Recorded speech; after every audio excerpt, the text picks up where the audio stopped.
But now I'm here, hopefully ready to play more Shin Megami Tensei.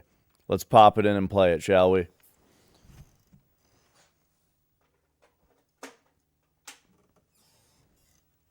What's happening here?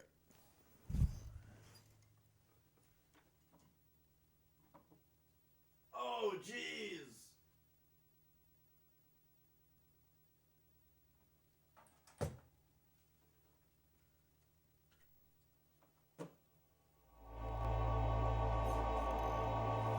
There we go. Oh, and it's also the wrong cropping. There we go. Okay, now we're ready.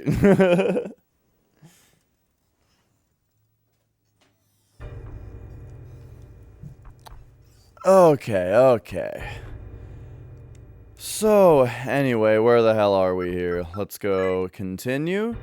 And so we got to the bottom of this giant dungeon. Huge dungeon. We got to the bottom of it and we were told to go collect some stuff. What up, Starman? I know! How much longer could it be, though? Let's see what our notes were from last time. I wrote something down. Here we go. Okay, Beelzebub is at an island to the west, and he might make the fight easier at the end, apparently. But Asura was at the bottom of this dungeon, but he wants me to bring him Surt's Claw, Astaroth's Feather, and Aryok's Fang. Where the fuck do I get those? Well, let's find out, I guess. So, there is an outside area to this dungeon. And actually, I think I should have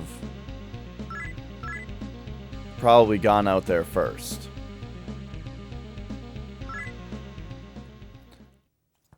Alright, so check it out. So here we are outside. And if we go over here... Oh my god, I forgot I could surf.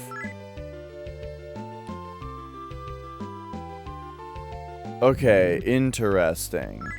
Jerry Giants are in the water?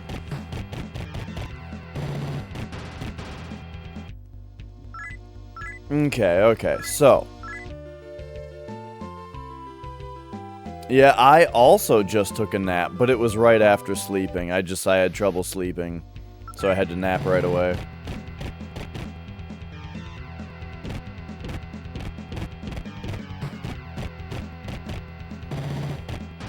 Well, what happened was, I slept at Nicole's, and I had trouble sleeping.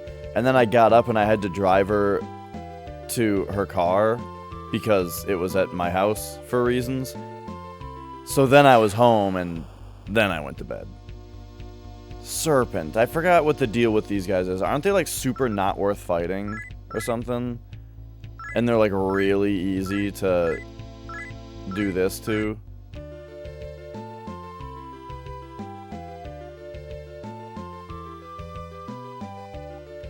What, Craw? What now?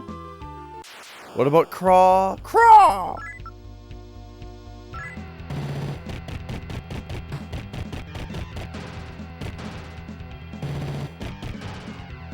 Did I say craw instead of car?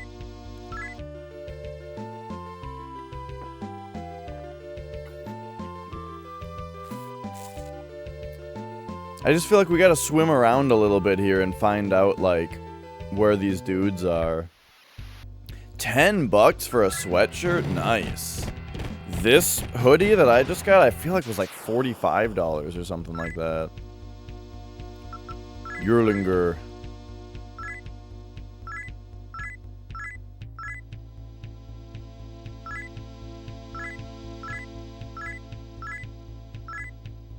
Okay, we'll calm it down. There we go.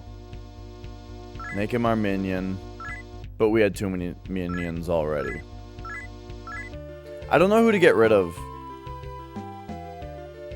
Like, I would like to have room in the party for another dude, but we can't get rid of Peck Young because he's our Paekhyung is our freak that we've thrown under the bus. Because he got messed up by the mag glitch, you know? And I don't want anybody else to get messed up by the mag glitch. So he is staying... He's like in... He is currently occupying the chamber that I am aware has a horrible radiation leak, you know? And so I don't want to dismiss him because I don't want to put anyone else in there. He's already a radioactive freak monster now. And so we're just going to keep him in there. That cell is unusable. So what else do we got? Samael? I guess I'm not using Samael. But didn't I not like fighting these guys, though? Yeah, because they have Mudo. So I don't want to get rid of him because I don't want to get Mudoed. Rangda is fine. He's only annoying because he blocks physical attacks. So, like, it's kind of annoying to fight him, you know? But he's not really good enough to use in battle. So that leaves us with Haridi, Abaddon, Kali, Savannah, all of whom I have in my party. And then we have Succubus. Why do I have her? Just because fighting them is kind of annoying? It might be better to try to talk my way out of fights with them. But you know what? I don't know. It's fine. So, I can't help but notice that I'm not exactly reaching an island to the west here. Oh, maybe that's because I'm going east. Yeah, that'll do it. Well, time to head back south to the cathedral then.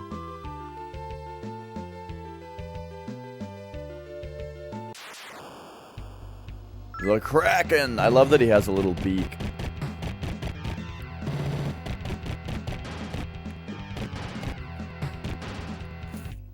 Man, unless I really... Like, if I really think about it, I won't get him mixed up. You know? But... I get my east and west mixed up constantly.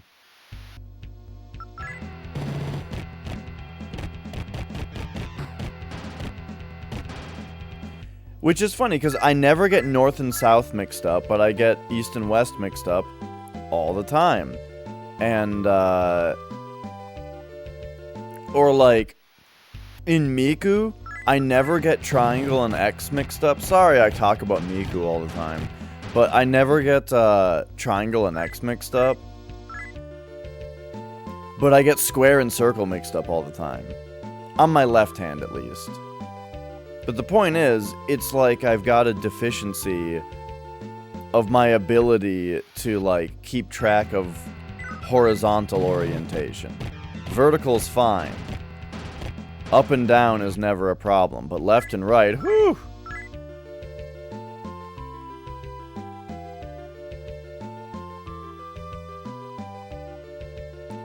Okay, island to the west is supposed to have Beelzebub at it.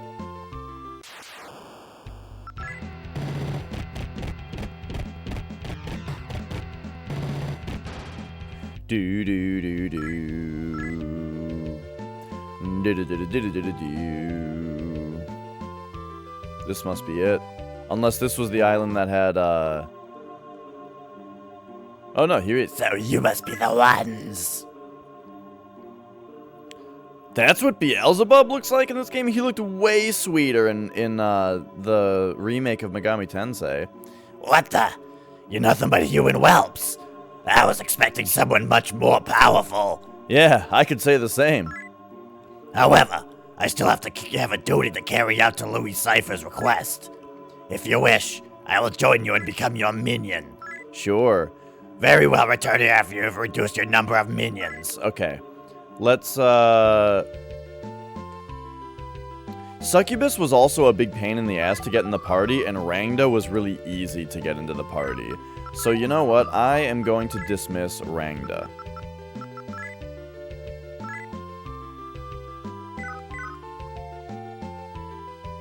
Okay.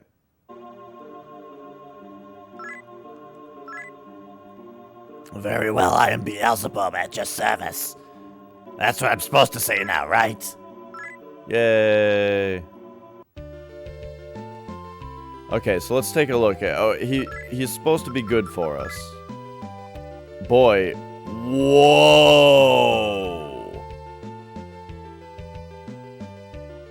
Whoa.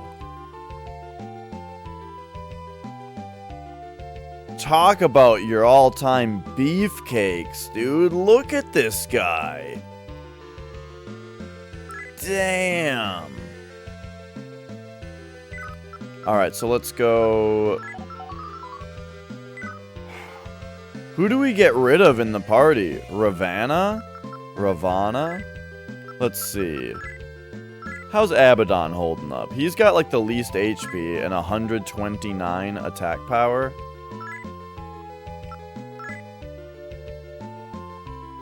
Ravana's only got 117 attack power, but he has more HP. And he has Dia Rahan. Abaddon has 666 HP though, and I like having that around. Does anybody else heal? Not you. What about Callie? Or Kali? Not you. Oh, I didn't even really look at Beelzebub's magics. I looked at them for a moment. Maragion, Mamudo, and Tentarafu. Okay, I guess they're not that special.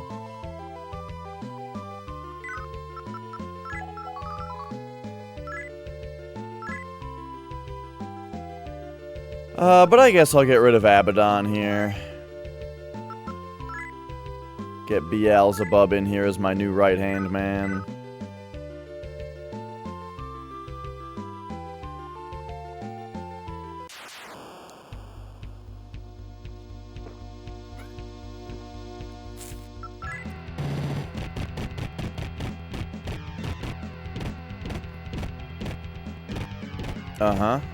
Oh, shit.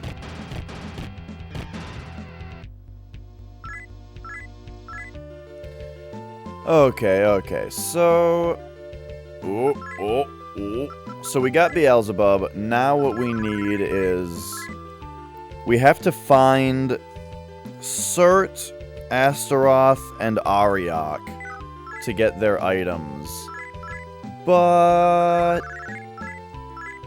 I don't know if they're going to be in the dungeon, or if we have to keep flying around, or, swimming around.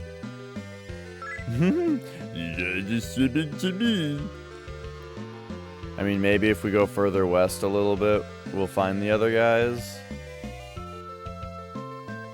But I also sort of feel like, they might be in the dungeon. Who knows? We might even get them from people. And not necessarily from,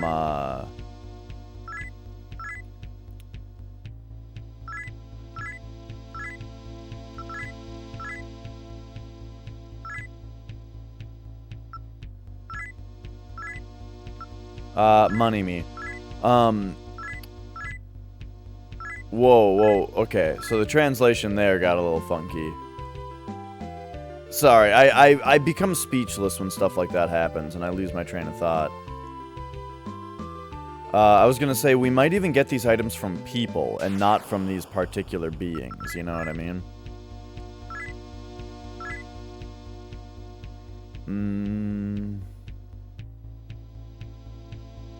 Smile. Persuade, I suppose. Nah. There we go.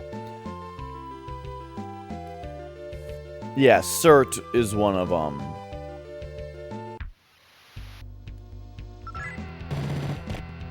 Can't find a good PC game controller. Well, you'll know what I say. I just use a Nintendo Switch Pro controller or a DualShock 4. Both of those can be wired or wireless if you just buy a little Bluetooth wireless adapter. Then, you know, if you just get a little Bluetooth adapter, then you can make them wireless. I go wired on them, though, just because I like it more that way. I mean, you're sitting at a desk, so having a cable isn't that big of a deal.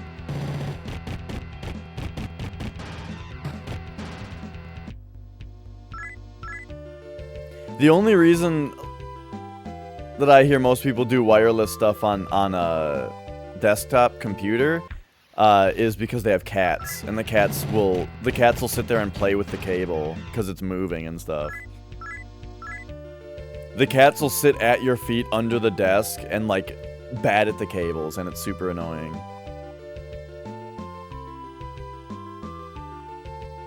The whole world is flood.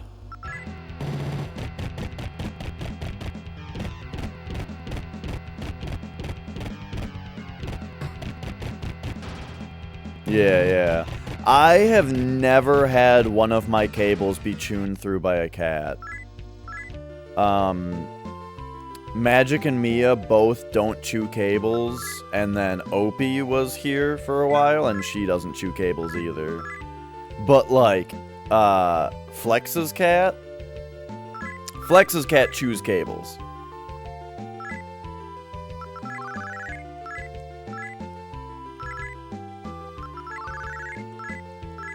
Or, a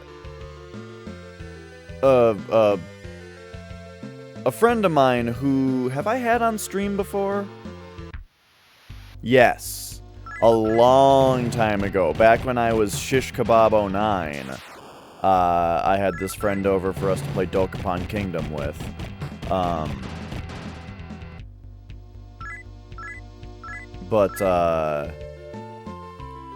Anyway...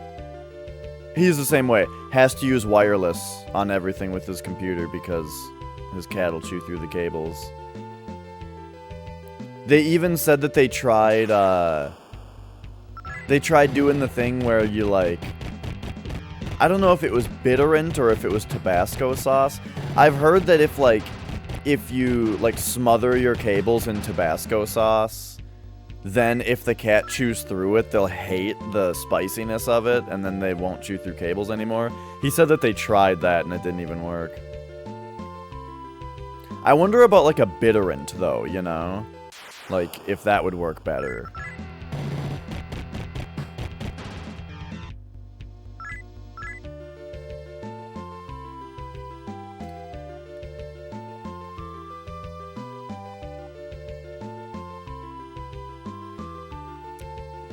Your social worker is trying to convince you to get a cat. Yo, cats are wonderful. I mean, like I said, I have lived with... Actually, 5. I've lived with 5 cats, personally. Well, in my life, as a total, I have lived with 7 different cats. And none of them were cable chewers.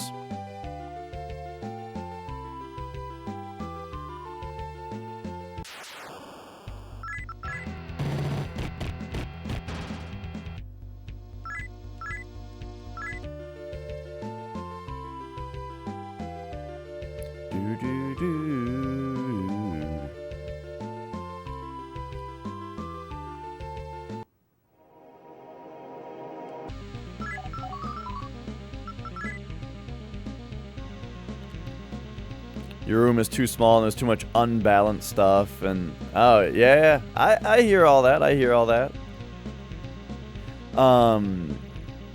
I mean, yeah, like, so my cousin just moved out, so there is no longer a cat in this house, and it's a little sad because that means that I don't have a random cat on my lap while I'm streaming, you know, but it does also mean that there's a lot of stuff I don't have to worry about anymore. Like, I don't have to worry about suddenly being like, oh, oh, there's a cat puking right now? Well, that's upsetting. You know, that, oh man, am I glad to have that out of my life. That's like the worst thing about cats for me, is that cats puke a lot. Have you guys noticed this? Those of you who have lived with cats, why do they puke so much? I don't know. But it's like, it's to the point where, like, anytime, oh yeah, they like, cat, I have, like, never seen a cat puke on a surface that is, easy to clean.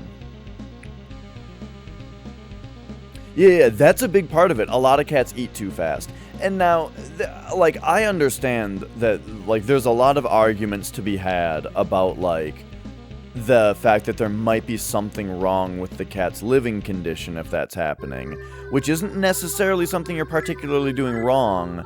It's just the idea that, like, if you have two cats, they might be sort of fighting over who gets more food, or that kind of thing, you know? And so one of them, who's not the dominant one, might eat really fast because they feel like they're having to sneak it, right? Or the dominant cat will have to eat really fast because, you know, they don't want the other one to have any. You know what I mean? And when a cat eats really fast, they puke. You know, it can be stuff like that. But yeah, anyway. Point is, it's like, it's to the point where any time that I ever hear like a repetitive, monotonous sound, you know? Like a dot, dot, dot, kind of sound. If there's anything in the world that's making a sound like that, my initial reaction is, there's a cat puking somewhere, you know? And then it's like, oh wait, oh no, the neighbor's just hammering something.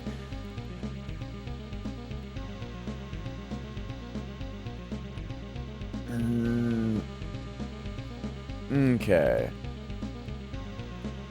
So it seems like we gotta find some more areas to go to. Like, we need to get into this little spot over here.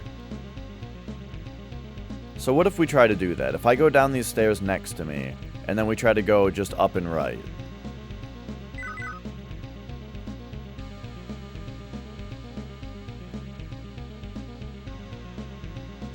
Also, I can leave out a glass of grape juice, you know, and not worry that a cat's gonna walk by and knock it over. Not even walk by and knock it over, but walk up and just knock it over.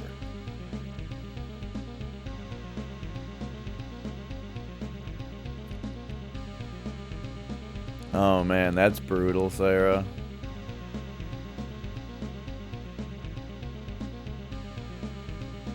Right. There's the heart of the cathedral.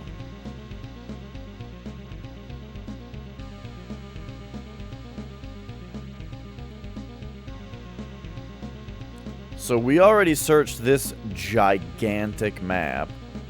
I mean, what is this? 32 by 32? 4, 8, 12, 16. Yeah, this is huge. It takes up the whole map screen.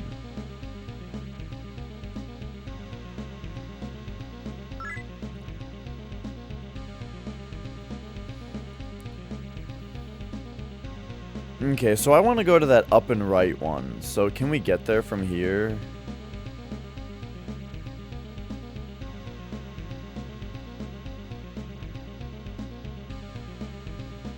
Yes. We go to the heart of the cathedral.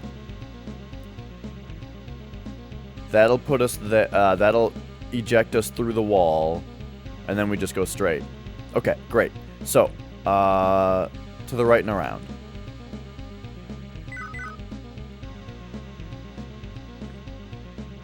But yeah, I love cats, but I also very much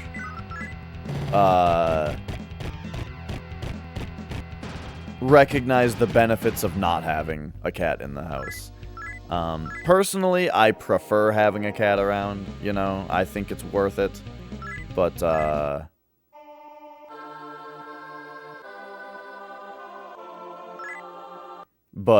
it's nice to every once in a while get away from pet ownership in general.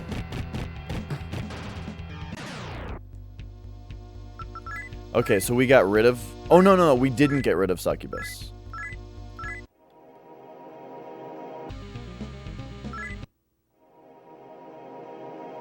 Okay, so I believe this is an area that we haven't explored. Correct.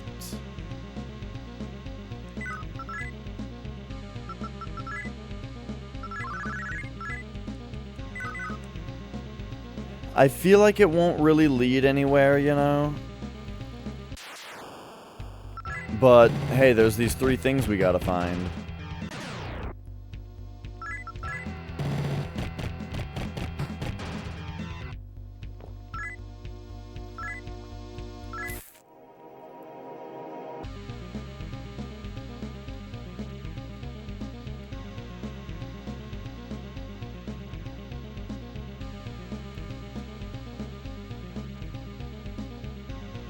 Okay, just fill in all the gaps.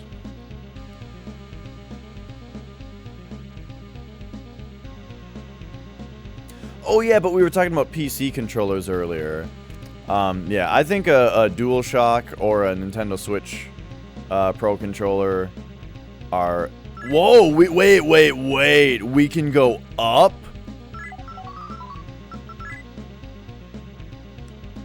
Oh shit, you guys, there's a whole nother place.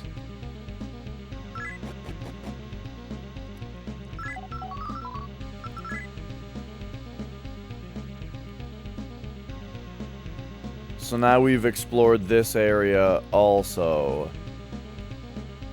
But, oh man. Alright, time for the upstairs.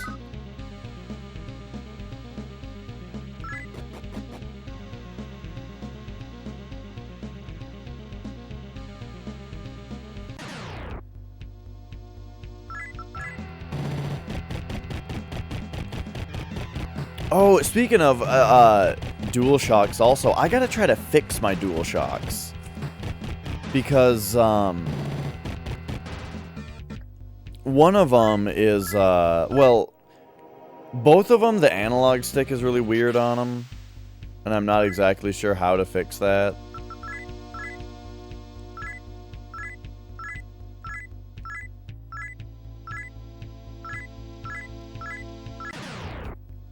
I'm not exactly sure how to fix the analog sticks, but then also like the X button on one of them feels really weird, which makes it kind of occasionally sticks and it just kind of doesn't really feel great. But I'm sure like just kind of washing the pad off with some IPA will probably help.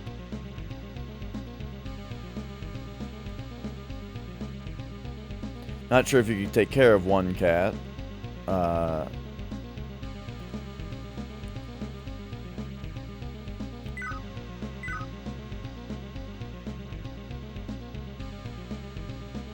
Oh, yeah. Yeah. I mean, I struggle taking care of a cat myself just because I have a lot of issues with, like, taking care of a litter box. I think it's, like, super... Your cat hunted an eagle? That is seriously impressive. But yeah, I struggle to maintain a litter box. I think that they're super gross. And I realize that that's wussy. And I'm a big baby. But, that's just how it is. Grimaleka Hala.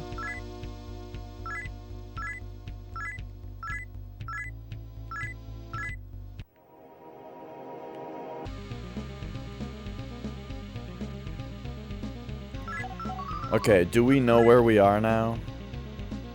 Not really. Oh, but we know that this is a one-way door, so I can just approach it. Because look at that.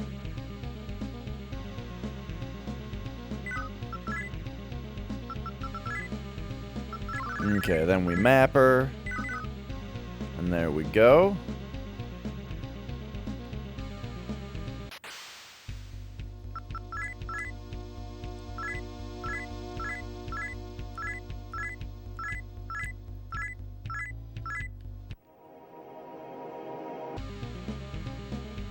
Do do diddle diddle little diddle little diddle little little diddle little diddle little diddle little little diddle little diddle little. Let's see where to next. Oh, I think I took the wrong turn there.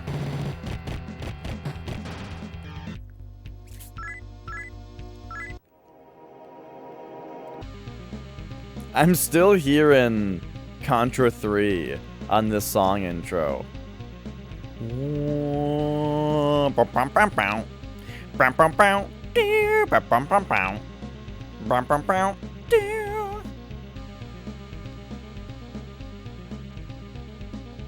Okay, okay, in here.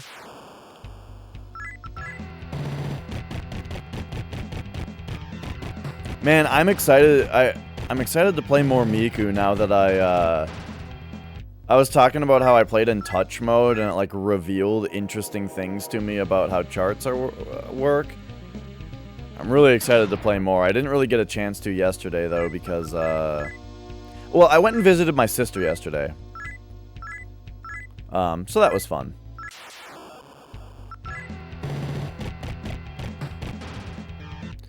Okay, I hope that my demons are starting to take up more mag than I'm getting. So that we can stop encountering the mag glitch unless we get overly lucky. Wait, what? Where am I? Okay. I didn't think I had explored in here yet.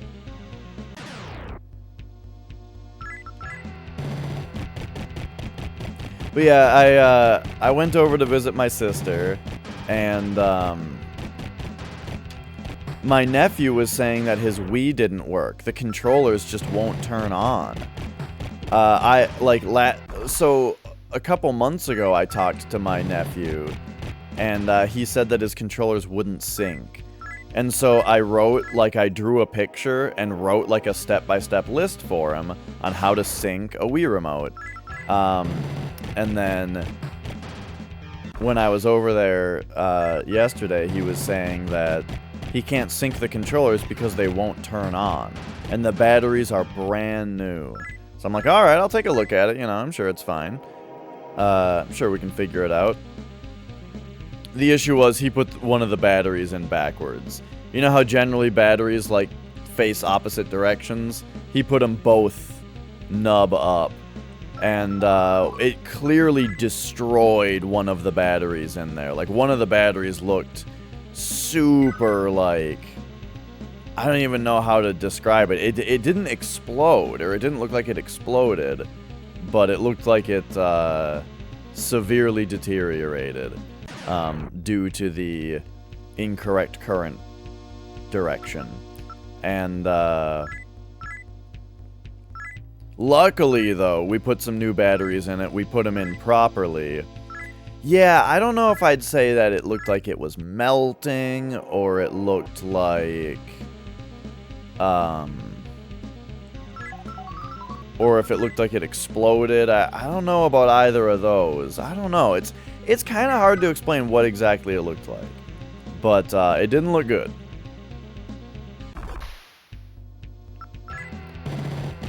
So, we put some new batteries in it. And luckily it worked just fine.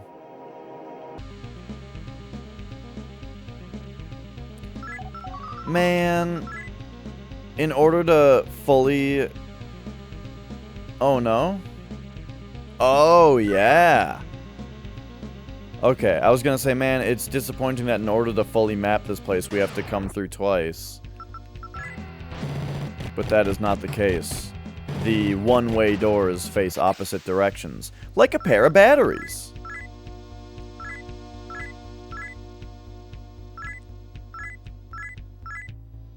Oops.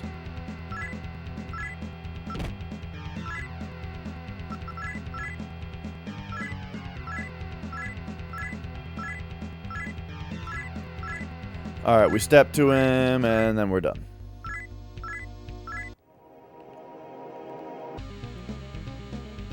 There we go. Now we can leave this terrible place.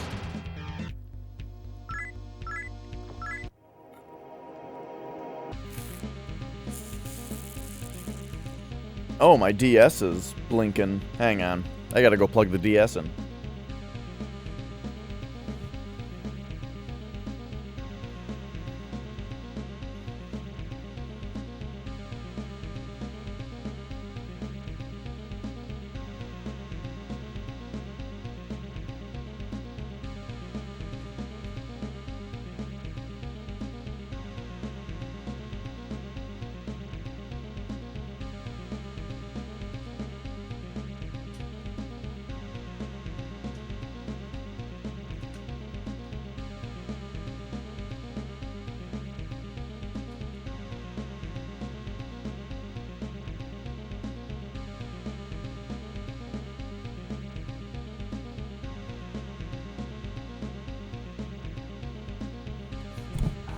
Oh.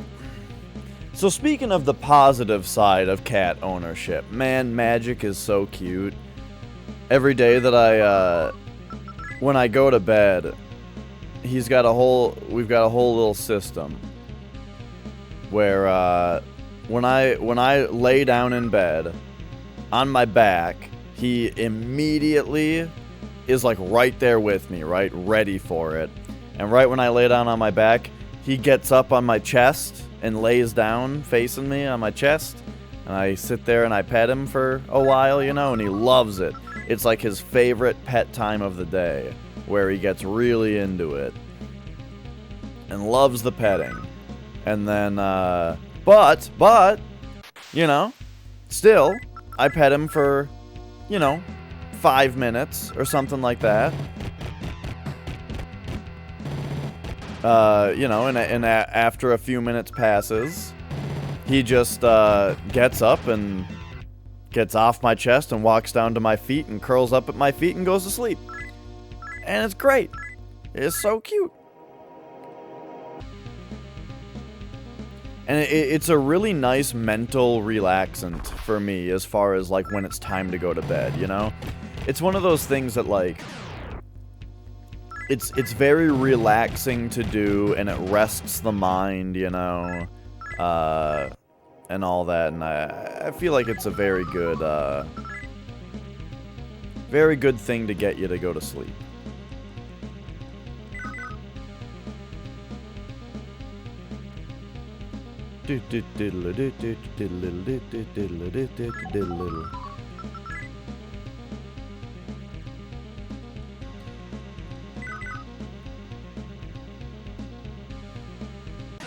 But yeah, Magic's great. He's not a perfect cat, you know, but he's great.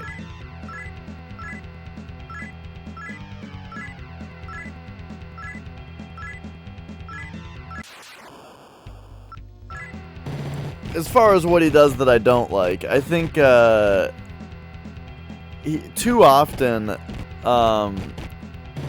he kind of just walks around meowing, like in sort of an alarming, not alarming, what's the word? Like a way that's like demanding attention, you know? But like no one knows what he wants. You know, you try to pet him, but he's like too riled up and he won't let you pet him really. And so you try to play with him, but he like isn't really interested in it. It's like, what do you want, dude? What could a cat possibly want besides food, playtime, and pets? I don't know.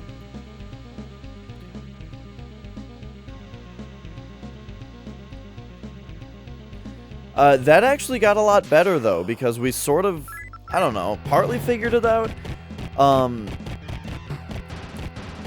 We put a new cat tower in the living room. Usually what would happen is, we noticed that, if Nicole and I were, like, both at our spots that we hang out in separately, you know, as in, like, she's on her computer desk, and then I'm, like, on the TV, right? And the TV is, like, between us. He can't, like... Well, I don't know. Usually when we were in that configuration, that's when he would do most of his walking around meowing, you know? But, we put a new cat tower up. where, like, he can, like, sit on the top of it and see both of us, you know? And ever since then, most of the time that he would normally spend walking around meowing, he just goes on top of that cat tower and just hangs out up there. So, you know, I don't know. I'm not sure exactly what's going through his tiny grape-sized cat brain, but, that seems to have helped him.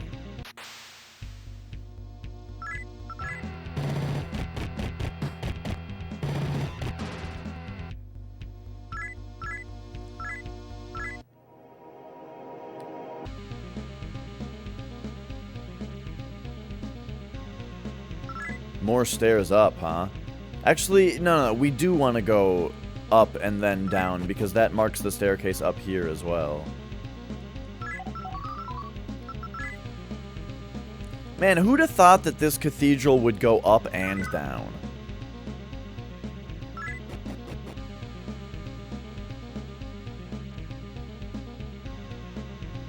Sure. Is this Michael? Uriel. Fool heathens, your souls are wrapped in evil and darkness. Begone! I shall purge you from the earth myself, along with the rest of the darkness. No time for talk, they're out for blood. Uh-oh. Well, time to fight Uriel, I suppose. Let's go. Gun. Beelzebub can just attack, I suppose. Kali can just attack, I suppose. Ravana, also yes. Oh, shit, nobody's got, like,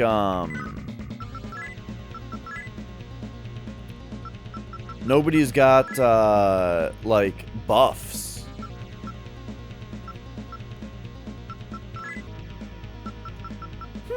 Yeah, I don't have anybody in the party that has buffs.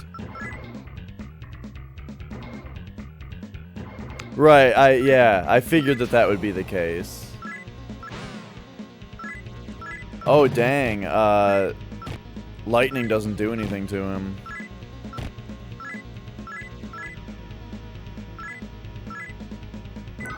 I wonder if you also get him if you're neutral, you know?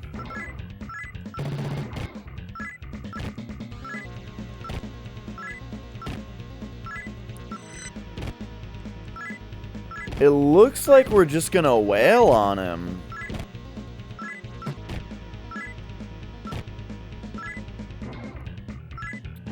Cause yeah, I don't have much else to do here. I don't have any dang buffs to use.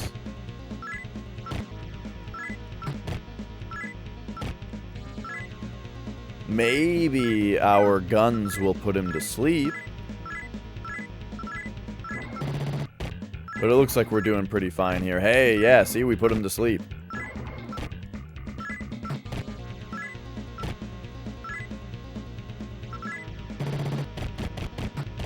I'm gonna auto him for a minute here. Let's see what happens. Look at that, we got him. No problem. Easy peasy. Leveled up and everything. Luck? Intelligence? Luck. Vitality? Oh yeah, dude, that gave me a ton of HP. Enough for Hitomi also to get a little bit of speed.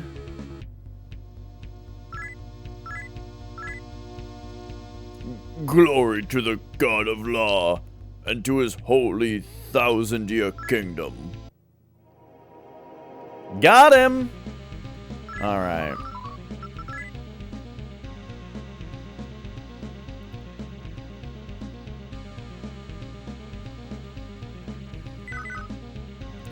So it's like, maybe I'm supposed to be in the basement, looking through it more thoroughly to find those other guys. I don't know, I was pretty thorough, though.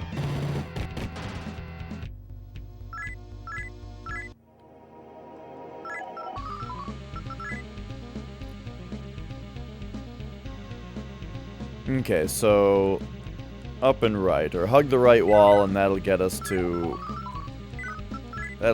where we need to go.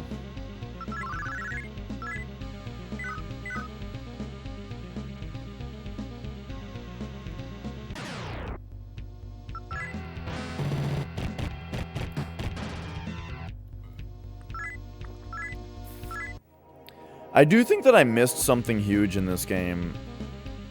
We, like, defeated those 4 dudes. Well, no, we did use the 4 stone at some point.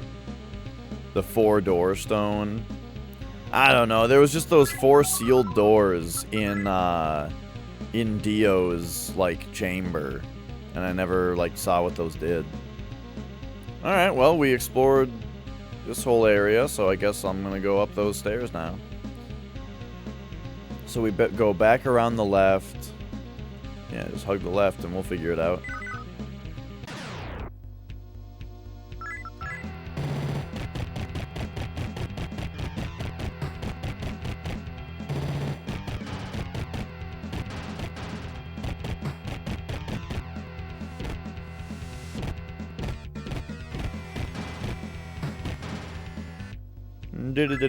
Wow.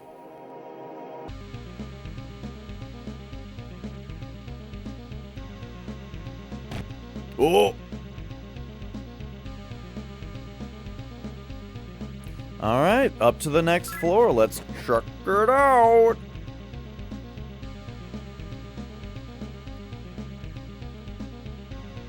This side just does that. Okay.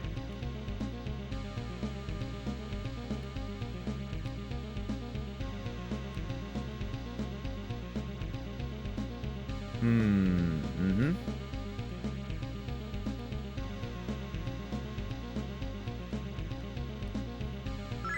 No!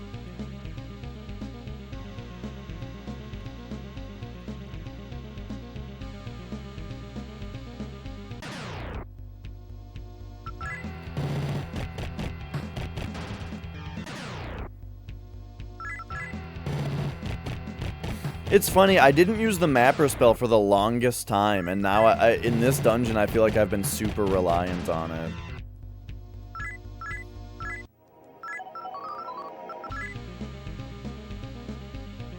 But yeah, it looks like this door will probably connect back to over here. Oh, jeez.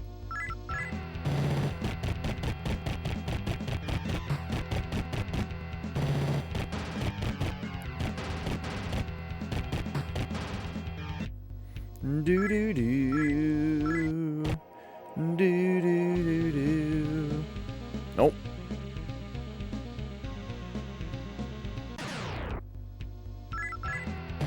That makes me feel like I should have gone the other way.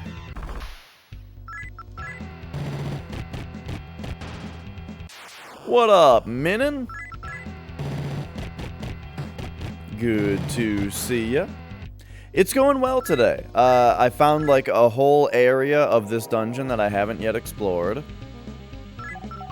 So even though... Oh, we also got Beelzebub in our party, who is just... If you'll pardon the term, he is just an absolute unit. So that's pretty dope. Otherwise... I'm like supposed to be like collecting these parts. I need Surt's Fang. What the hell is it?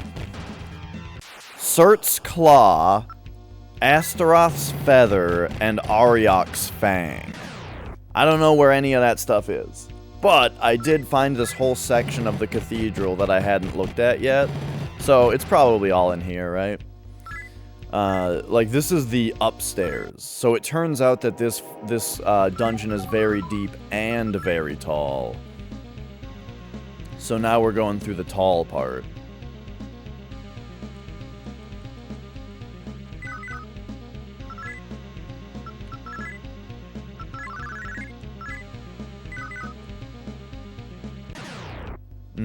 Okay.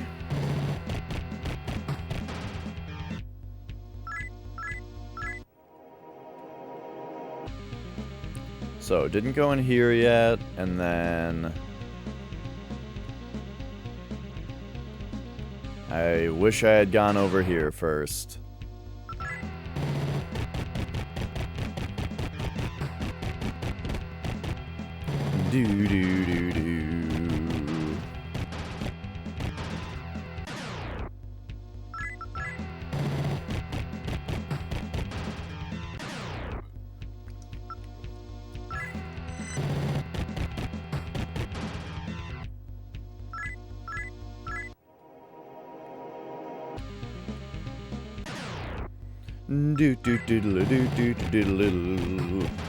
Oh yeah, so my nephew, I got his, got new batteries in his Wii remote. His Wii was then working. And he loaded up some Mario Galaxy and started playing Mario Galaxy. And it was fun. It was fun to just kind of sit there and enjoy some Mario. Especially since I spent the entire morning playing Mario Sunshine. So then to go over to my sister's house and spend some time with my nephew playing Mario Galaxy, that was fun. But I gotta teach my my philosophy with games and stuff. Because he kept acting like anything that was at all challenging was annoying, And I know that that's really just, I feel like that's just a little kid sort of repeating the way that adults talk, Where adults, a lot of adults who play video games, they sort of talk as if like, oh, this part's so annoying, this guy can kill ya, or that kind of thing, And it's like, well,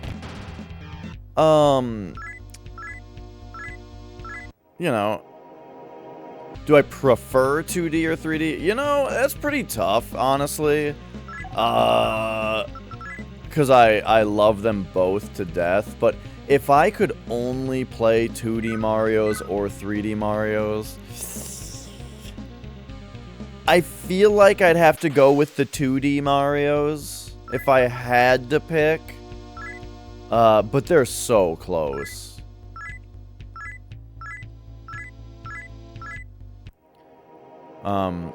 But yeah, anyway, I just feel like, adults sort of have that sort of way that they talk.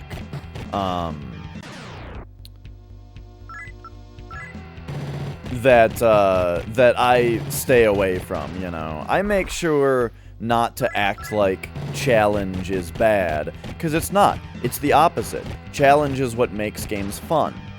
Challenge is what makes games in a lot of the time. And so yeah, whenever he said stuff like that, I was always like, nah, it looks like a fun challenge to me. But it was hard not to be an old person, He's playing with the Wii remote, and every time that he needs to point at the screen, he's like arm all the way out, doing it like this and stuff. And I'm like, nah, just put your arm in a comfortable spot and just use your wrist, bro. Or like every time that he had to shake the Wii remote, which is a lot, unfortunately, he like did it like this huge swing. And I'm like, dude, just wiggle your wrist a little bit. That's all it takes.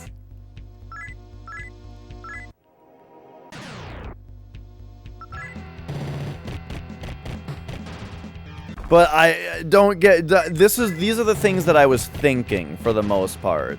Don't get me wrong. I wasn't sitting there, nitpicking everything he was doing. I was just thinking it because I thought it was funny.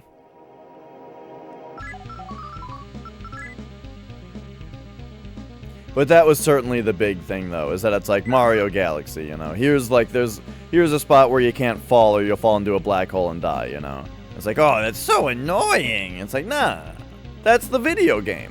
If that wasn't there, you wouldn't be doing anything here.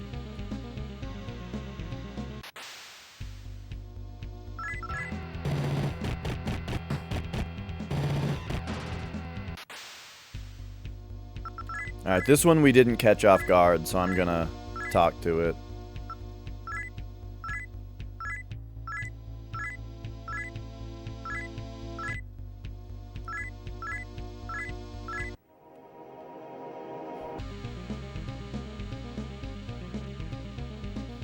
Right. Well, like, basically what happens, I think, is once you get sick of it, once you're like, man, I don't want to keep doing this, then you start to kind of experiment with how little you can get away with, and eventually you figure out that you can get away with doing basically nothing.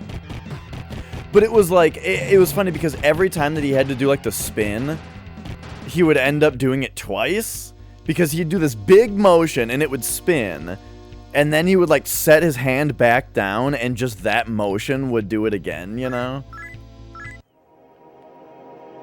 And I'm just like, man, it's gonna be a few years before this kid starts to understand like nuances of like how to prevent that kind of thing from happening.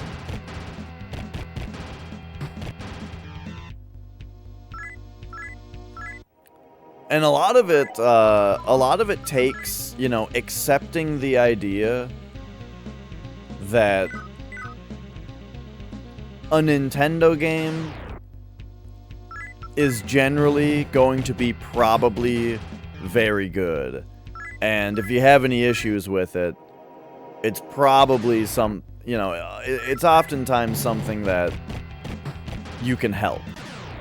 What I mean by that is, I worry that because he plays a lot of, like, games on a tablet and stuff like that, that he might be quick to just assume that a game is bad if it's doing anything annoying, you know what I mean?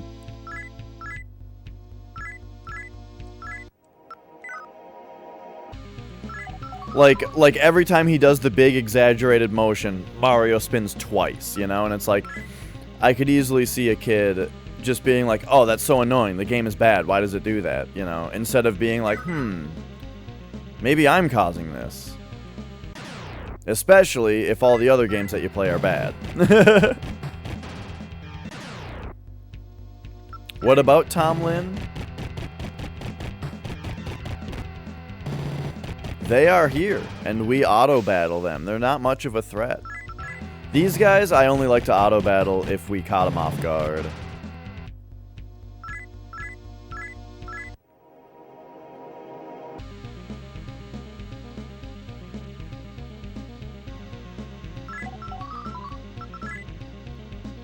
Okay. Looking alright, looking pretty good. This just is a dead end.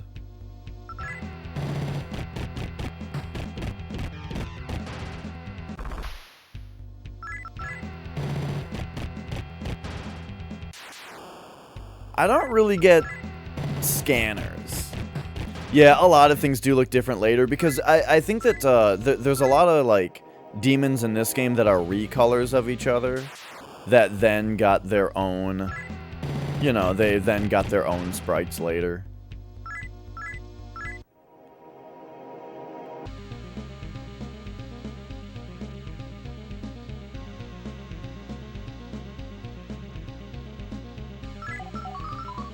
Okay, did that reconnect over here? Nice.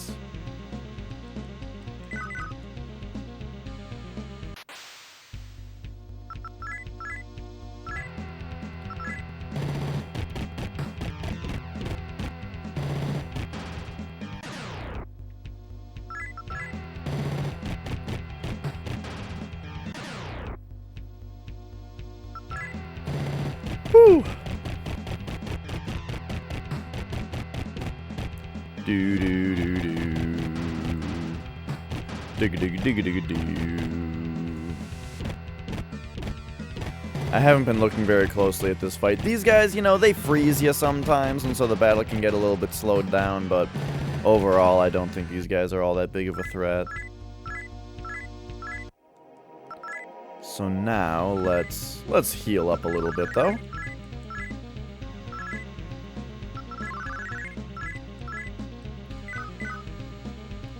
Man, it's gonna be so nice to be back into a Megami Tensei after this that has like a screen that is more neat. Like an interface that's more just like neat and good looking and easy to read. Oh, geez, they tried to Mudo me.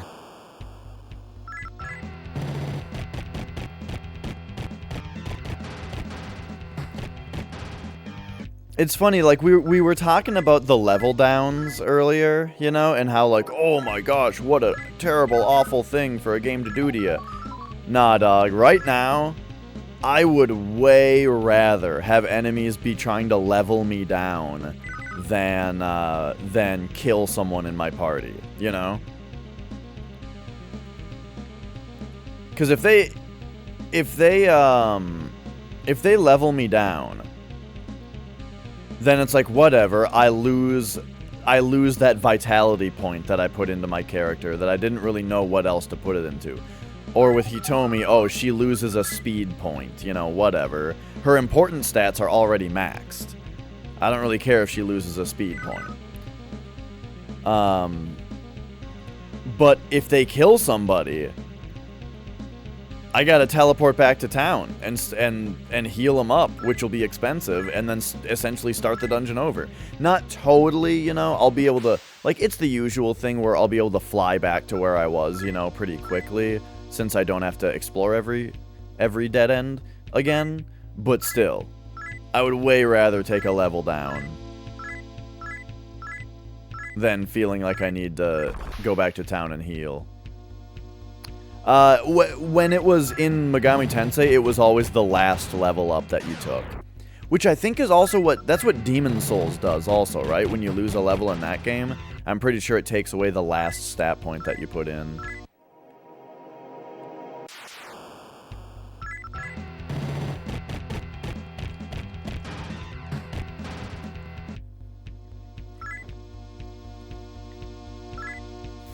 If it took away a random one, then that could actually be beneficial. You could really min-max your character, you know?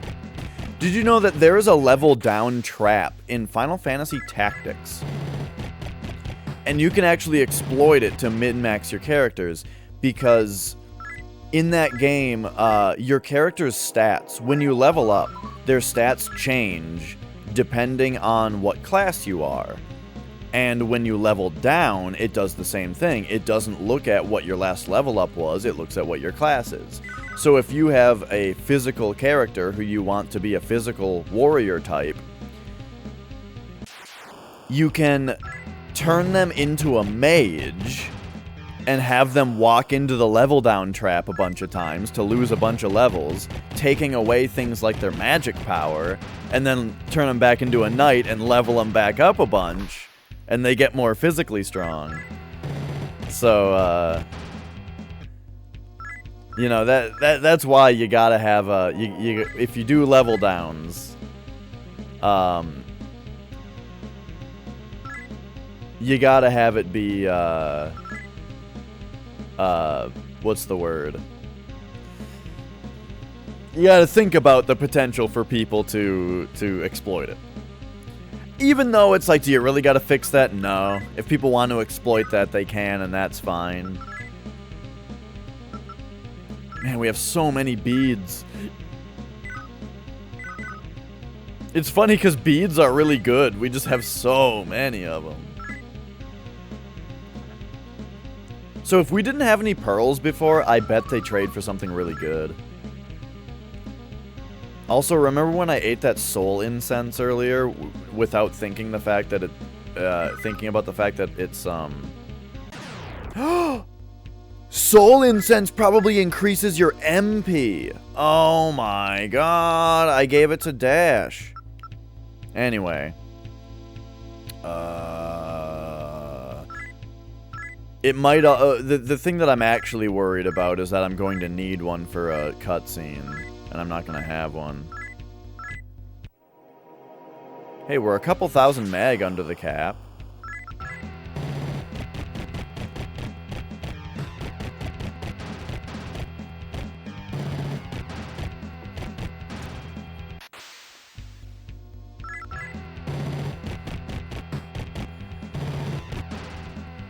Alright. Man, I feel like we've been getting into a lot less battles in the upper side. I mean, that was a two-step battle there.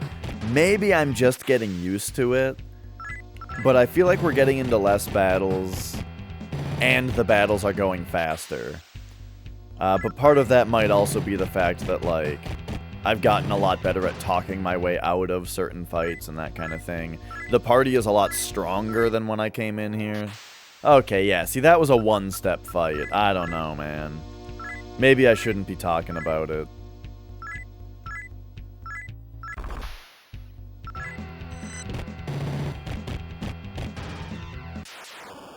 I put a curse on myself.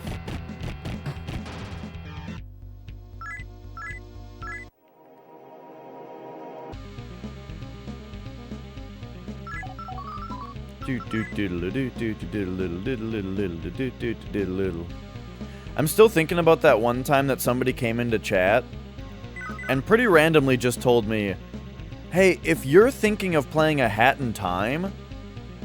I wasn't talking about a Hat in Time, by the way, for context. This was out of the blue.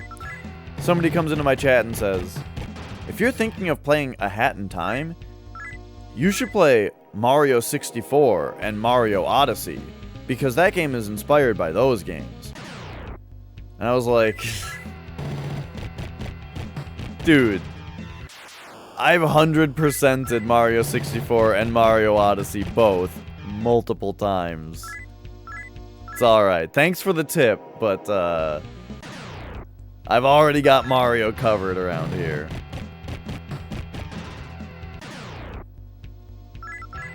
That said, I do want to play a Hat in Time.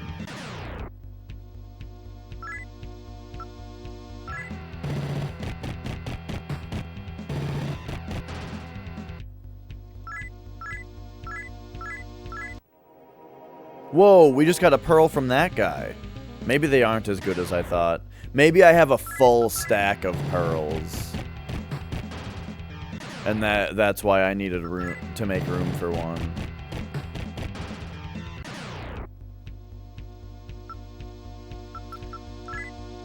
Yo, I will gladly 100% Mario 64 again. Mario Odyssey takes a little while. Last time I did 100% on it on stream, you know, I really do think it probably only took like 3 or 4 streams. But they were probably long streams.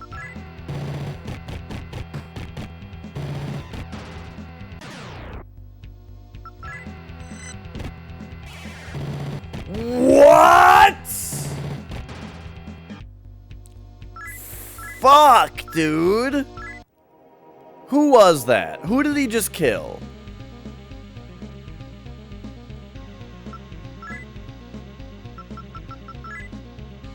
Kali? God damn it.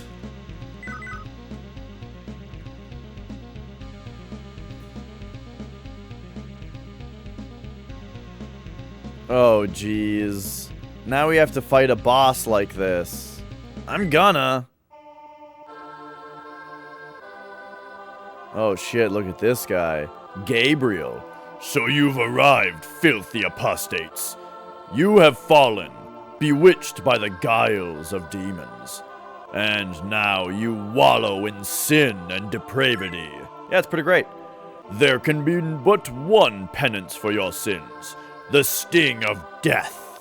And I shall be the one to deal it. Seraph Gabriel. See, these guys are badasses. Alright, let's see how this goes, eh? Matsuanga.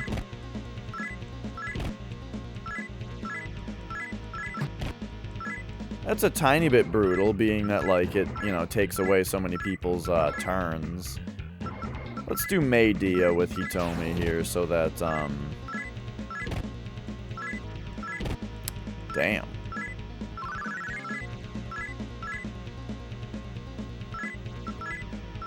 Did Beelzebub's attack have no effect? There we go, we put him to sleep. Oh! Physical attacks don't hit him. And Beelzebub, well, he has Miragion. Okay, we'll do that. Zanma. I guess Dormina? Just in case the guns don't do it.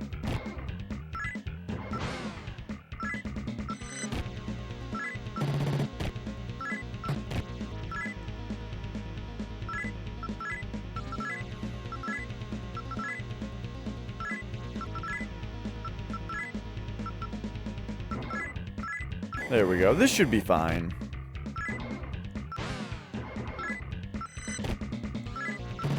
If Dormina has no effect, then I think that there's a pretty high chance that it's because he's already asleep.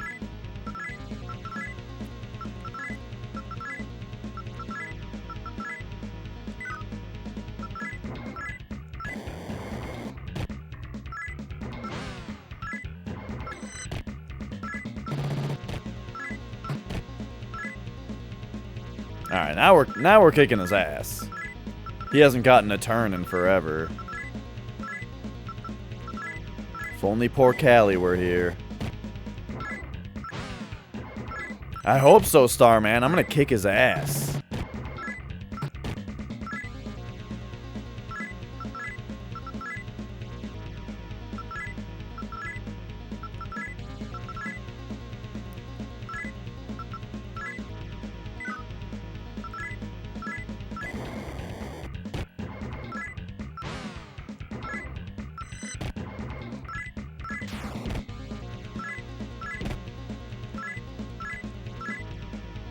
Okay, so Gabriel got a turn again. So we will just continue the magic assault, including the Dorminas. Dang. Oh, wait, if guns are going off, then... Okay, yeah, we did just put him to sleep.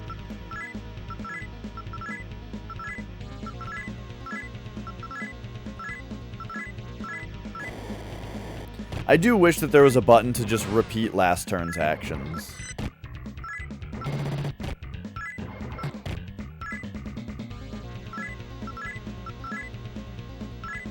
Whoops. The thing is, like, that's why some games have that option of, like, cursor memory, you know? Where it remembers where your cursor was on each menu, so you can just mash A to repeat your last actions, you know? But I never actually use that feature, because when you don't want to repeat your last actions, I think it makes menuing a lot more confusing. Because your cursor is starting at almost essentially a random spot, you know what I mean? Like, it's not random, but it's, you know, your cursor is not starting from the start position. And I find that confusing and annoying. Man, remember how good Tokyo Mirage Sessions was? What a game, dude.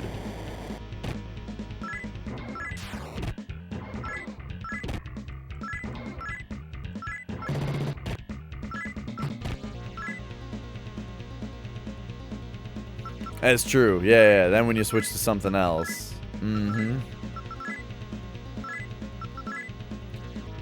Like, after playing a bunch of Mario Sunshine with its backwards camera controls, now I go back to a game that has normal camera controls, and it's very confusing. There we go, we got him. Whoa, that was a lot more experience than What's-His-Face gave me. Dash got 2 levels from that. Vitality wouldn't give him any more HP, though, so... I guess I'll go double luck. Wait, what did that raise in my... Oh, accuracy and evade. Okay. Yeah, put 2 more points into luck, sure. 2 levels for Hitomi. Let's go speed, and then... Vitality wouldn't do anything for her? Alright, we'll go double speed.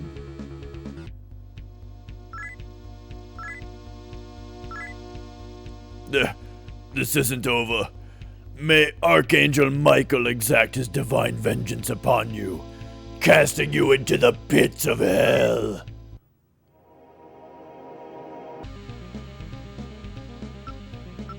But isn't hell, like, I don't understand, like, okay.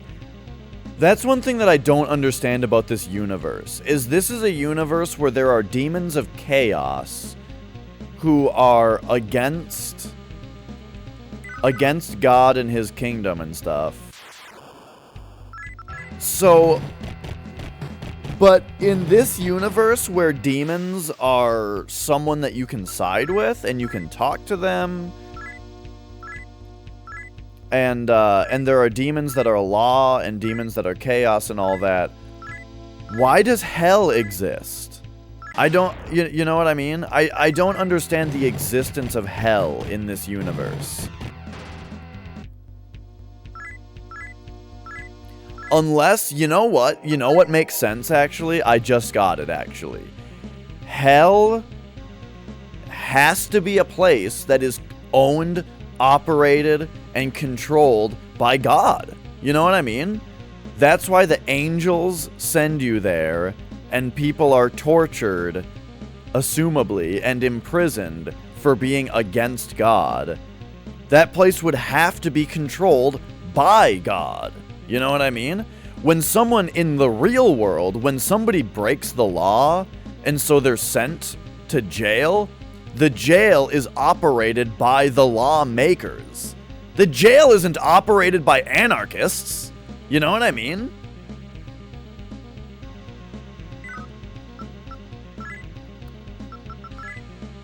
It all makes so much sense now.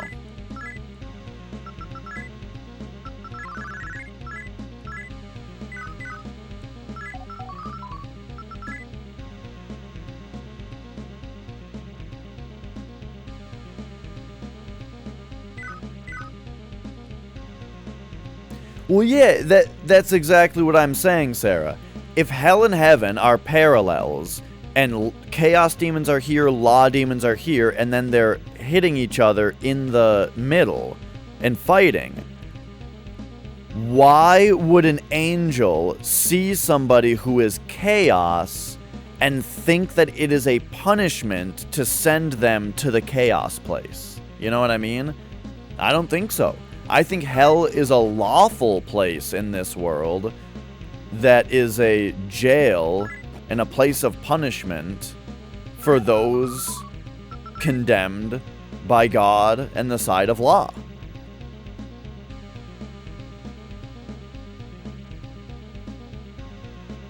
Because it just doesn't make sense to say that you're punishing someone by sending them home.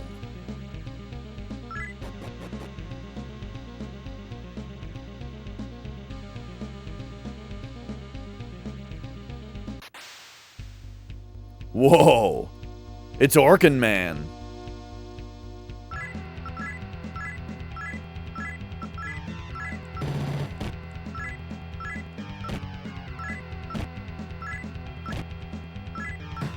Damn, Beelzebub does a lot of damage. It's funny how I maxed out Dash's strength, but then it hasn't really mattered because,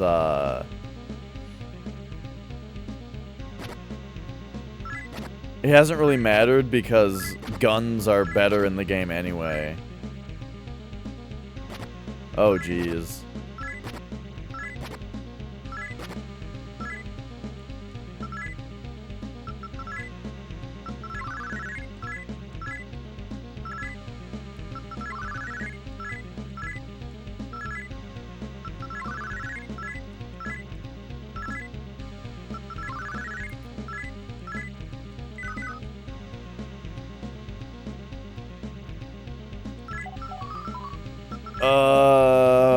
Are we gonna have to map this place? I'll try my best to just remember.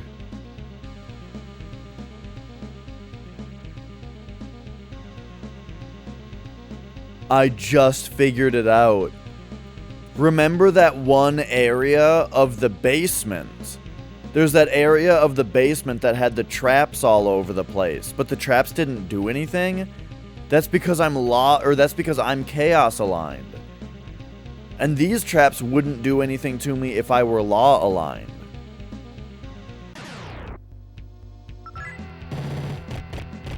They said, somebody said something about this.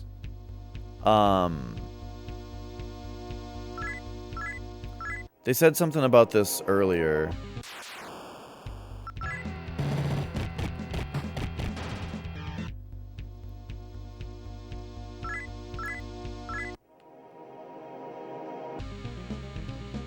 I just don't think that this is where I'm gonna find Cert.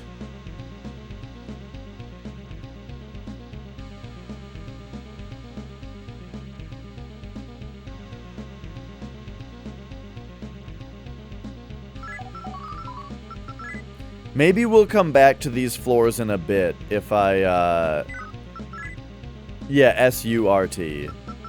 I think.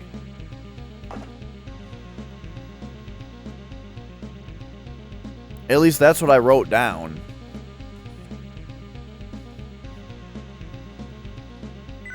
Okay, let's go. I'm gonna teleport back. And then,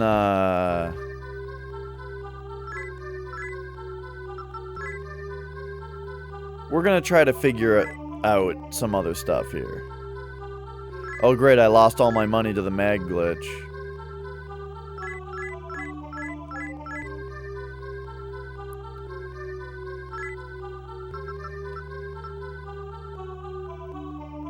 Okay, so let's...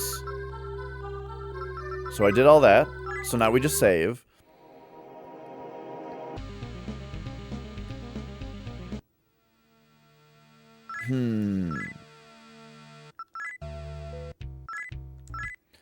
And there's just a couple more places that I need to explore around here.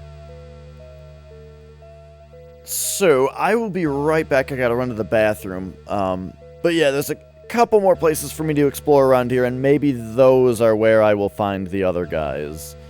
I don't think that Asura told us where they are. He just told us what we need, not where to get it. So it might also be in that downstairs area in a place where I didn't explore closely enough. Who knows? We'll find out. I will be right back, though.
Okay.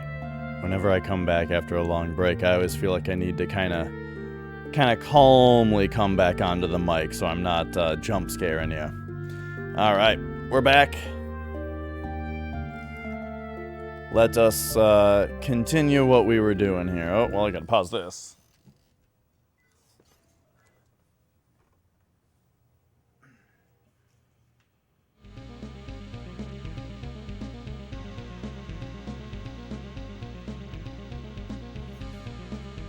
Ugh. And okay, so we just saved, and right now we're off at like the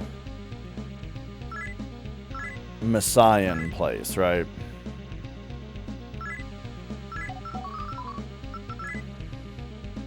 But if we leave it, then we're back here. So I would like to fill out this other spot of the map that I haven't filled out yet. But it looks kind of hard to get over there. But we'll try. We'll move. Ooh. Oh, I didn't summon Callie back up in here. I hope Callie isn't really stupid sounding. Like when people say, like... I can't think of an example. Manga. I found you a manga. Oh, that's right, it's manga, isn't it? I'm sorry, you know, it's hard for me to keep up. Alright. Summon... Callie. Right there. Alright. Took me a second. Now. Popping into the stairs.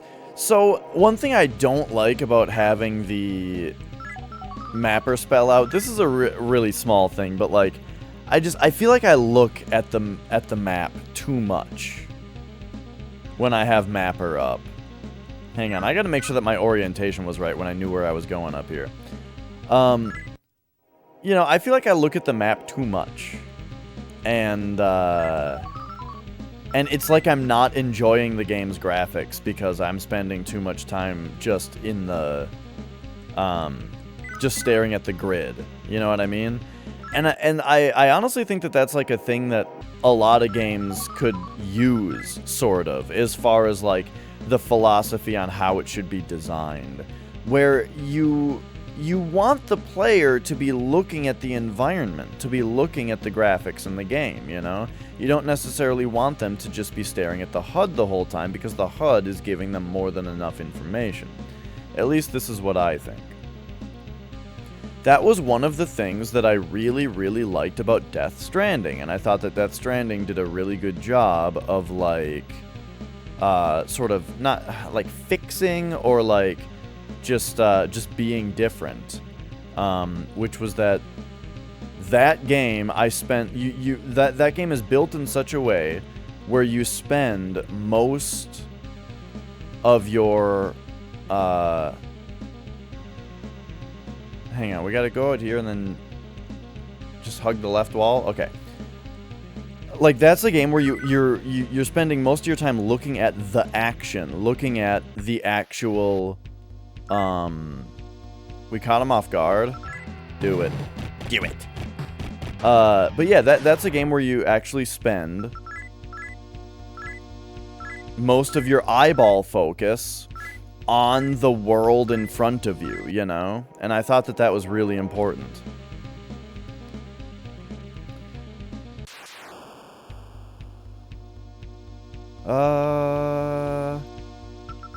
We can just talk to these guys.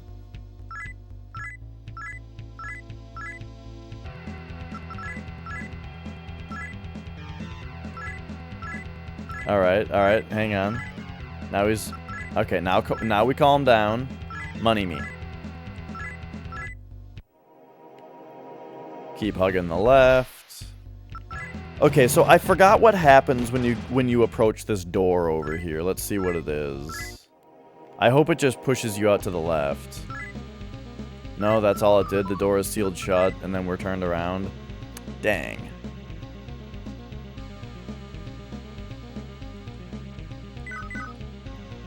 Because the thing is, we need to get to the left. And I don't want to go all the way around. But it looks like that's what we're being asked to do.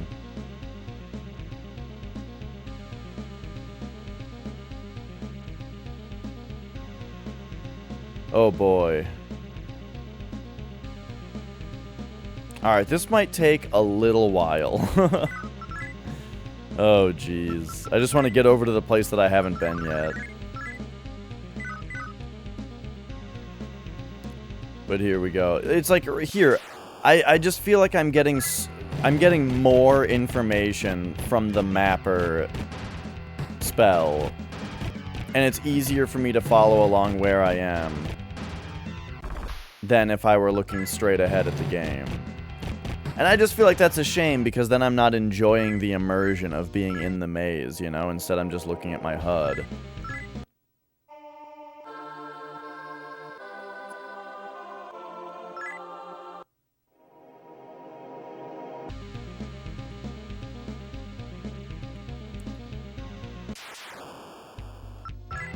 And yeah, like, there were so many things about Death Stranding that I liked so much, you know? It was just like, first, oh my gosh, I'm sorry.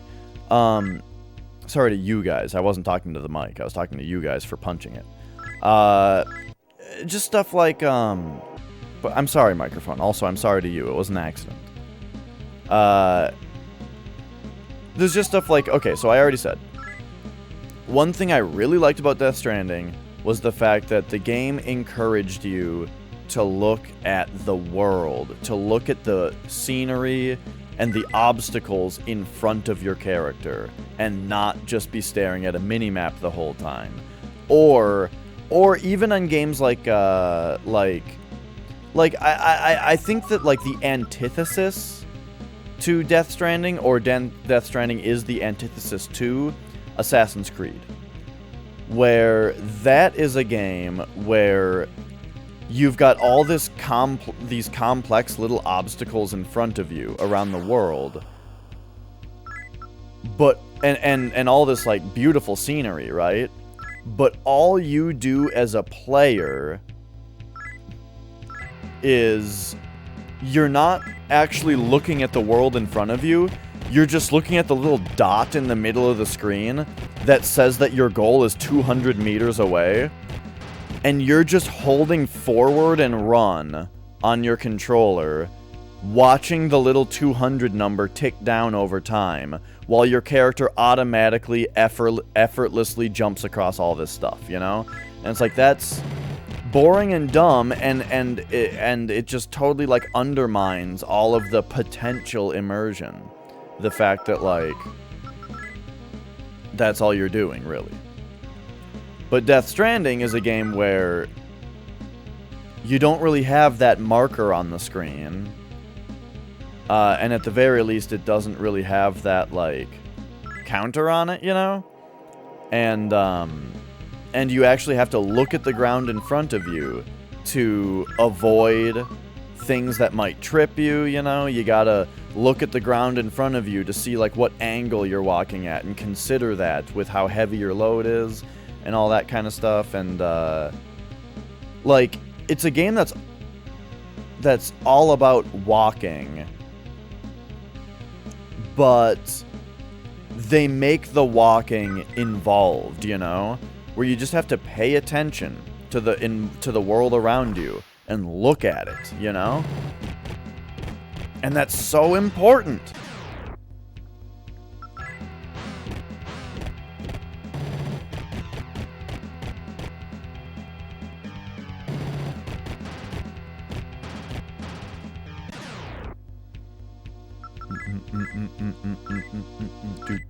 Do.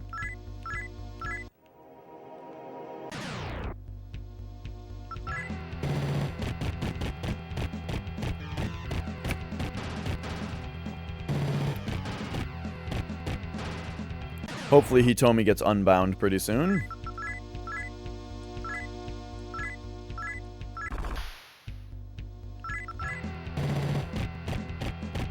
Nice, nice.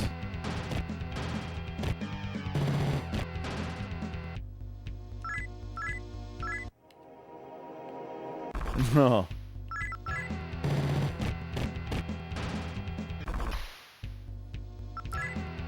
What was the deal with these guys? I feel like I was talking my way out of fights with these guys earlier, and I can't remember why. They probably paralyze you.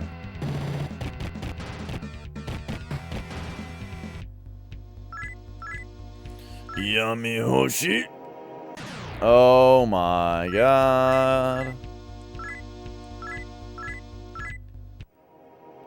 2 one-step battles in a row, followed by a 2-step battle.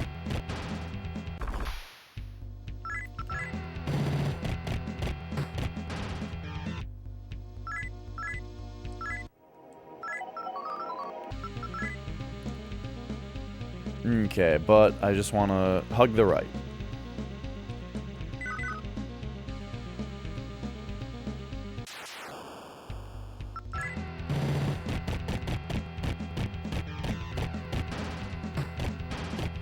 Do do do do. Digga digga digga digga doo.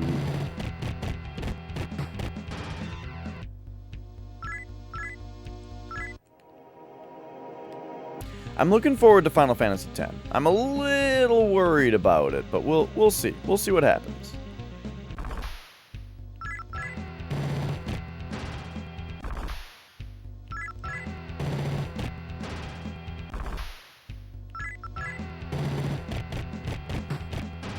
I remember when Final Fantasy XIII first came out, I lived with someone who was really into Final Fantasy, and I remember they played it the first night. You know, they stayed up really late playing it for a few hours, and I asked them about it, and they were like, "Man, it's really sweet. I really like it. It's awesome," you know. And then like the next day, I just remember them playing it a bunch the next day, and then talking to them then, they were like, I don't know, man. I don't know if I like it. And then after that, they accepted the truth. Oh no. Oh, this is nightmarish to navigate. But we start out. Okay, the mapper spell is gonna help us a lot here.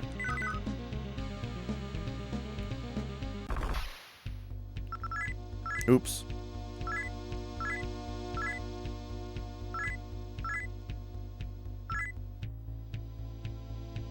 Oh. Are we gonna get him in the party? I'm just gonna say no. Oh, jeez.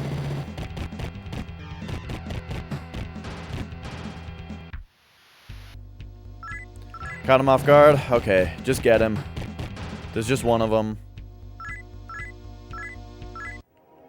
I'm glad that we can kill liches in one round now, because it is a lot easier to do that than to talk to them.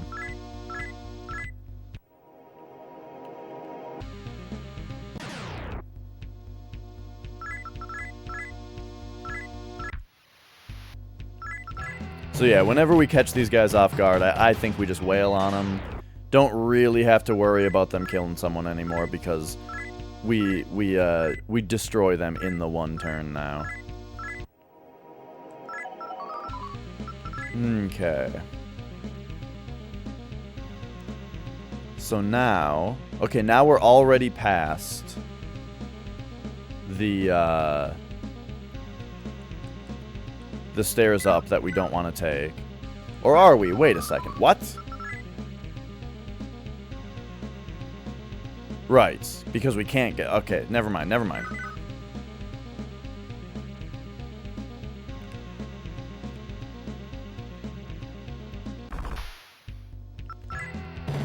So this way should lead to the stairs eventually.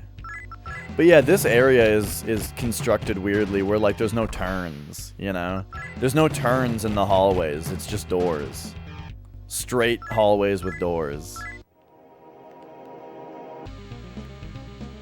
It's interesting. It's interesting to see different, like they just have this this grid to work with, you know? Like just make mazes out of grids. But it's interesting to see the developers be able to, like, make different types of architecture out of it, you know? Like, you can kind of recognize the style of this area versus the style of that area. It could be done a little cooler, you know, where, like, where it's actually, like, a regional thing, you know? But, still. I still like just seeing the different types. Oh, shit, Loas. It's been a while, huh? Uh-oh, and it's the full moon? Okay, hopefully nobody dies.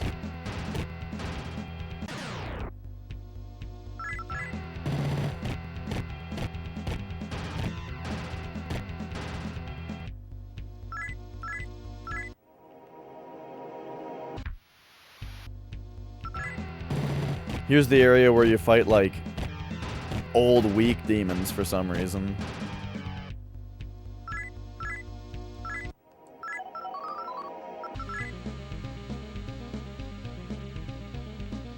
Okay, so then it's like, dude, we just still just follow the way, and then we go into the second door and we're fine. So keep just following the path. And this is the path, right? Oh my god, the door right in front of me, right? No, I'm an idiot. Follow the path left. Good thing I double-checked.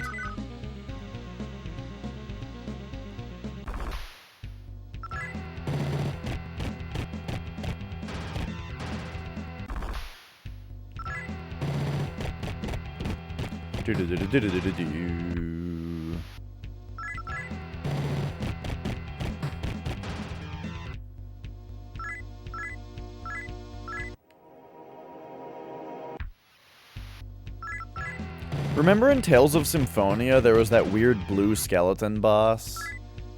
That was like a super boss that you fought multiple times. It was like the first time or two that you fought him, he wasn't all that hard, but each time you fought him, he had like 10 times more health. And was eventually like an actual super boss type. I think each time that you defeated him, he dropped like somebody's ultimate weapon or something also. I don't know why I'm just thinking of this now, but I just remember it being kind of cool.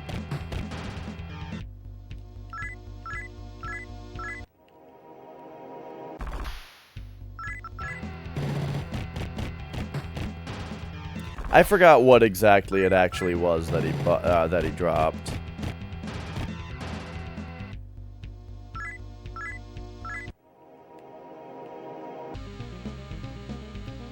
Okay, here's where we take the second door.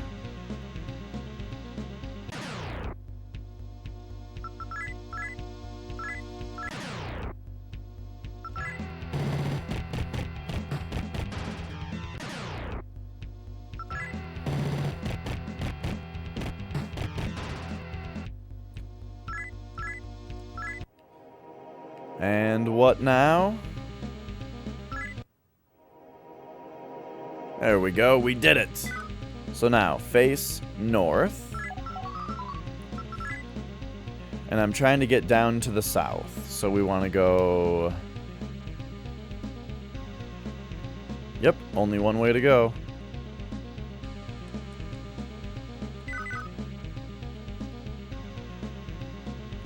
So to the left and through here.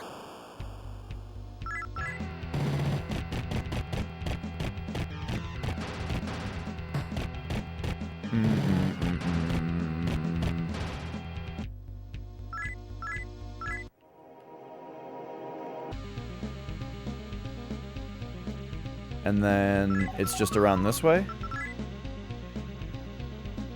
Yep. Why did I think I didn't have the mapper spell up? This whole time I've been like... I realized that it was the full moon, and I was like, wow, I never even cast mapper. Yeah, I did. I've been looking at it the whole time.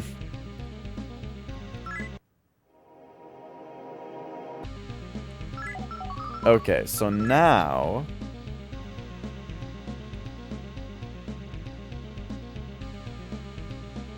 let's kind of take a closer look here real quick.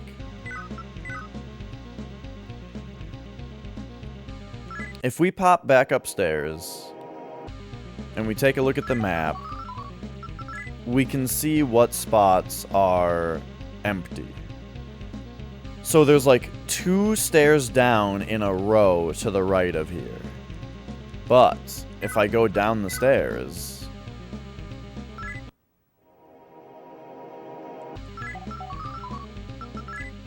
Now we see the 2 staircases to the right. It's that staircase down there that we need to go into and actually explore.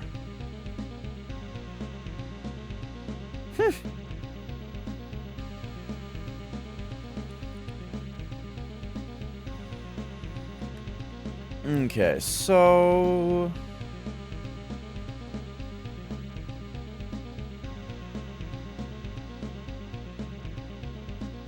So we go over there, hug the right wall until, like, that spot. Okay, this is very easy to get to. Let's pop down here. Hug the right wall for a bit. Until there's a door on our right, which we go past. Then continue to hug the right wall, and that's the staircase right there.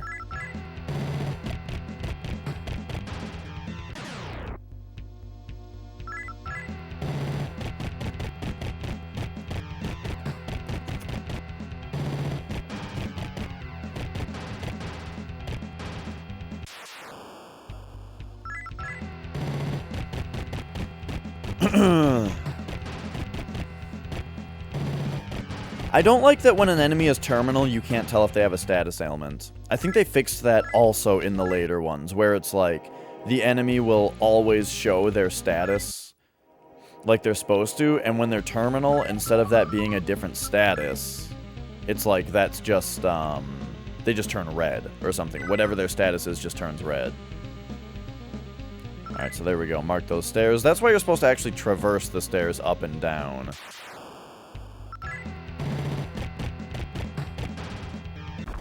That way we would have actually seen this staircase in the empty area. So here we go. Now we are in sort of the last area of this giant confusing floor that we haven't explored yet.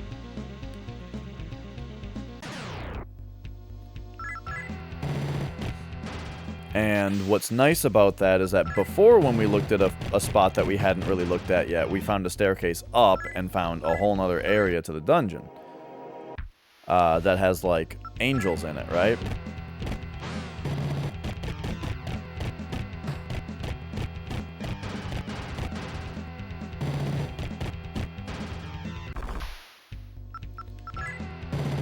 So, who knows if we might find another area that lets us find, like, these different items that I'm looking for.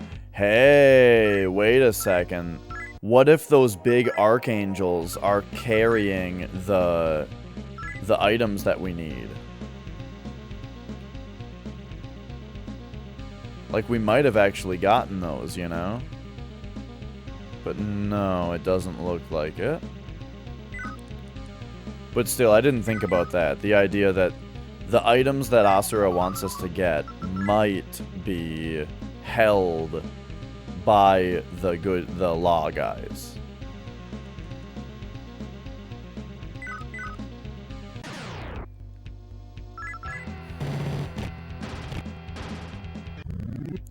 On the other hand, I don't even remember what the other side of this dungeon looks like. Like, we found this Messiah church area. I don't even remember anything that was before that.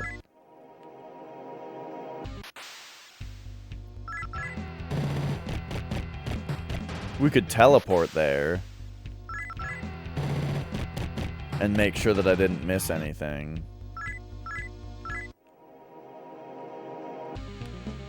I'm kind of willing to do that before anything else. Do I have to go in here? Yes.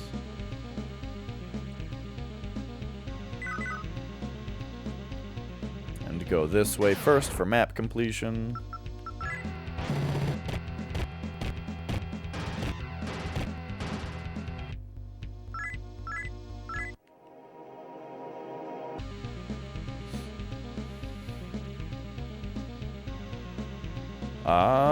What? Oh, right, then this way.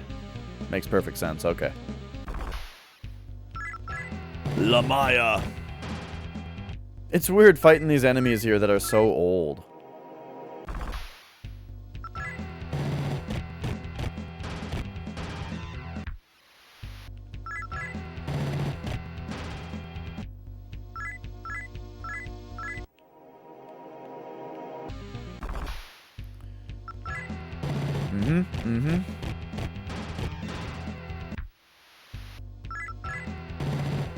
I hope I can find a translated manual for Shin Megami Tensei 2 at least. The funny thing for this game is that there did exist a translated manual at one point, because this game was released for like iOS and stuff. They made a translated version of this game for iPhones, I think. And so it would have to have a manual, or the manual would have to be findable online and translated, you know. But I tried to go to like the website, you know, but it was down. Okay, so that sends us back down. So wait, where does that send us down to now? Here? Wait, this is where we started. Isn't this where we started?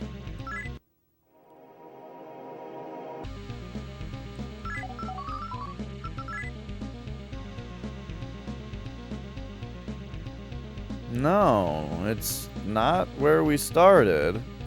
Wait. Yes, it very much is.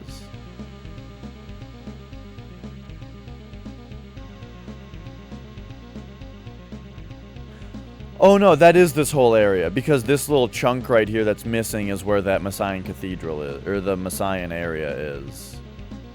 So there you go, we got this entire place done.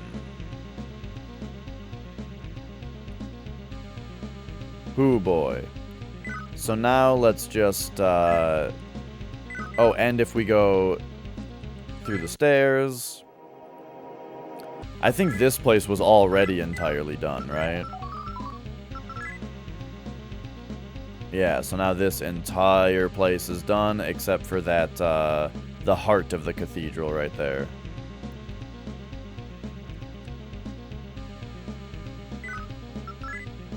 Which we can't get into.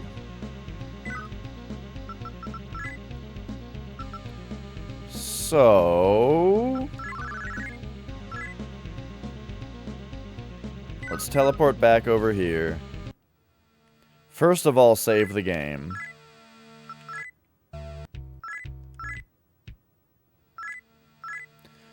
Then, what if we transmit back over here? And just, like, try to refresh myself on where the hell are we?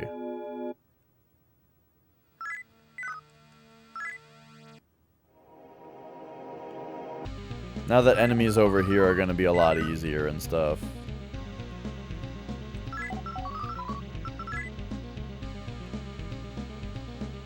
Oh, this is the place. Oh, I see.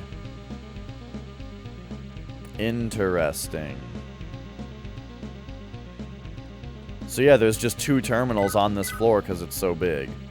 And so, like, weird to navigate. So if we leave, then... What's outside here now? Just nothing?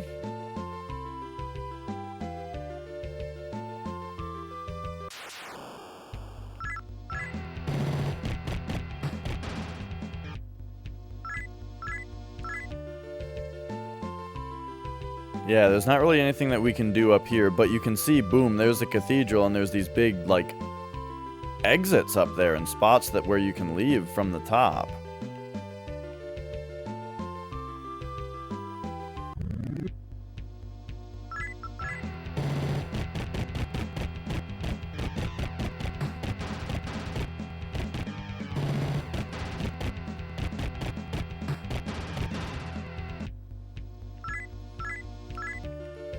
So, alright, and then if we look over this way quick. No good. But can't we, I mean, I could just, like, teleport with the terminal. But it looks like we can probably surf around to get over to the other side of the cathedral really quickly. Let's try it. Hello, hello. You are just swimming to me. Pop over there. Look at that, now we're down here.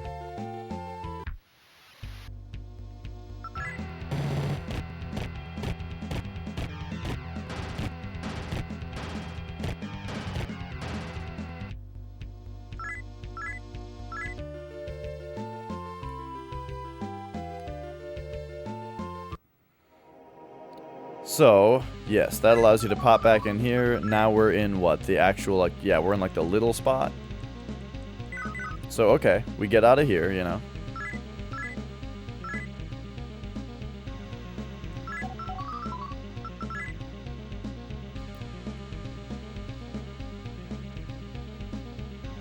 But, look at that, there's only the one way, yeah, there's only the one way up.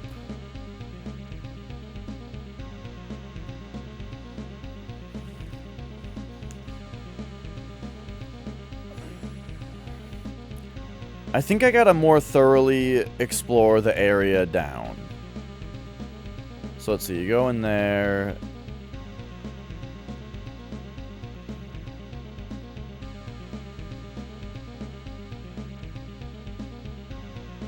And then what happens? Oh, geez, okay. So, you go through that door, wrap around the right, and go left at the T. Then start kinda hugging the left wall.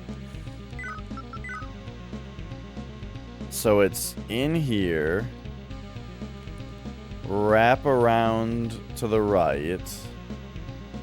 Left at the T.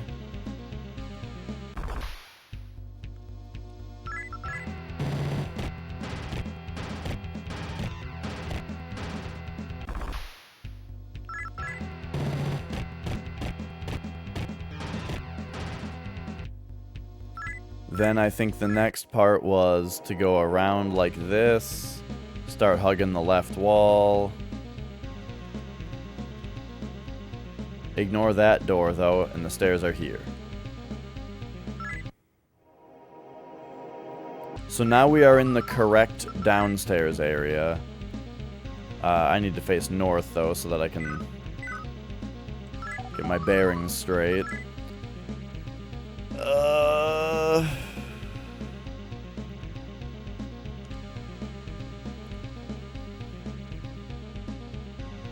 So here there's a bunch of stairs going up, but then there's stairs going down over there. And that's what we're interested in. So, to get there...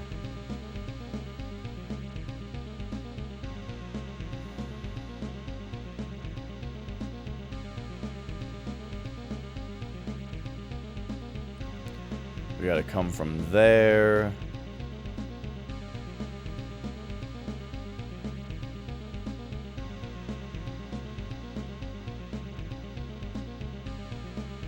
Which you can get to from there. I went down the wrong staircase, apparently. I really thought that... Shit.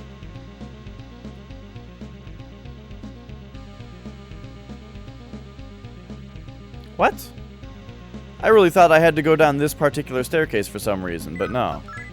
Alright, hang on. Unless I'm looking at this maze wrong, but nah, it looks like instead...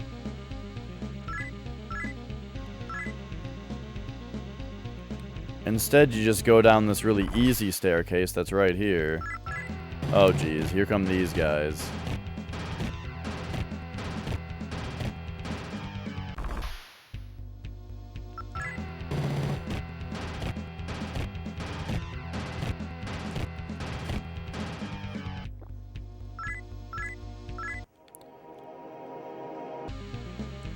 Wait, what am I looking at now, though? Oh, God. Right. You go in and around.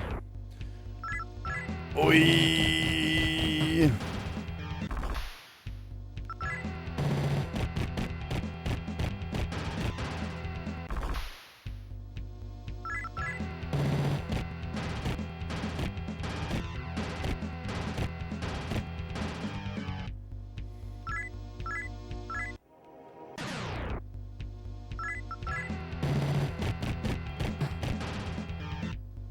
Do do do. Digga digga digga digga do. Pop in here. Alright, so now that we're down that staircase, the idea is that we hug the right wall, ignoring that door, and we go straight into the heart of the cathedral.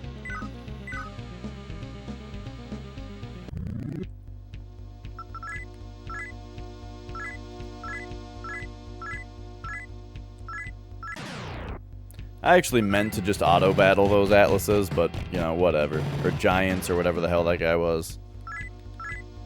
Don't matter now. Alright, hug the right wall. Oh, God. We caught him off guard. Just get him.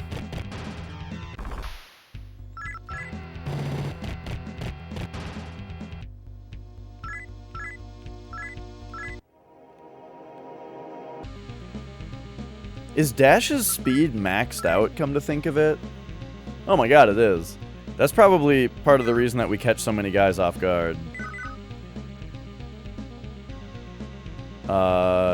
Yep, keep hugging the right wall. Except now we just go straight. This gets us to the heart of the cathedral. Which, for some reason, pushes us through this wall. And then that allows us to now go left. And through the door to the right. Yep.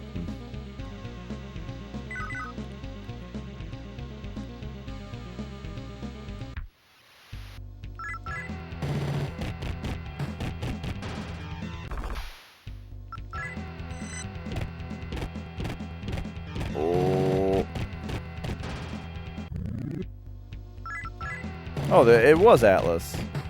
Hey, remember when you were on our team? And then you got fucked up by the radiation chamber?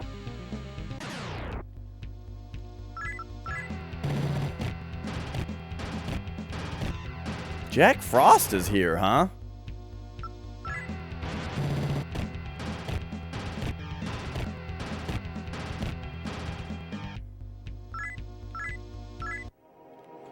Okay. Then, in here we find our staircase down. So, I'm just gonna be more thorough in my investigation of the basement here.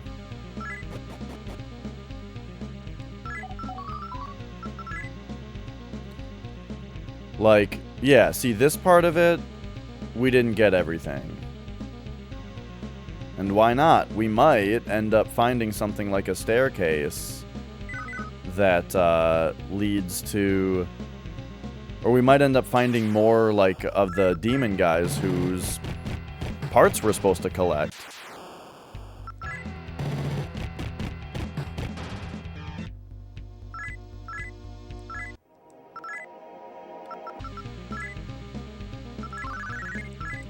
So, if you've been following... Oh my god, I cast Mapper like a moment before the new moon. If you've been following along on this playthrough, and, like, this is the area that I'm supposed to fully explore, I apologize for the fact that, like, I'm so, like, somewhat anal about fully exploring every single map, and then, for this entire 100-hour adventure, and then we got here, and here, I'm like, nah, I'll just go through here as fast as possible. But I think, you know, it was just that, like, I'm excited to beat the game, you know, and I thought we could just rush to the end and do it.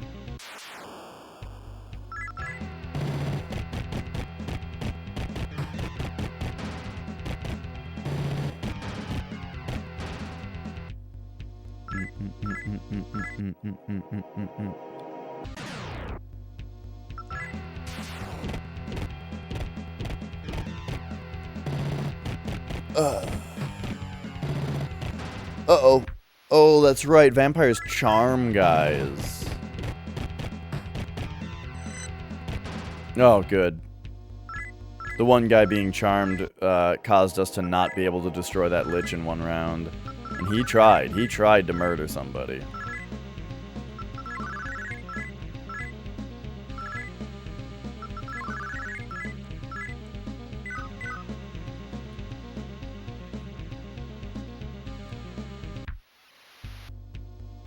What up, Abaddon?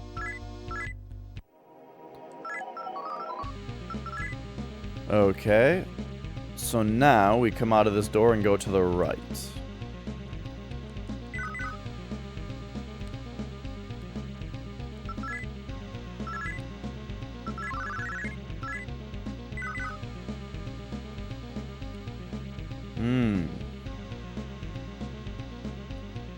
Looks like there's some kind of door that you might get teleported to right there.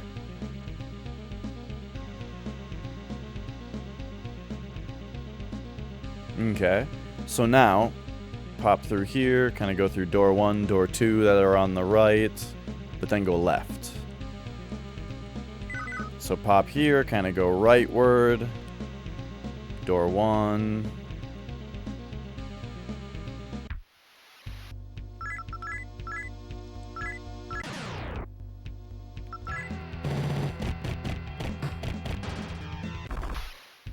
Do.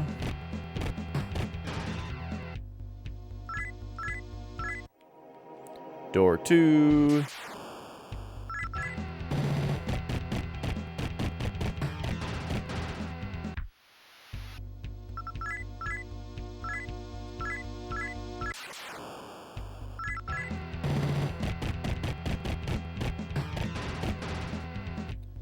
And go left.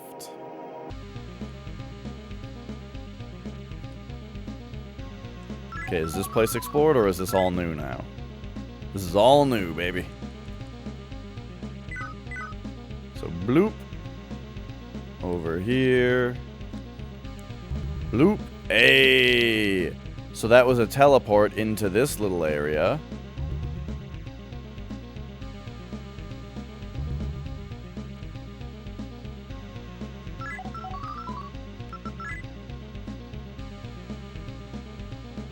Interesting.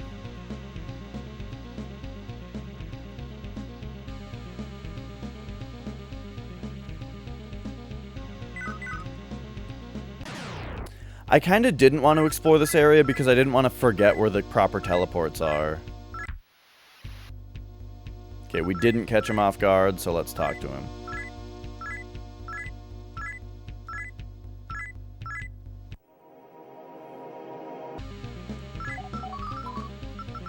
So now...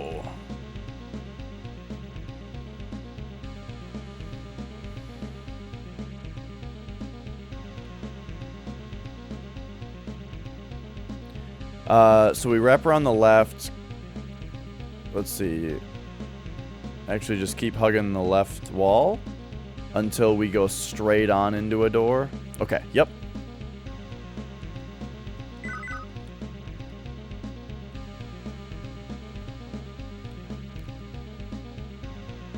Hug the left wall.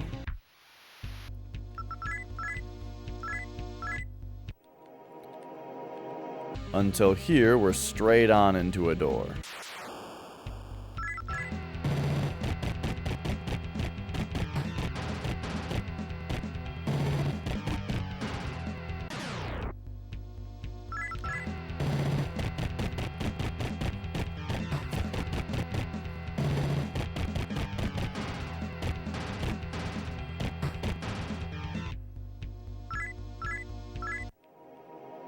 Oh, geez.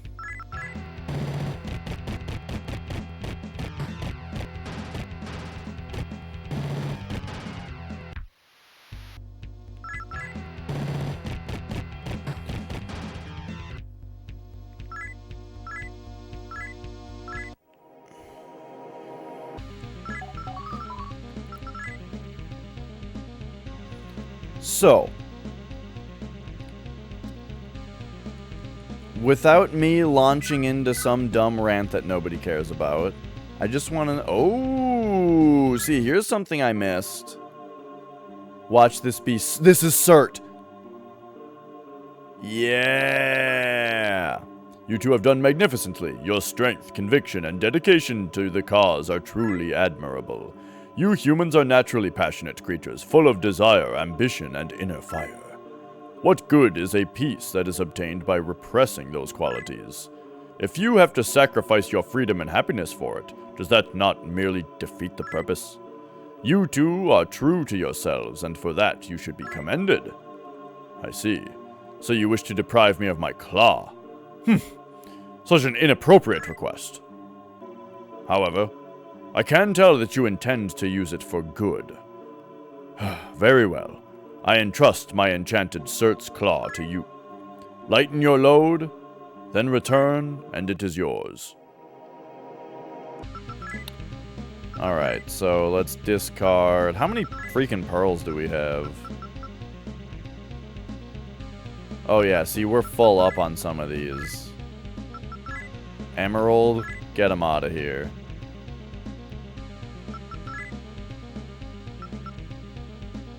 We've got 3 pearls here.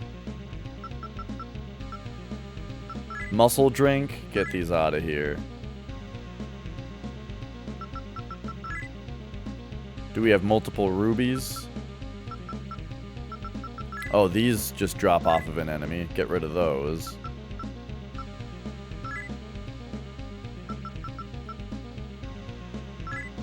Renki no Ken. I think those just drop off of an enemy. Get rid of those. Alright, there we go. We've lightened our load quite a bit.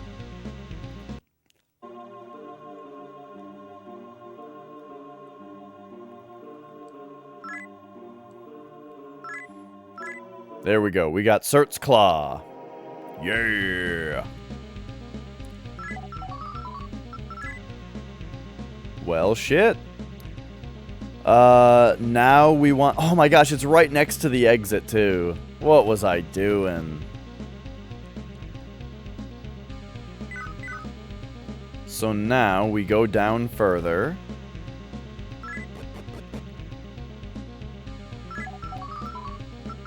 And what room are we in now?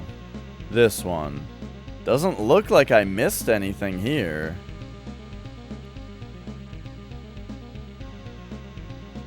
But I wonder if I ran into one of these guys and I didn't realize that... Or maybe they just talked to me. Oh, yeah. Didn't we run into somebody that we talked to, but they didn't request the item yet? You know what I mean? So now we need to figure out where that guy was. They're probably right next to the stairs down every time, right? That's gonna be normal, right? Let's check. So here we go.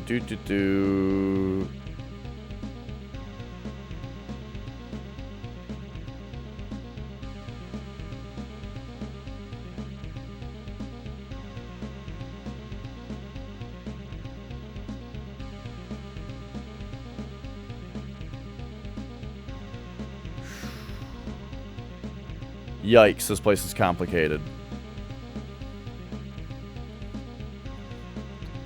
We have to go through the whole place anyway, so we might as well look in all the rooms.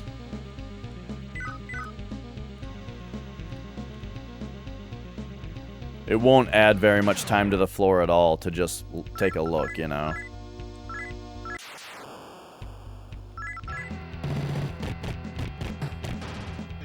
Oh, but don't they have to be a room that has an empty space in front of it so that it can show you the doors? I'm still gonna look. I don't want to take up extra time just for no reason. Just out of laziness, you know?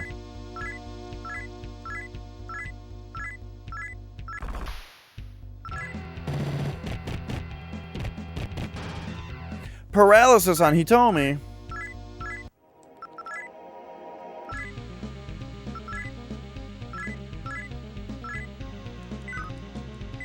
We've got items for that. Ah!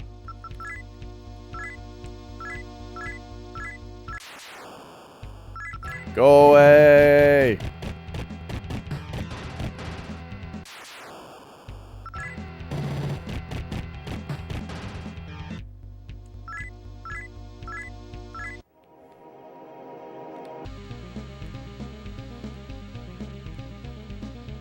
So yeah, it just takes a moment to come over here and look at that door.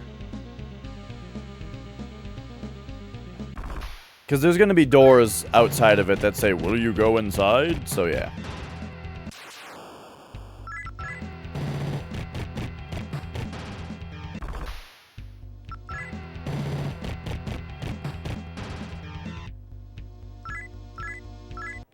Because, yeah, I do totally remember seeing the other guys now that I think about it. Where, like, we talked to them and they were just like, good job, you. And someone was like, wow, if you're not Chaos, you have to fight them. What up, Ashram? We're pretty OP. I mean, there are some enemies that, or there are some fights that I'm still avoiding because they lead to, like, enemies that have instant death attacks and stuff like that, you know? But for the most part, I mean, we're just wailing our way through everything. I've got a lot of these guys on my team, though, so... there's also a lot of battles that we avoid just by having the dudes. Like these. You know, enemies like Succubi are annoying because they can do paralysis and charm and that kind of stuff, you know, so we try to avoid those battles, because if one of my guys gets charmed, that's really annoying. Also, instant death is super annoying, like Samael does, so we got him on our party.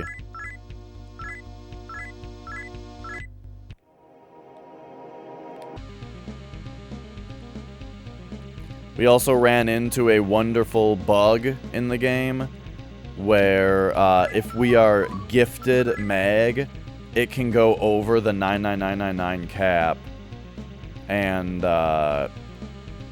overflow into another value, and it messes up one of our demons. I think it only messes up the first demon on the list, so now we can never get rid of Pekyung because he is his power is 12, as you can see. Which is like a, you know, he basically can just like flick boogers at the enemies. So if I ever get rid of him, then another demon is going to move into that slot and get messed up, you know. Uh-oh, I got rid of this guy because I needed to make room for Beelzebub. But this guy can only be damaged by guns, sort of. So he's kind of annoying to fight. That's why I had this guy on the team before, is just because he's annoying to fight. But then I thought, we'll get rid of him because he's really easy to talk to, unlike the Succubus.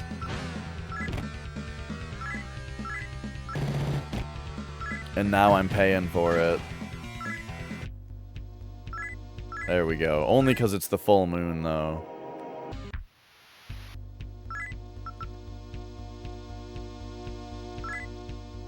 Oh no. Please don't instant kill anybody. Just paralysis. Man, liches are so fucking annoying.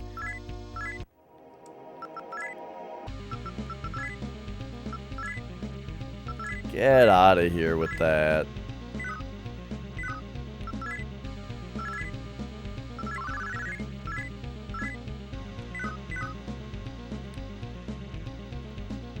Okay, anyway, where were we? Here's a door I have to check.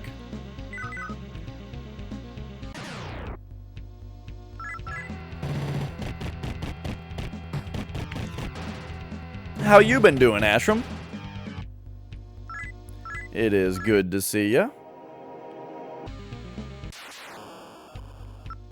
What you been playing? What's everybody been playing? I want to hear about some games.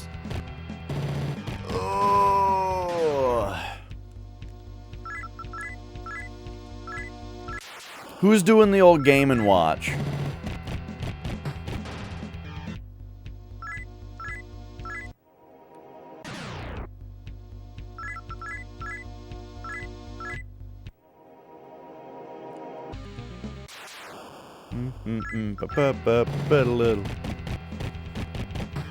Final Fantasy VI, Nat Magic. What is Nat?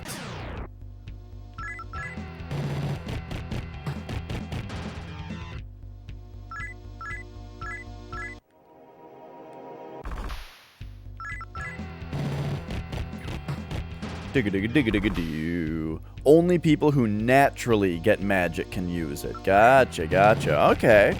Challenge run of Final Fantasy VI. That sounds cool. Man, I've been watching, well, I watched a little bit of it. But there's that streamer Yagamoth. He's been doing a single character, single class run of Final Fantasy V for every class. Like, you know, something like Geomancer only. So he's only allowed to use the main character as a Geomancer for the whole game, you know? And that's nuts. Yeah, he's doing it one at a time every class.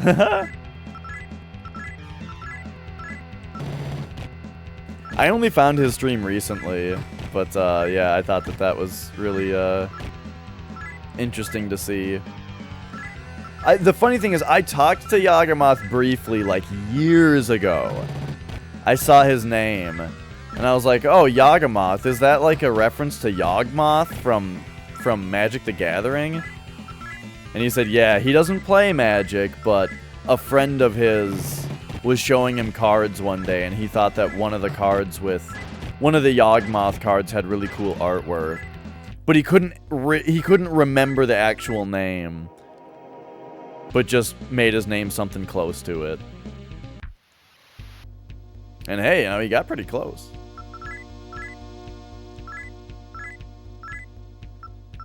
No, why did I do this? Oh, okay. So you lower your weapon against these guys. Good to know.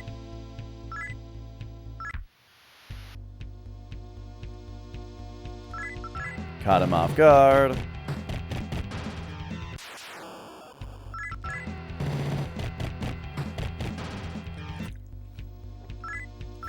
I think it was in like Man vs. Games chat or something like that. What?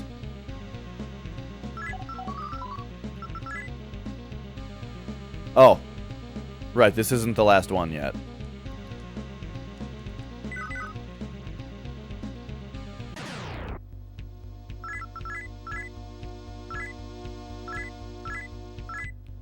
Oh, we just hit the bug again. Here's the thing about the bug is you can tell that it's just programmed wrong. Because when you go over 99999 mag, it sets your money to 99999.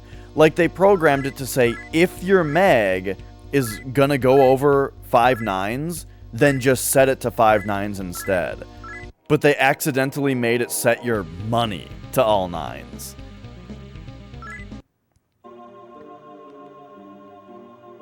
Oh yeah, here's this guy. Oh dude, look at this guy's like weird bulge. He looks naked, yet he just has a bulge. Are you wearing skin-colored pants or have you no genitals? Anyway, this is Astaroth. That you have been victorious in your battles is far as boon to our cause. If you continue on your winning streak, then perhaps there's a chance that one day I will be able to discard this hideous body of a tyrant that God gave me. Oh, God gave you the no-sex organs, weird, like, Barbie genitals. Gotcha, gotcha. And return to the true form as the beautiful goddess of fertility, Ishtar. Ho, ho, ho, ho. Oh, you were a lady?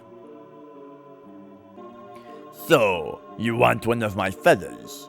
How could I deny the request of one so bravely opposes God? My feather is yours. Ho, ho, ho, ho. Reduce your load. Reduce my load? What the fuck? I threw away like 3 items. What the hell did we get in that amount of time? Charm, get that out of here.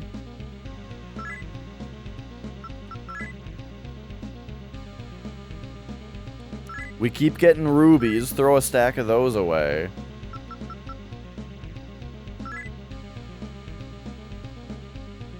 And I guess another stack of beads, since those are even more common than life stones nowadays. Is that a thing? All angels are asexual? I've never heard that.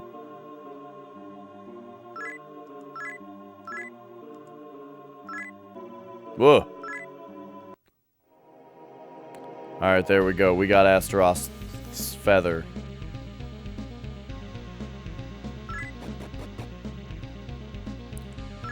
Okay, so here's this lovely room again. Oh, and we can see the way out. Alright, well, the way that I do this is we just hug the right wall and we will find our way.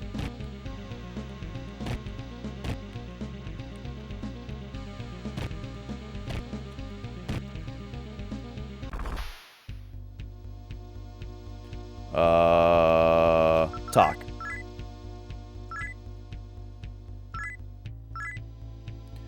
What do you do against these guys? Do we just smile?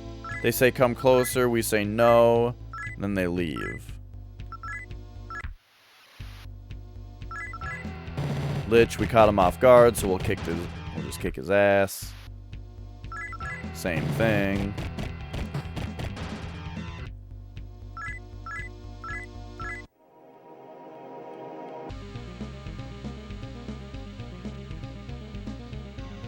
Alright, the mapper spell helped me visualize it a lot better that time. Melon! That's what they say in the Bible. Or that's what they say, yet in the Bible there's a pretty grim episode of a man giving up his daughter for a couple angels. Ah, for sexual reasons. I see, I see.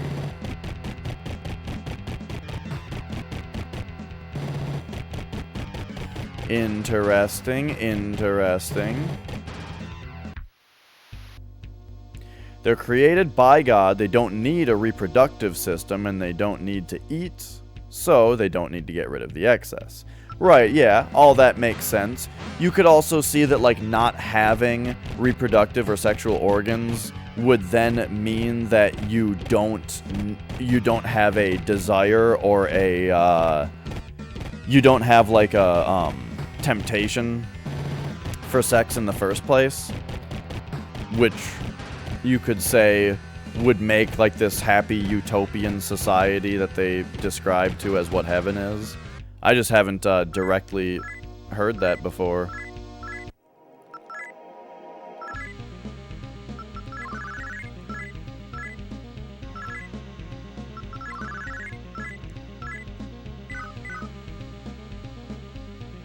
Melon would rather fuck with the sinners than not fuck with the saints.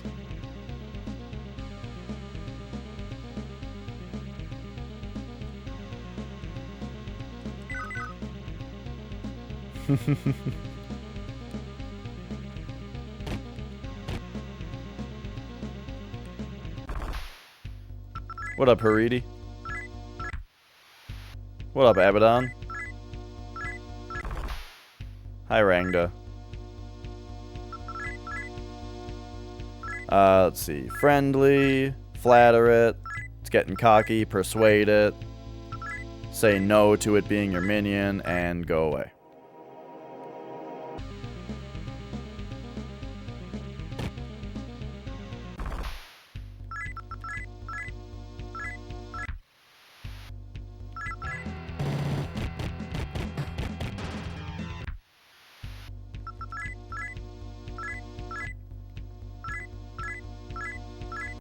Okay, there we go. And all right.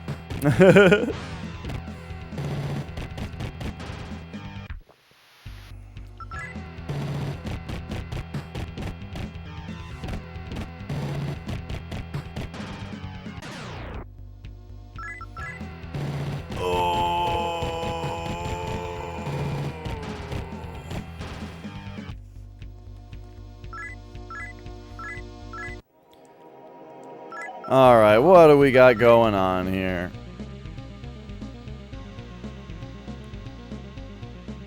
I think it's pretty clear that all of the enemies that we're looking for are going to be next to the exits to each floor. So I'm not going to bother going all the way over there to that door.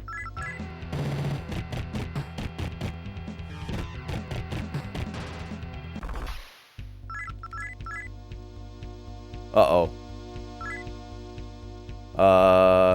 Escape.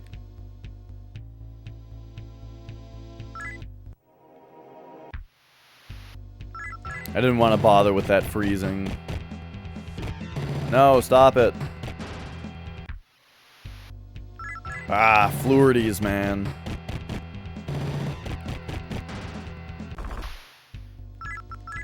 Hi, Haridi.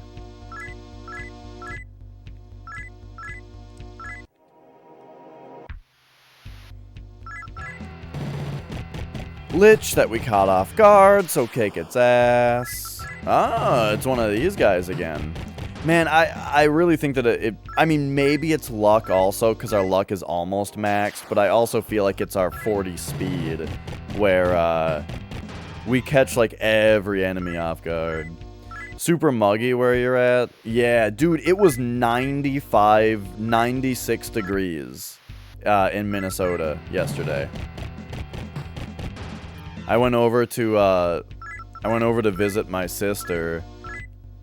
It was like, man, it was very hot out. And you gotta understand, also, you might say, well, in Texas it's 110. You gotta understand, Minnesota has a lake every square mile. It gets extremely humid and full of bugs here, you know, when it gets really hot. We're in, like, foresty, lakey area, so, like, it just gets really gross out.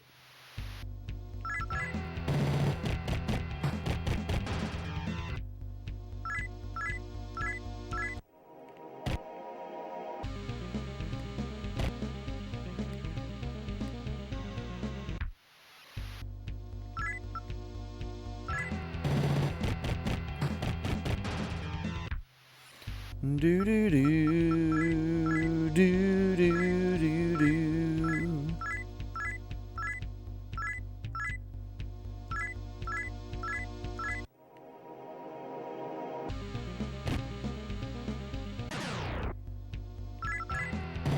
Yep. Oh. So yeah, it was really hot yesterday. What temperature is it today? According to my phone, it is 90 degrees. So yeah, what the hell, dude? So this year, we didn't really have spring at all. It was about 50 to 60 degrees, which is like spring around here, right? It was like 50 or 60 for like 3 days. And then we were straight into summer.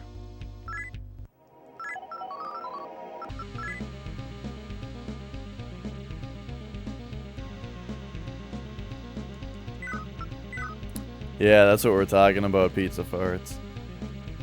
And it's like, man, I really like spring. But yeah, we just don't get it anymore. Instead, winter just goes straight into summer.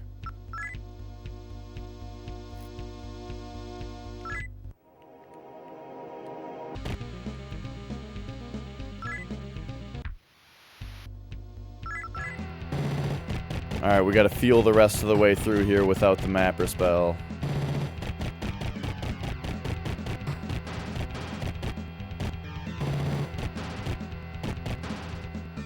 Ooh, I love storms.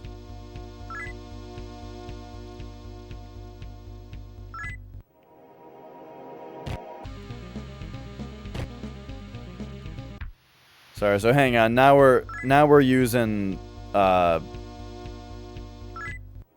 sound to feel around here.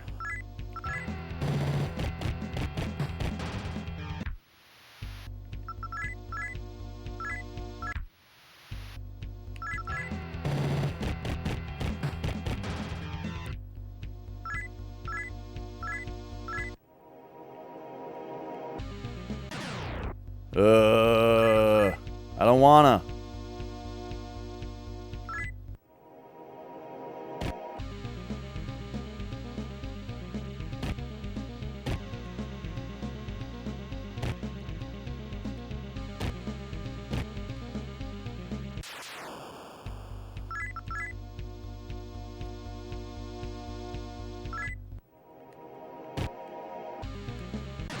I don't wanna.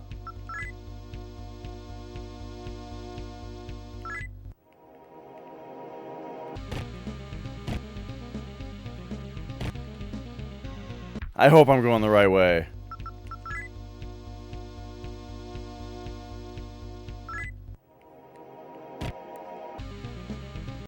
There we go. Oh, nice. I got some ice cream yesterday. I haven't opened it yet, but I got some. And I'm excited. Ben & Jerry's Half-Baked. I'm gonna do my best to not eat it in one sitting. I can almost always not eat it in one sitting. For me, it's challenging to eat the Ben & Jerry's in less than 2 sittings.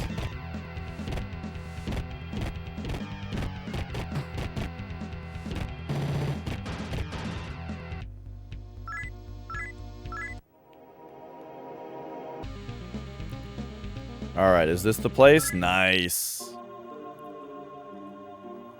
Here he is. Look at this fucking guy. Ariok. What? You want to have my Ariok's fang? Very well, it is yours. Take it. No, you need not explain. I can tell that you will use it to do the right thing.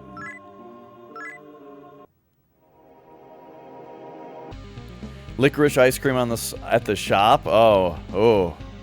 Yeah, I'd try it. I'd try it. I actually like black licorice. I know it's like that's like a super old person candy. But I like it. I think it's because I grew up eating snaps. Because the thing is, my mom really likes black licorice, you know? So I grew up eating snaps because of that. Stop it. I hate that running away puts you back a square in this game.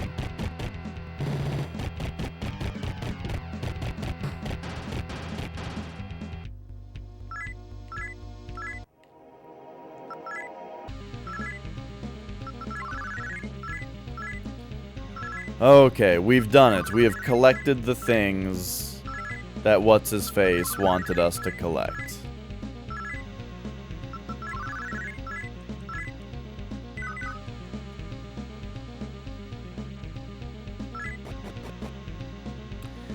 Yeah, when you run away, it puts you back a square, and then, but the thing is, when you go through a, hang on, okay.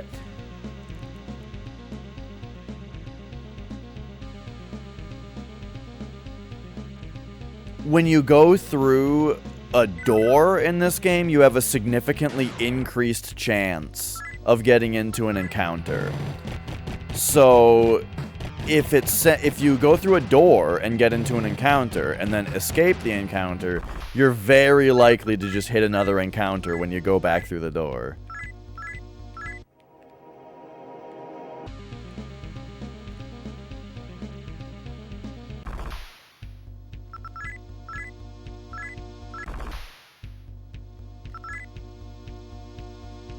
We're back to the running away plan for a lot of these enemies just because they're annoying.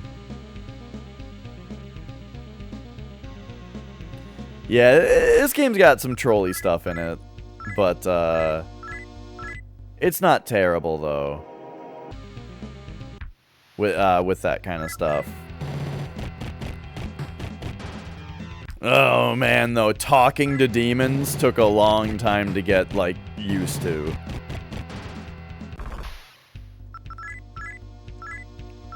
Speaking of talking to demons, did you guys ever read that book, Talking to Dragons? Well, the thing was, though, that I think Talking to Dragons was the 4th book in a series. The first one, I think, was called Dealing with Dragons. They're like kids' fantasy books, you know? Similar to Harry Potter, sort of. But I really liked them when I was younger. So if you would have read them, you were probably very young.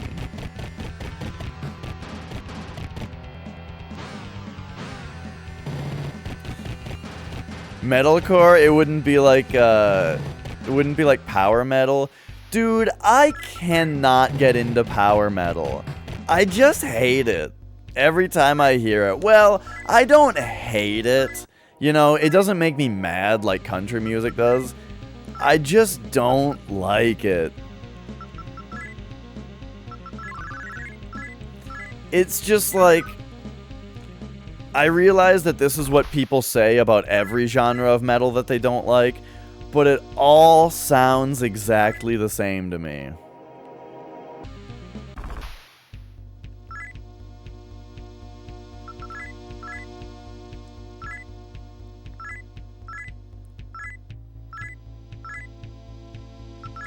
Money me.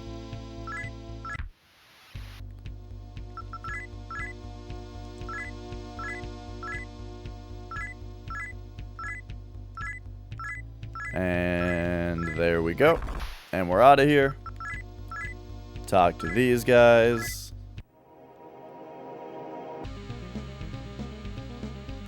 Right, yeah. Like, again, like, I totally understand that that's what everybody says about every metal genre that they don't like. Or every genre that they don't like, for that matter.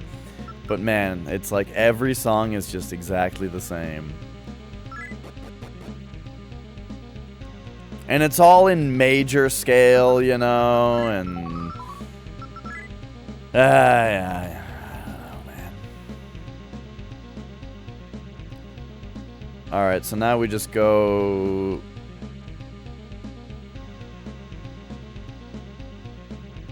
Okay, yeah. We hug the left wall, but we kind of take shortcuts on it. So yeah, here's where these traps would be dealing damage to us if we weren't chaos aligned, I think is how it works. Man, it's already 2 o'clock. Jeez. How have I been playing this game for 3 hours already?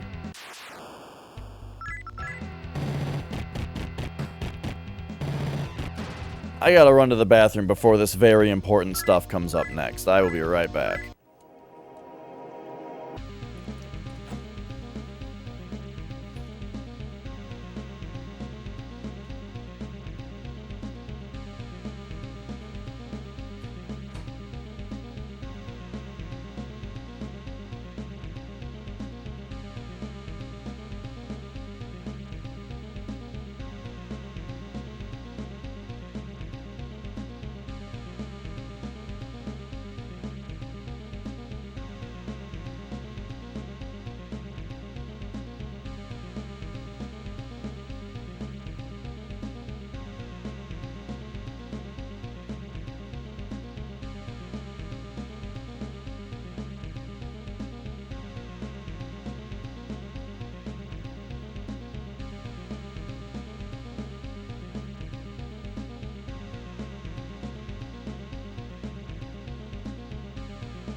Okay. You know, there is one power metal band that I do like, and it's Iron Maiden. You gotta like Iron Maiden, and you can't deny that they're power metal. But it's like, even Iron Maiden, I can kind of only take, like, one album at a time, you know? And don't get me wrong, it's great, I really like them, but, like, you know, I can sort of only do, like, an album at a time.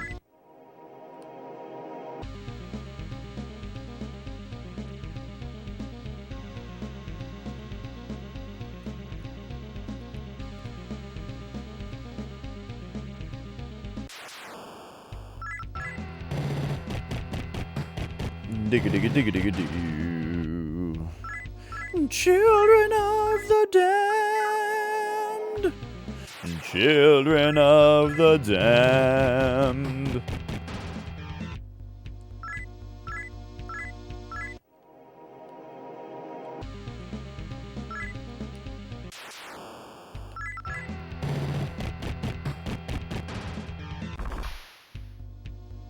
Oh, what up, Callie?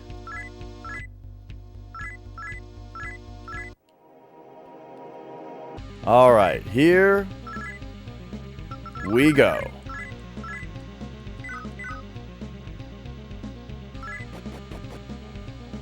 Last floor, right? And we go...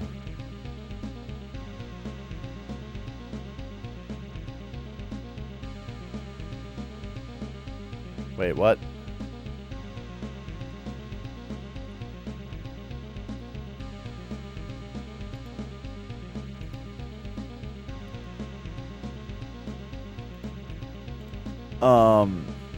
Got it. It's like kind of hugging the left until we go through the door that's on our right, and then we got to go in there. And then we start hugging the right wall. Got it. Sounds good, Melon. I will check it out.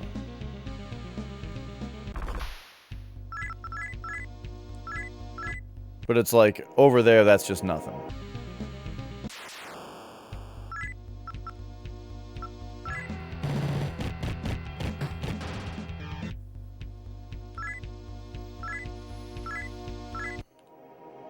Alright, hugging left wall.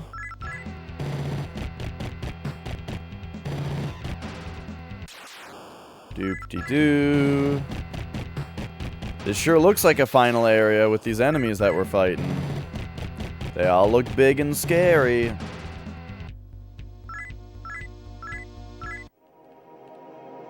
It's funny to run into two different colors of the same enemy in the same dungeon, though, you know?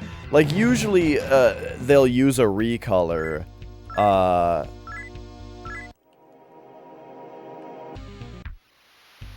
Usually, you know, they'll use a recolor in a later dungeon. So it's funny to just run into both at the same time. Okay, so here's where we're still hugging the left wall. Yada yada.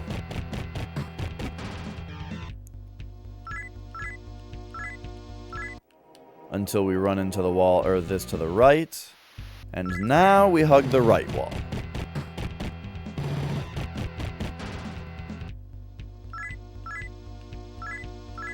Man, I really wish I was neutral and could use that neutral sword.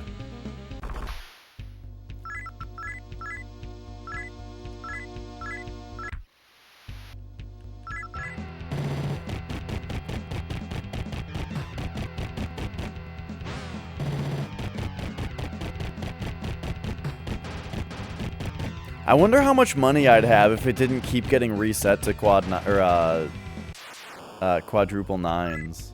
Or, I mean, quintuple nines.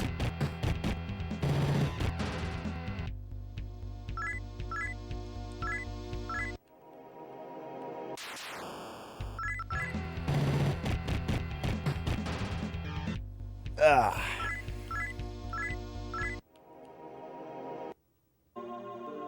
Alright, here we go.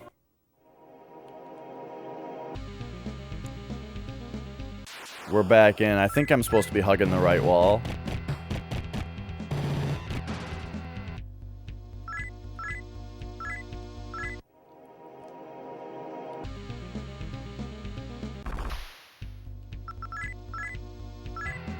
What?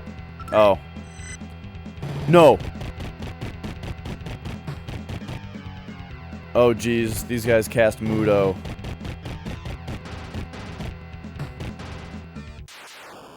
It's also clear now why I immediately tried to get them in my party. And succeeded.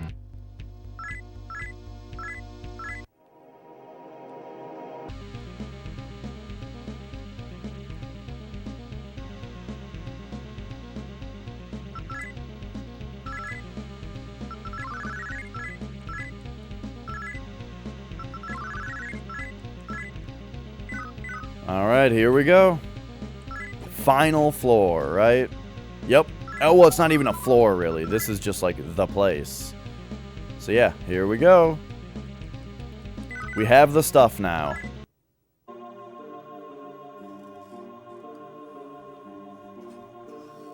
Oh, you've gotten all three, the claw, the feather, and the fang. Very well, I shall turn them into the Devil Ring for you. You got Devil Ring. With the power of this ring, you should be able to open the way to Michael with no trouble whatsoever.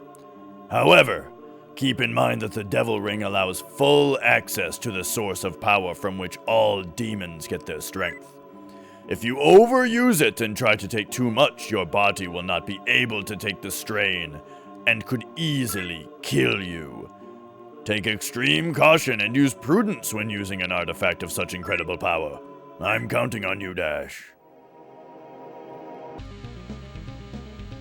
Well, there we go. We did it. We got the Devil Ring. Can we murder him now? Oh, he's not there anymore. So do you think now we have to climb the tower, or do you think this will get us into the heart of the cathedral? I think we have to climb the tower.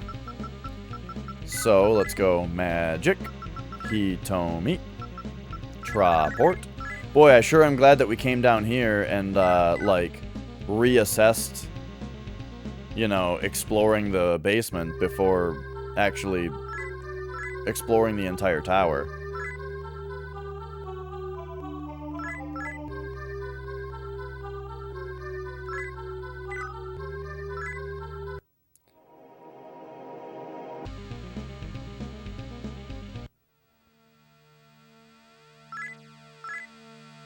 Alright. We will save the game then.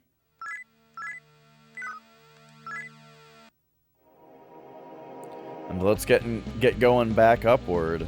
We do have to deal with, we do have to deal with a whole bunch of bullshit. But let's see, where are the stairs up again? They are in there.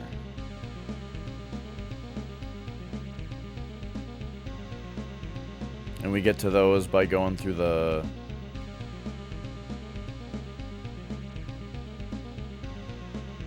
in those stairs. Okay. So let's see if I can access those stairs from these.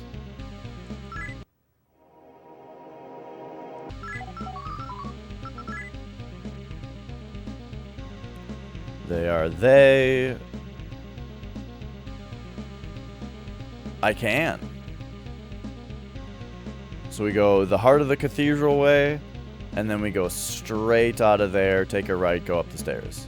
Okay. So to get to the heart of the cathedral, you mostly hug the right wall. These guys can instant kill, but we'll see what happens here.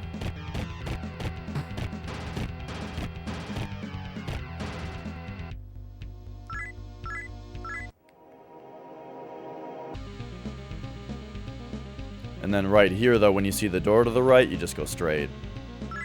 All the way straight.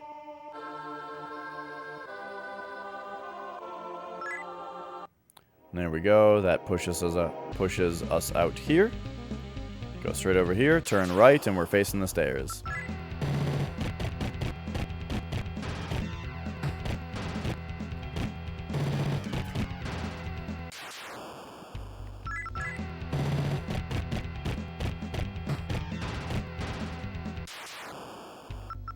Whoop.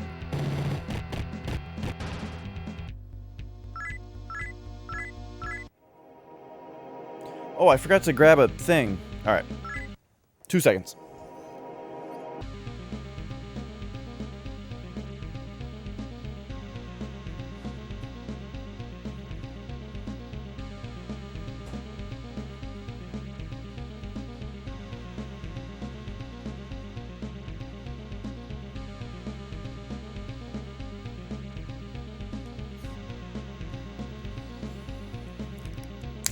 Oh, nice. Quick blood test.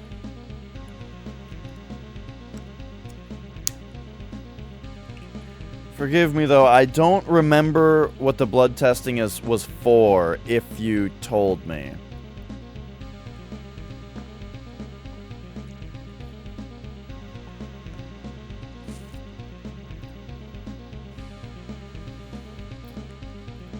Okay, so let's face north, and then Now we should be able to access those stairs, so we just...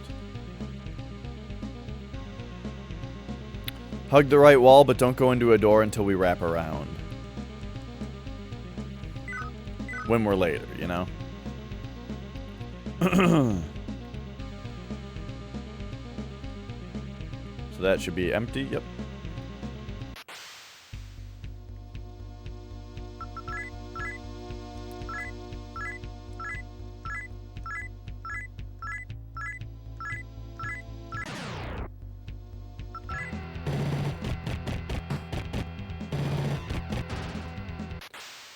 Alright. I think these guys are annoying. I think these are the guys that repel physical, these darker elephant guys. Bah.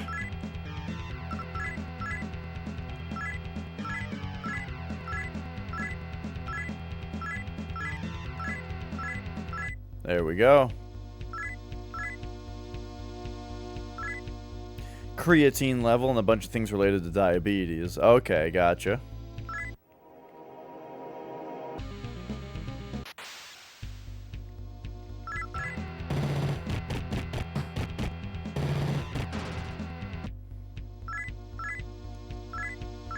I can't really remember... the last time I had blood testing, I don't remember what it was for. I didn't really know what it was for exactly. It was when, like, my depression was really bad.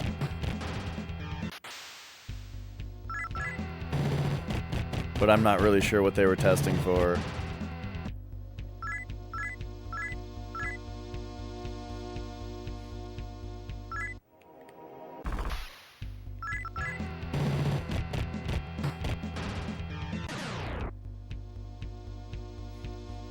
There's an engine going outside and I'm not really sure what it is.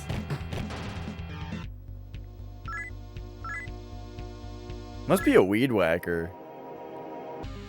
Because, like, it sounds like a lawnmower, but it's, like, revving, you know? Like a lawnmower doesn't really do.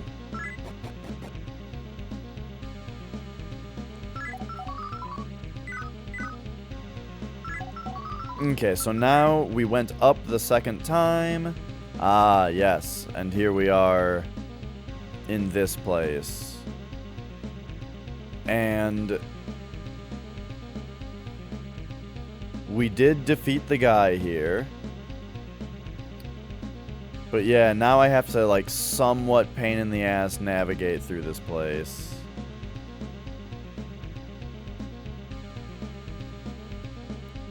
Looks like the best way here is gonna be...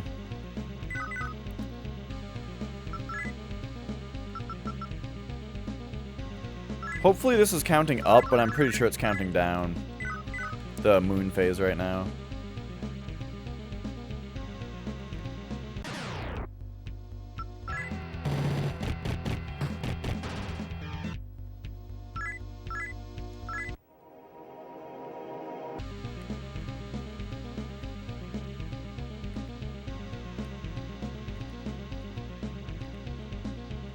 Okay. Hey, I don't mean to jinx anything, but I feel like the encounter rate has kind of calmed down a little bit. Yeah, I did that stupidly. I wasn't paying enough attention to that conversation. There we go.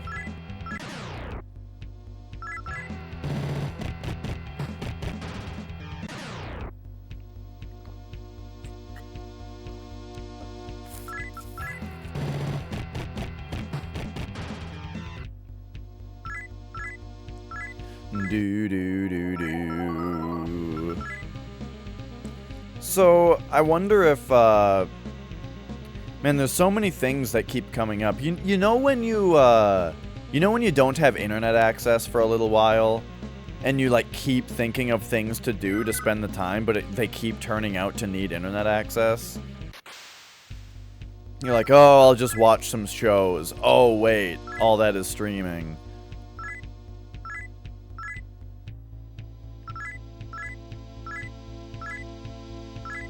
And that kind of thing, you know. Oh, I'll just play some Diablo 3. Oh, wait. That one's more of a joke, but you get what I mean. I'm starting to feel that way with the pandemic, where it's like, I keep noticing new things that are like, wait a second, this place isn't open right now. Like Nicole was talking about getting some clothes from Goodwill, you know, and it's like, oh, hang on a second. Obviously, Goodwill is completely closed right now. Or like, I was just thinking about like the amusement park that's around us, you know? There's a great amusement park in Minnesota called Valley Fair. But it's like, hang on. Surely that's not going to be open either.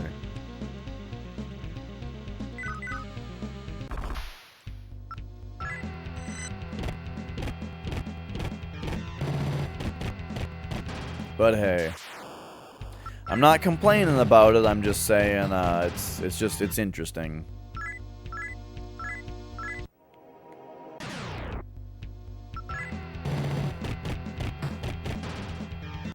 You complain about not having internet access for a little while because you're paying for it, you know?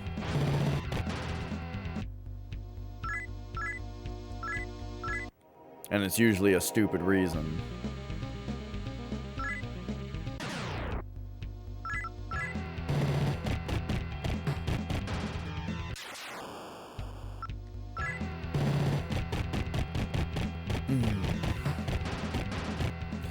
This dungeon is really sweet, the way that it works.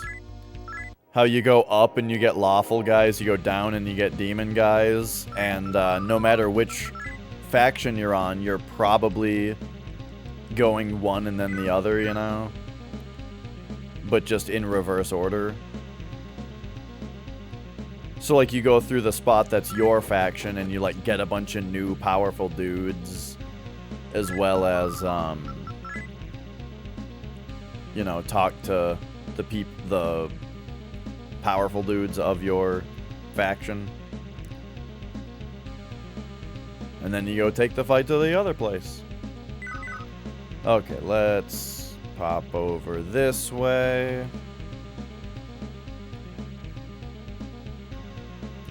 I did get a physical recently that wasn't blood work, but just regular physical.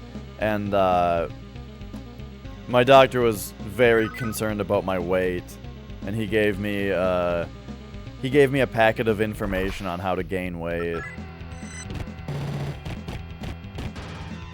But it was all stuff that I do. Well, not really. I don't eat a lot of dairy, and that was one of the big things on it, is to have dairy. But like I don't really like very much dairy.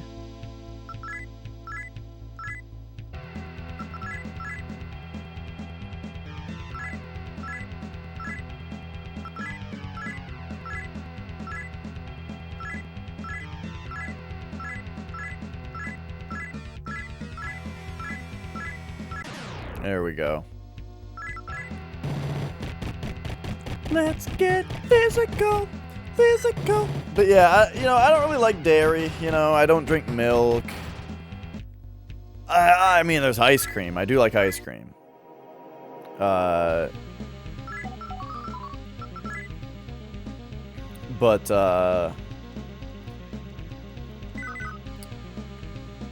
you've lost weight. Oh, okay.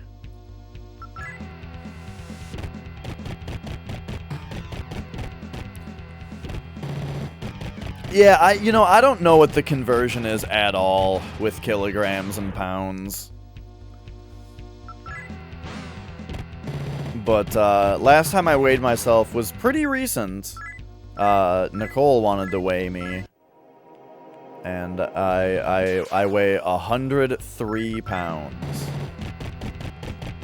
Which is exactly what I weighed like 5 years ago, 5 or 6 years ago. The last time that Nicole wanted to weigh me. I haven't changed.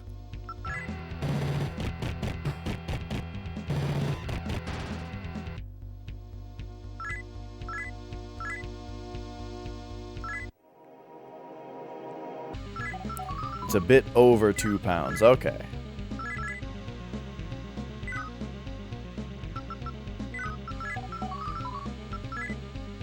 Oops.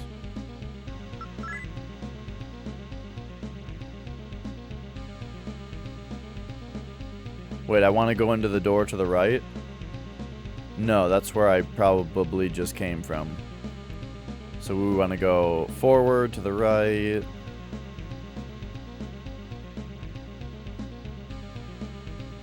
Wow, this floor is complicated.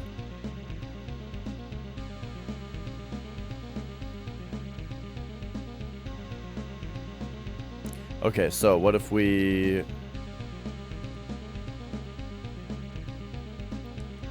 Okay.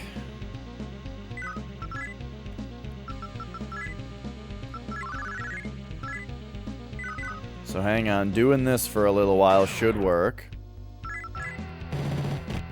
We'll find it, no problem. So how many big angel badasses have I fought so far? 2? And then we got to the spiky floor and I was like, fuck this.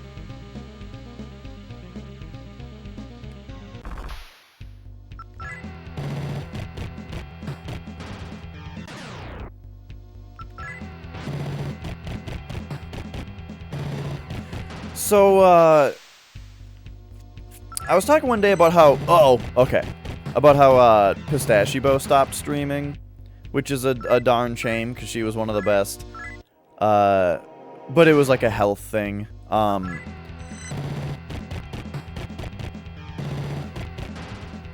but, the thing was, I noticed that, Dreamy Pop quit streaming also. Well, he didn't quit.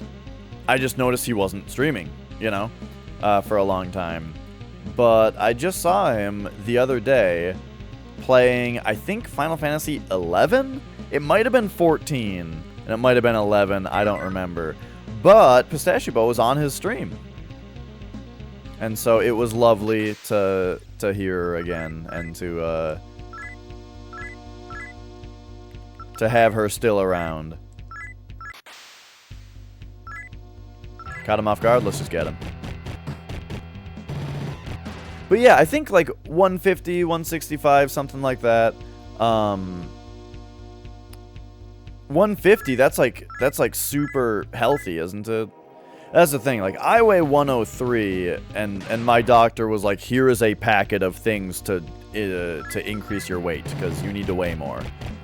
I'm like, all right,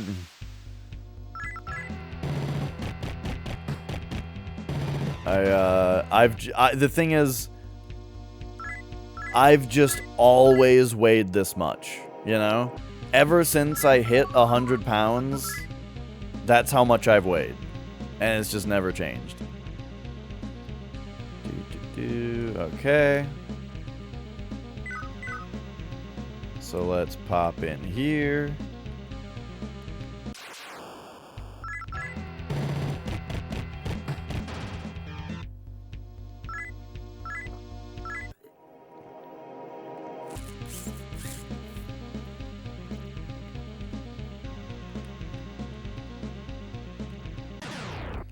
Alright, so, all the way around there.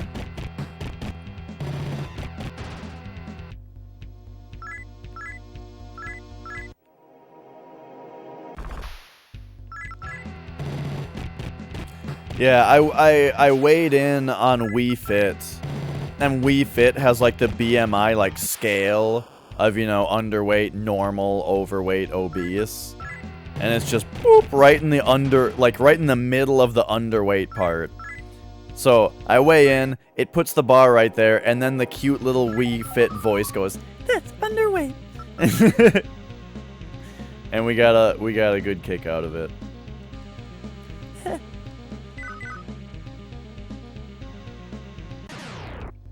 Wii Fit has a nice personality to it, you know. I haven't, like, actually played it.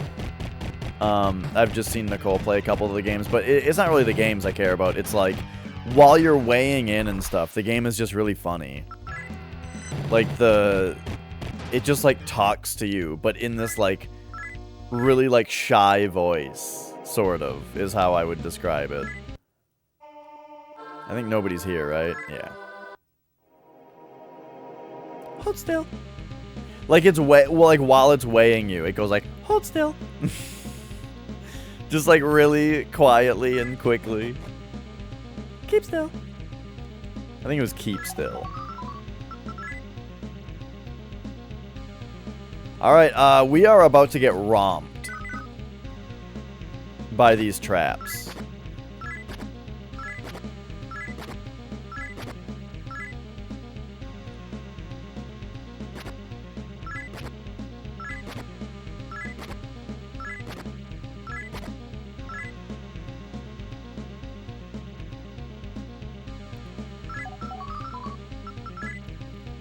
I should... I'll write it down. We might have to come here more than once.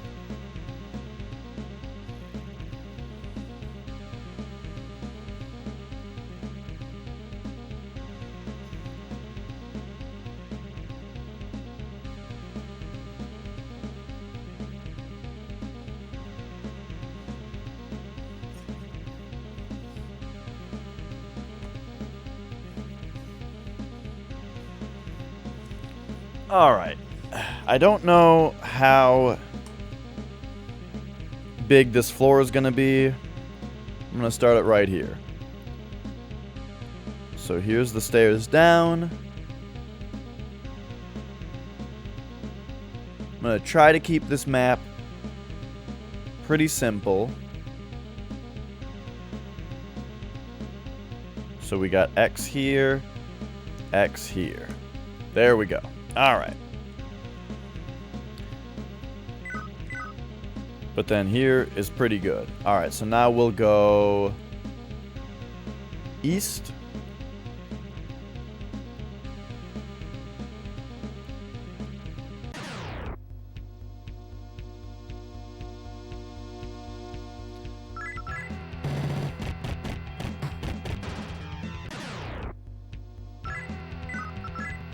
Okay, okay. I'm glad Melon's on it. Oh, geez. Callie's almost dead.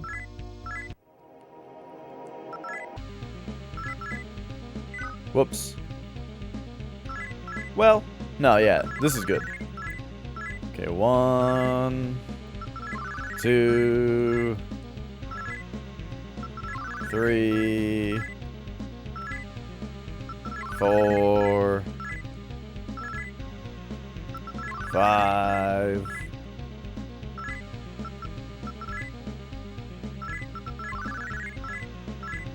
6. Okay. Boom. Boom.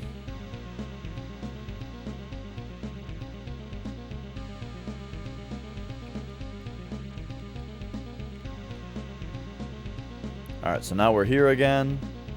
We go down this way. And there is a wall right here. Right here. There are walls on both sides. Boom. We've run into a wall leading to our left. And we have ourselves a dead end. But no spike traps.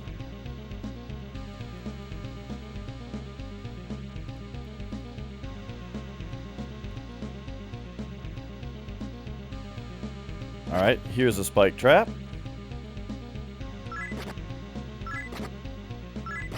So, I think with that, I would say that we prioritize not going down here, because you have to step on a spike trap to get there, you know?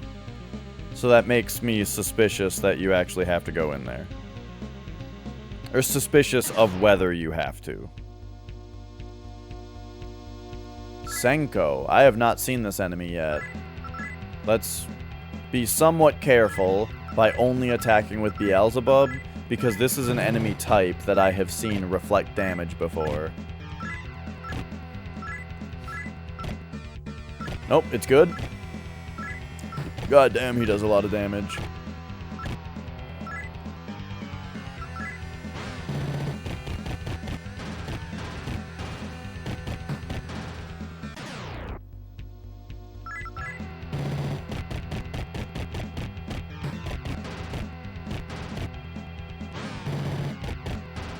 Alright. I wonder what spell they're casting there. Move, you little shit.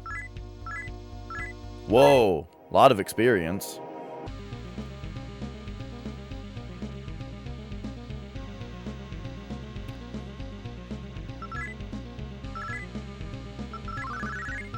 Let's get a little bit of this going here.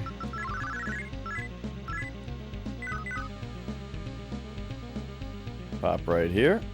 We've got only a door on our left.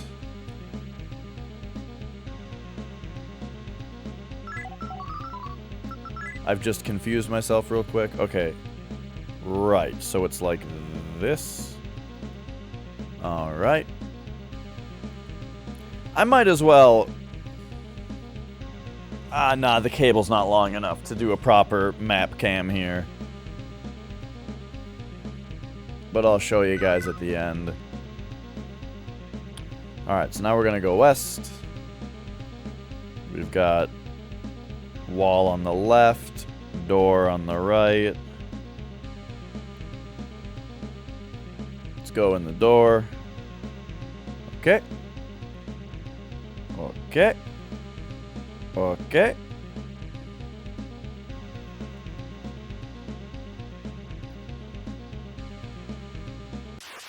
Popping in here.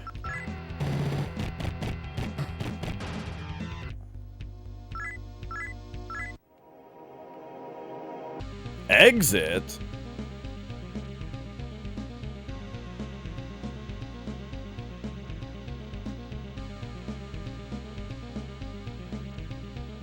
That's not what I expected. Let's check it out. Okay. So that gets us up here, which I was a little suspicious of being a thing. So yeah, we're at the top here. That makes me think that we're on the top floor of the cathedral in general. You know what I mean? Because, like, if we can exit onto the rooftop, then, like, where else is there to go? Oh, but we can actually move to other parts? Kind of making it a bit more complicated.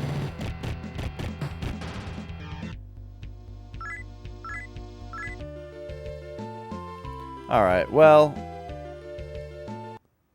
let's get back in there then. So we are right here. Let's go.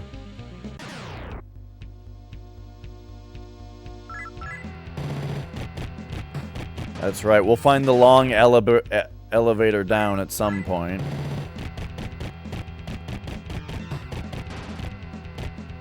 I heard that at one point in the story, Ebrietas was supposed to have a much more like central role to the game's main plot.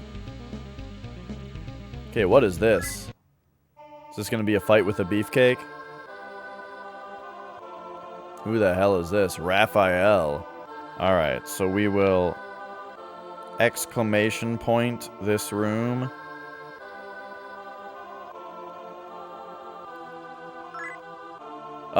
You foolish one, do you insist on continuing your wicked, murderous ways? Something like that, I don't know, I didn't really read it very closely. Accursed child of man, covered in the blood of the righteous. Gash! I shall put an end to your crimes myself. Yeah, right, lore-wise, she's very important. What up, Cortland? Good to see ya.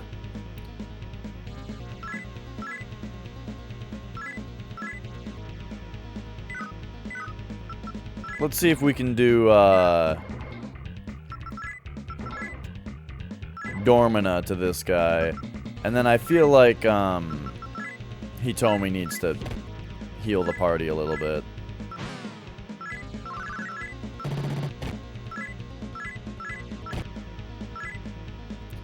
Okay. Let's wail on him. Okay, this is gonna be serious.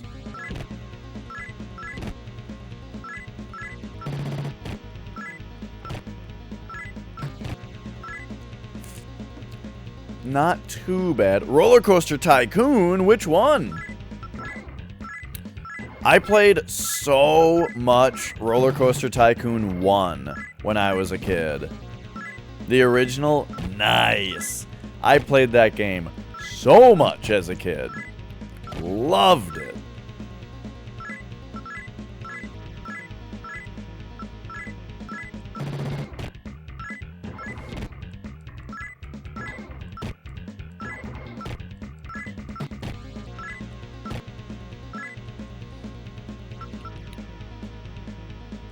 Okay, Dash is unfortunately frozen.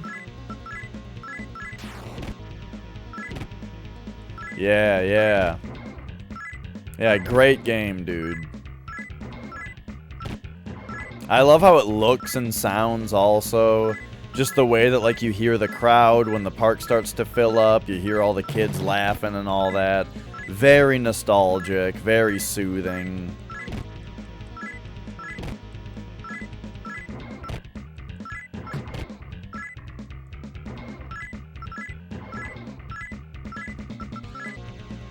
Just seeing all the little sprites and stuff of, like, the kids jumping for joy when they get out of the exit, or, like, the people walking slowly, drinking the drinks and eating the stuff.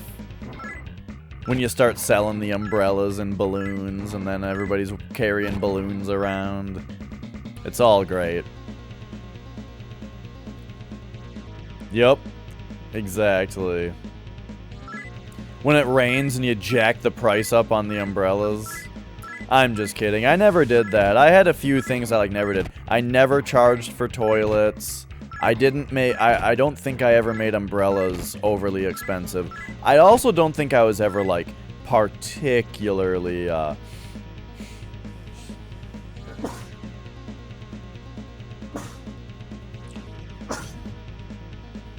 Whoa!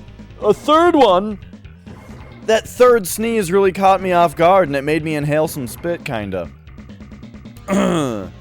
Anyway, I was probably never particularly good at Roller Coaster Tycoon because of those things, you know. Alright, here we go. Level up. Give me some luck, dude. Hitomi level up. Speed.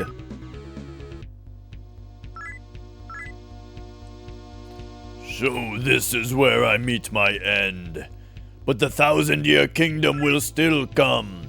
There is nothing you can do to stop it. You will fail. It is only a matter of time before you and your heathen allies are destroyed. Alright, sweet. So, I guess that means I just gotta find the stairs now, right? Except I guess the stairs here are more like the exit. This was next to the exit.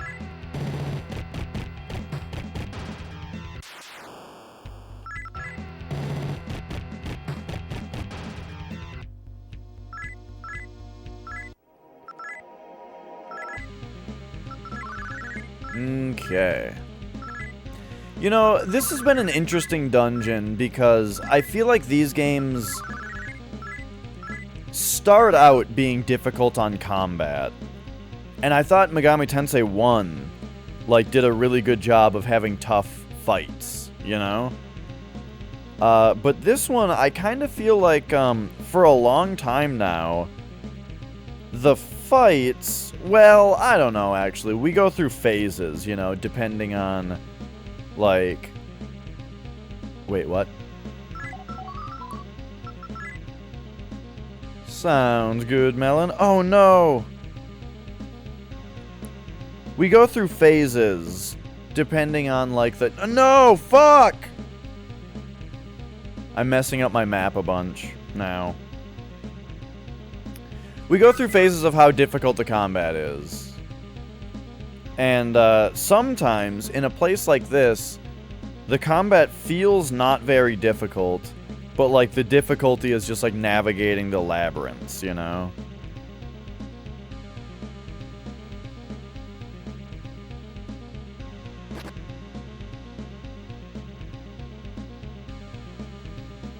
Okay, we found another spike pit.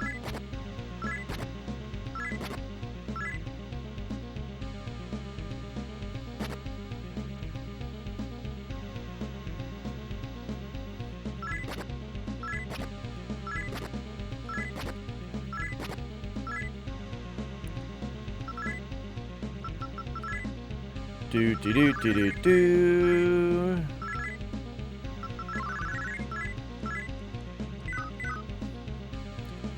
I wonder if we don't actually need to like do any more of this area, and I should just run to the exit.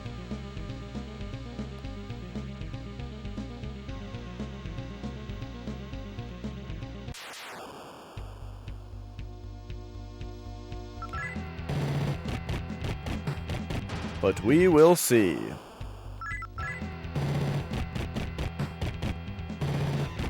Do do do do do do do.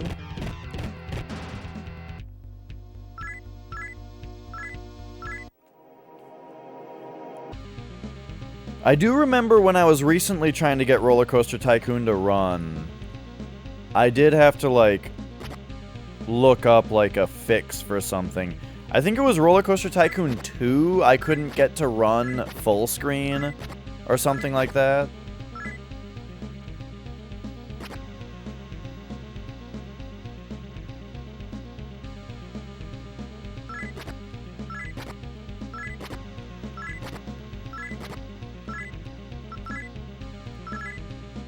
But there might have been something weird about the first one, I don't remember.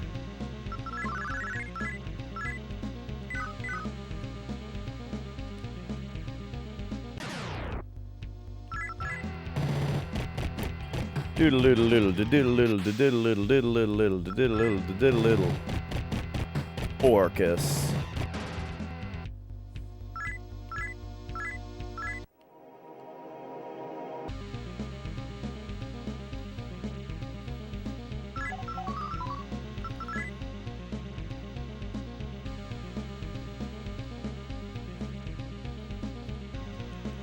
Alright, yep, there we go. So now we can go down. And we have a spike pit.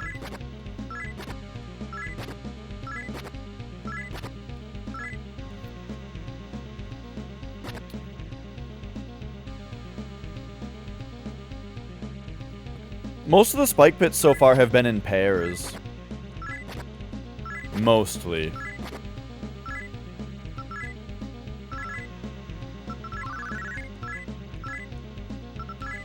Whoops.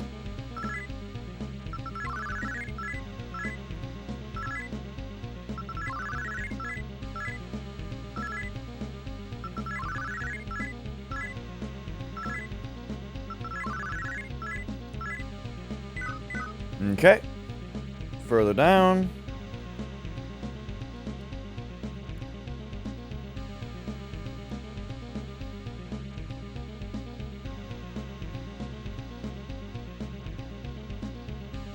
This area's got a lot of these, like, two-space enclosed spots.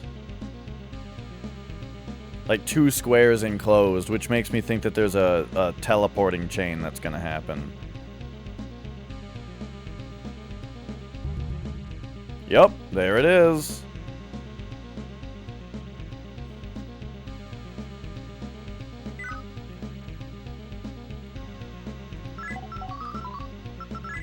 So let's take a look at where this sent me.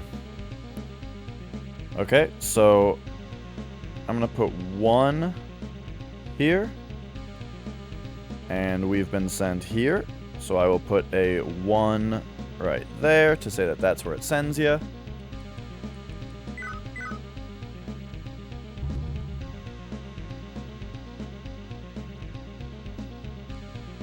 One to 2. Alright. 2 is right here.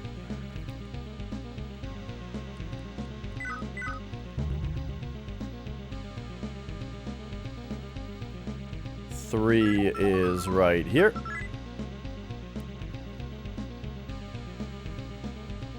Oh, interesting. So the spot 1 below us right now was the initialization of this teleportation sequence.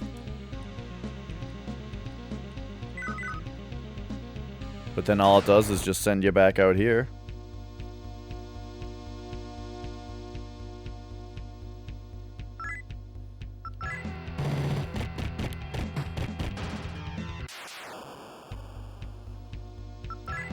Okay. I'm starting to feel like this is complicated enough where I should have map cam on. Let's go. Let's get it done.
There we go. Okay, so.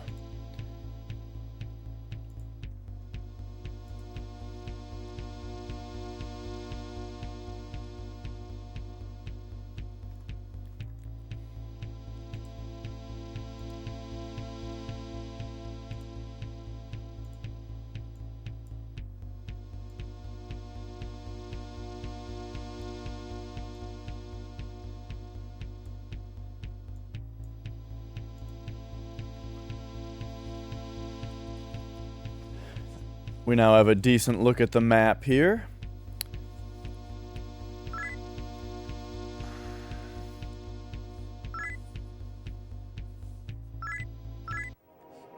And we can say that we are right here. So we just go over here, down, down, down, down.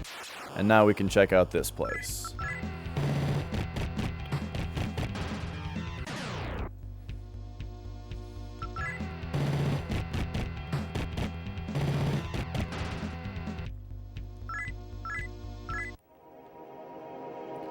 So I'm facing south, and we're right here. I guess we can go back west a couple spots and come down right here.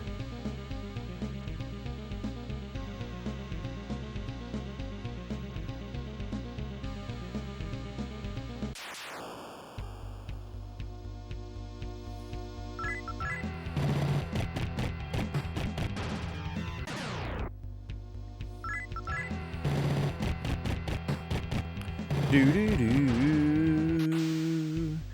boo do do do.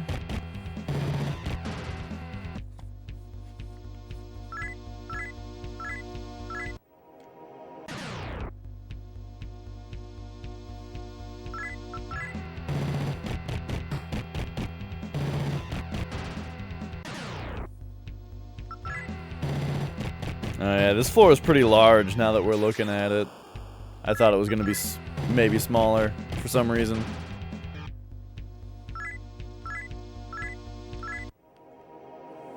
Alright. Pop down here. What up, Oracle? Boom. And then we go this way. Spikes! Mark down those spikes. That's not very nice. Yeah, this floor has spikes on it, so we gotta take notes.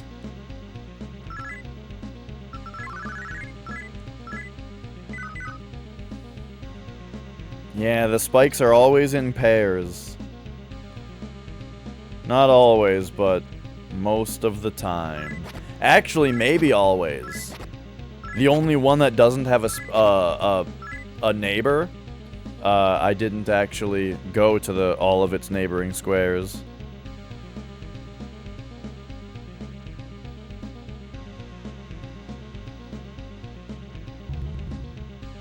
Oh my. We've got ourselves another teleport. So let's take a look here. So yep, this teleport, so I guess this will be 4, right? Yep, so this is number 4. And that teleported us right here.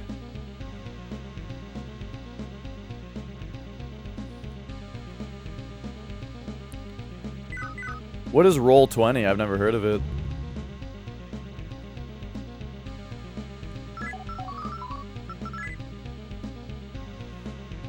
Okay, so that brought us to 5. 5 brings us all the way down here to right here.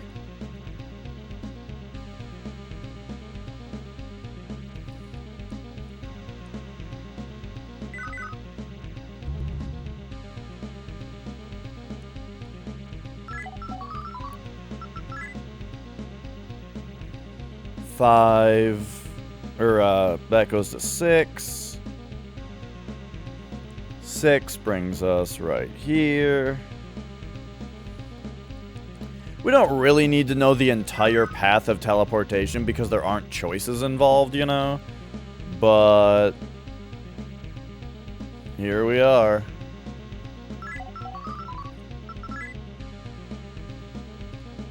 Oh, geez, here's one in a spot I haven't explored yet. So that is down 2 and right 1 from this room. This is where 7 sent us.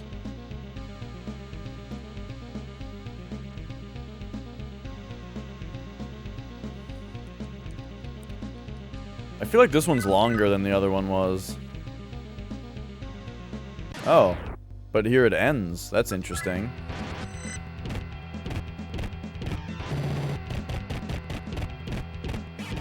What did they do to everybody? What the fuck?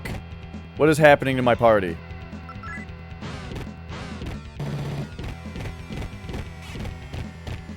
Oh, they're charming everybody. Oh, my whole party is dead now. Cool.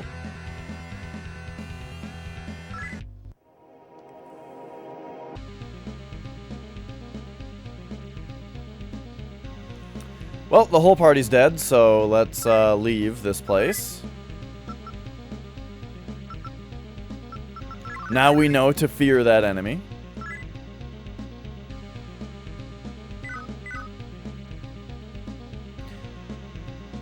Twitch isn't letting you change your email. Okay, let's see. Pop over to the healer over here. Hopefully we have some money and we haven't recently run into the glitch. Because, like, a bunch of people in my party died. Okay, we're doing okay.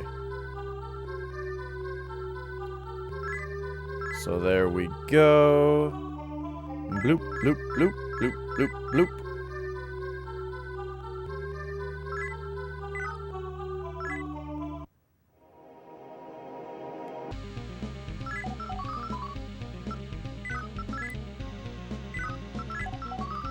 Okay, who did we have here? Beelzebub, you're my right-hand man. Haridi's in the party, right here. And finally, Kali, right here. Okay, well, let's save what we got so far.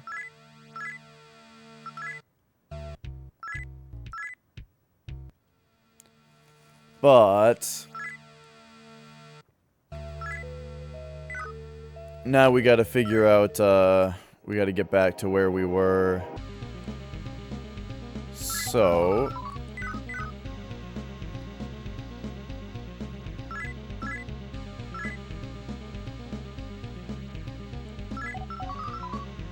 if we want to start moving upward, oh geez, we gotta go in there.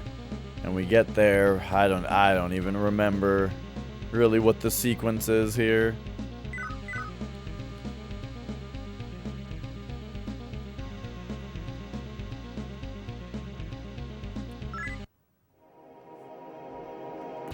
Oh yeah? You gotta play Valorant, huh?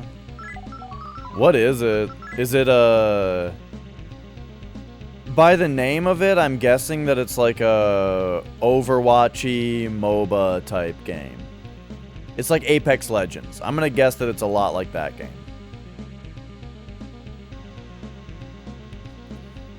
Let's see. Or is Apex a battle royale? I guess I don't even know.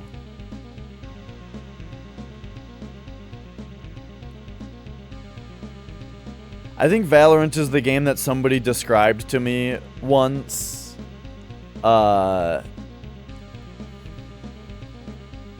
And I made a joke about... Well, just that it's like, oh, it's a Overwatch type game made by the people who made Fortnite or like something like that. It's not exactly that. But I was just like, oh boy. Oh boy, is that uninteresting to me.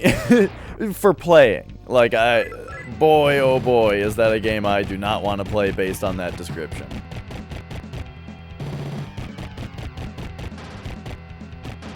But that's just because those aren't my kind of games. I play boring games nobody likes like this.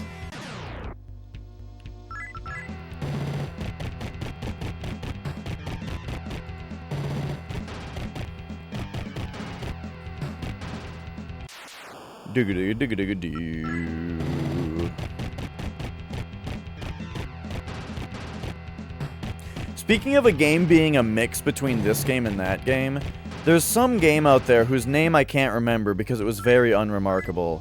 But like, they retweeted my my notification that I was going live with Slay the Spire for the first time. Like, first time that I ever played Slay the Spire, right? I put out on Twitter that I was going live. And,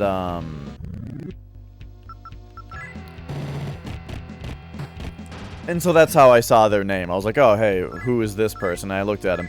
And it was somebody who is making a card game, but, like, and I was just kind of curious about it. So, like, I looked at a couple of their pages, you know, like their Steam page, or if that was a thing, I don't remember exactly, but firstly their Twitter, and then like their official site and all that, and just like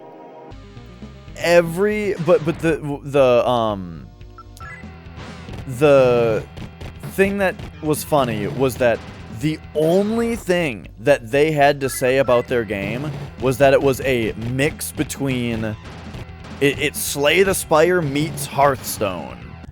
And that's like all anything said. Every single like promotional image or promotional message that they said about the game. Play my game. It's Slay the Spire meets Hearthstone. And I thought it was funny that like, oh man, that's all you have to say about it?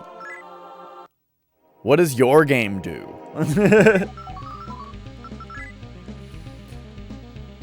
Have I played the first Phantasy Star? I have never played any Phantasy Star game, but I have heard that the first Phantasy Star from Sega Master System is very good. And I have a Sega Master System, so I could play it.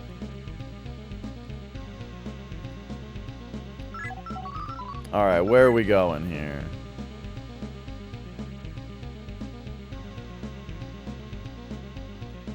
Am I facing south right now? Yes, I thought that map looked very wrong.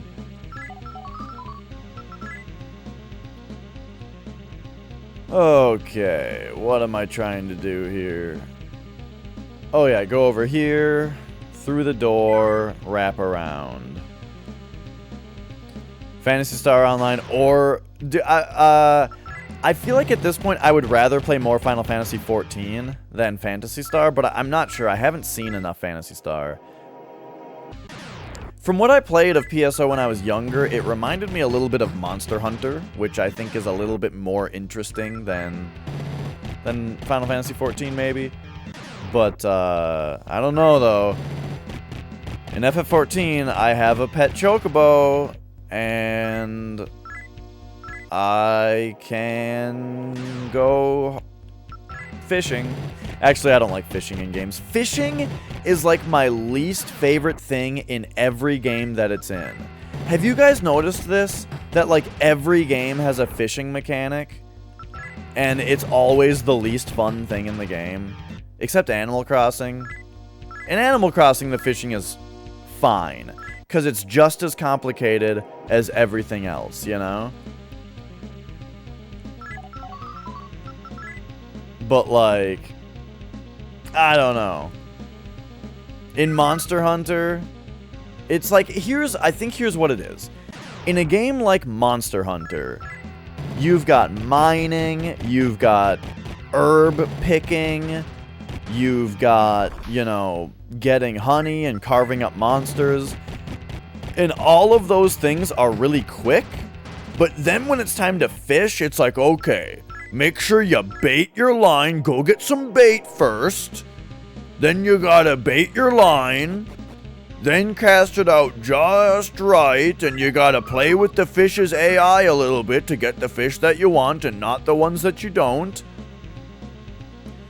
Then, when they bite, there's a little mini game that you gotta play, and you gotta play the little mini game, and it's like, it's so complicated compared to the mining and the carving and all that stuff. It's like, for some reason, the fishing has to be way more complex, even though it's not necessarily any harder.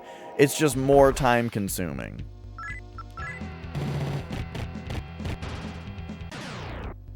You know what I'm saying? You know what I'm saying?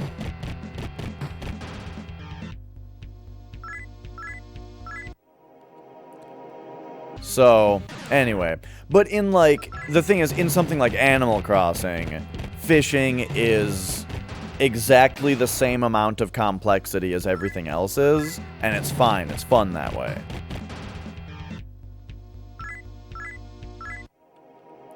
Fishing was also kind of fun in Yakuza because they just made it so ridiculous.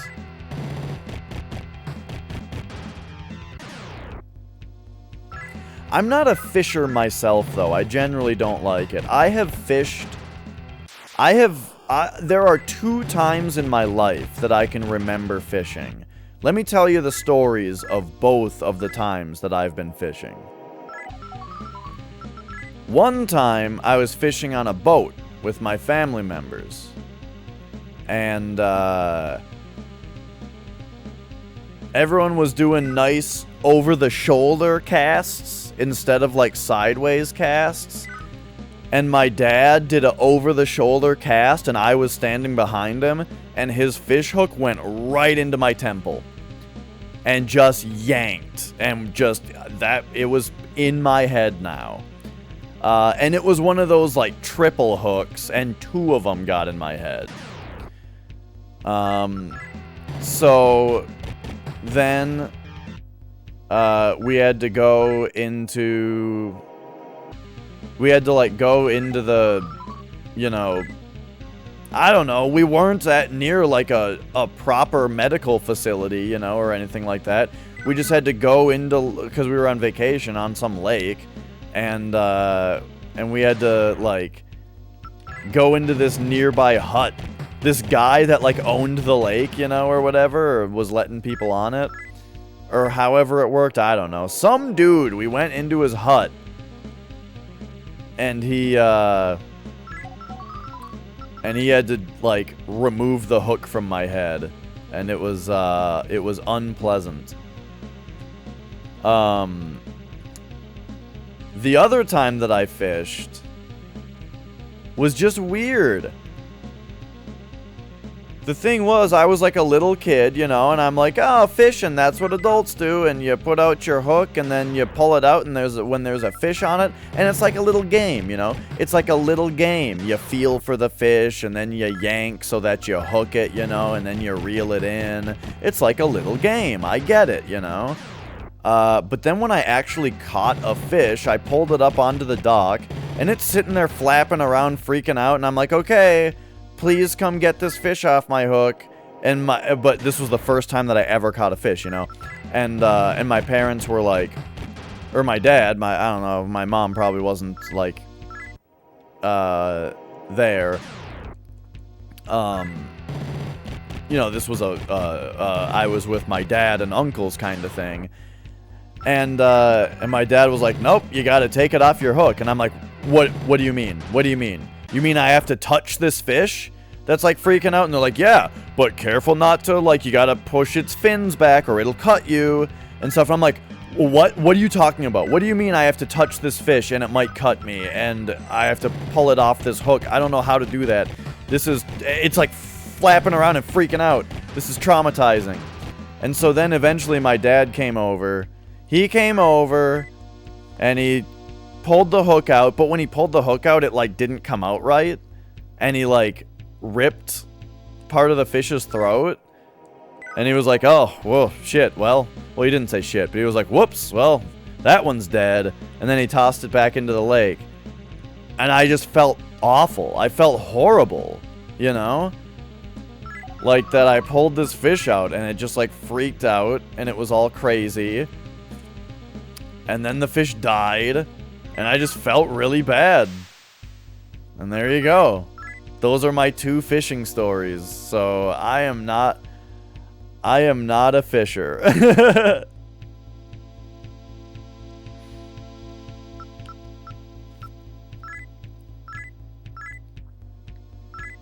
We'll step to this guy.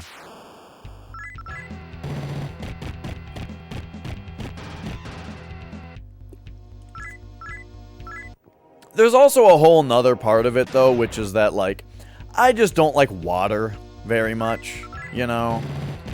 Like, a swimming pool is kind of fine and alright, except that I don't like being in a bathing suit, or like a swimsuit. I don't really like just being in a swimsuit. And I don't really like being in large bodies of water very much. And I can't swim. Like, if you were to throw me into the deep end of a pool, I could survive, I think. But I can't tread water, and I can't, like, properly swim, you know? So that's part of it also, where it's like, I'm generally not interested in, like, being on boats and out in water and that kind of stuff.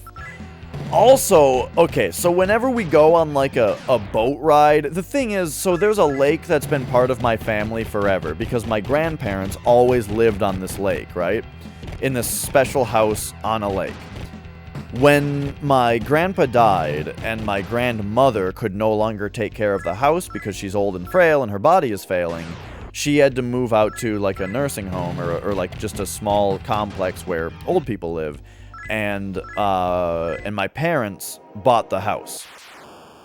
So my parents bought the house and they own it now. And my other grandma moved into it. So then my other grandma lived in this lake house for a long time.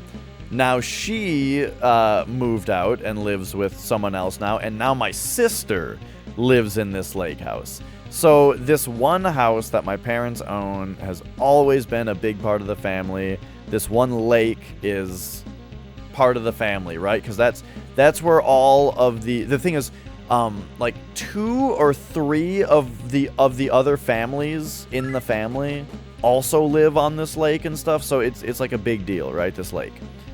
So what that means is that all of the family events are on this lake. And so there's always a boat ride, you know? There's always a boat ride. Let's go out on the boat. Let's go for a boat ride. Dude, boat rides are the most boring thing in the entire world.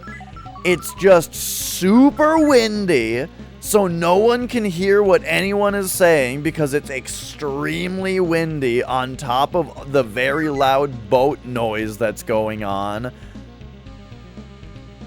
All so that we can be sitting down on a boat with uncomfortable seats because they gotta be water resistant and they're boat seats. Okay. And it's way too hot because there's no shade from the sun, even though it's very windy. You've got the sun right on you. I'm just not into the boat rides. Alright? But no one accepts that in this lake family. Let's go out on the boat ride. No, I don't really want to go out on a boat ride. What? So you're just gonna sit in here alone in the house? Yeah, I guess so, but like no one will accept that that's okay. I have to get pressured. I have to get heavily pressured every time to do it.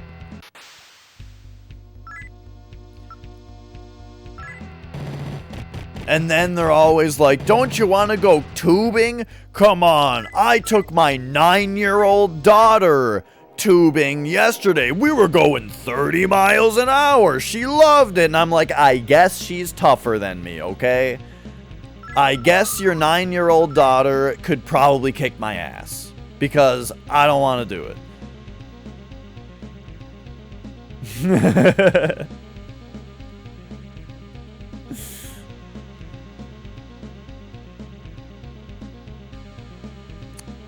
If you can't tell, my family is very,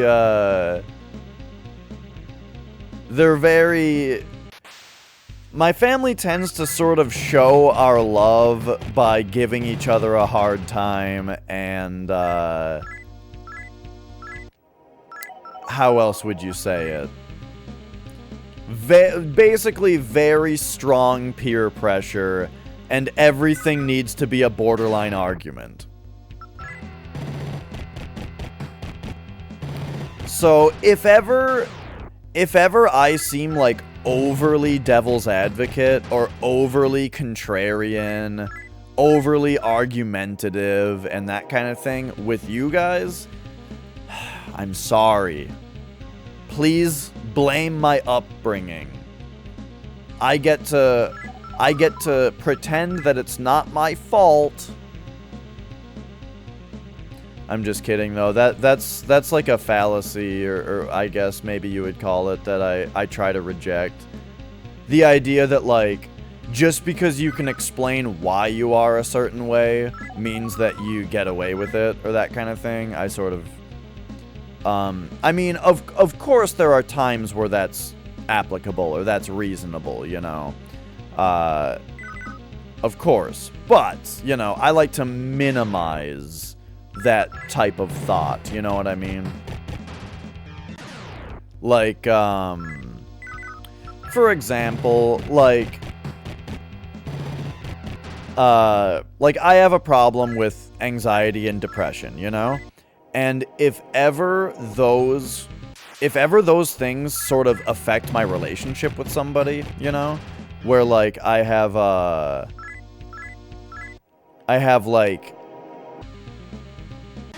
like, something that's really bothering me, and it's, like, unreasonable, you know? But, like, it's really bugging me, or like, I'm not able to communicate properly because I've got this problem mentally, right?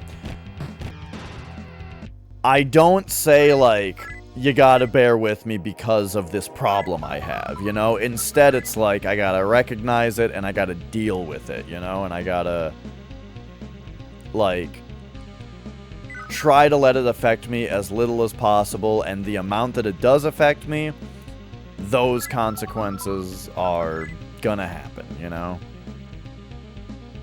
But it's something that, it's the type of thing that, like, that's sort of a restriction, or a feeling that I impose upon myself, you know? But, like, to as much of a degree as possible, I try not to extend that sort of harshness to other people, though, because, you know, I don't possibly know how other people feel or think. Like, it's literally impossible for me to be truly empathetic with another human being, you know, because I'm not them. And so, I do try to give everybody the benefit of the doubt, of course. I'm just saying that, like, for myself, I try to, you know, not use those types of things as an excuse.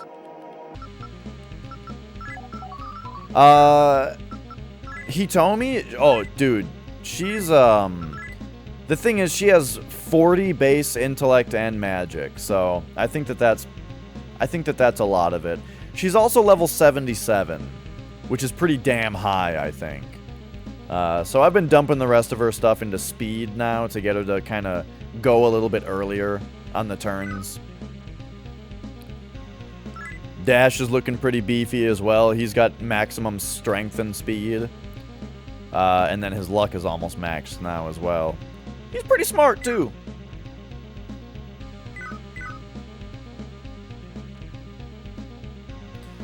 Yeah, dude. I mean, I very much do not think that we're going to hit 99, but we got closer than I expected. You guys ever play an RPG that ends when you're like level 30? It's kind of weird. Like Golden Sun was like that, I remember. Golden Sun is really sweet, but like you level up very little in that game, and then when you're level like 30, it ends. And I mean, I was a little kid when it ended at level 30, so you could probably beat it a lot faster now.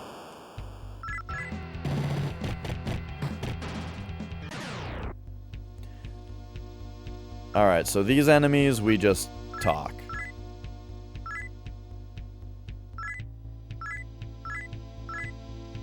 Uh-oh. Stepping to him didn't work.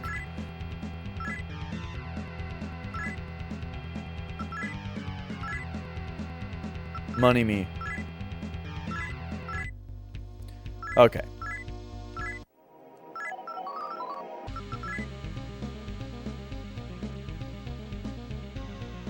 Oh, hang on. Let's face north. And now we're back to the map here. So now, let's take a look at where we need to get to.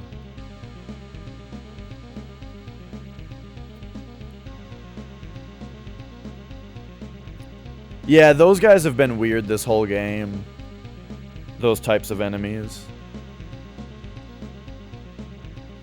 Okay, we don't want to go here again. But I do want to go, like, in here. So let's work our way down. So according to my map,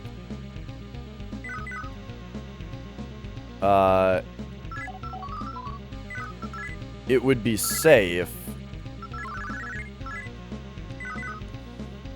for us to go down here.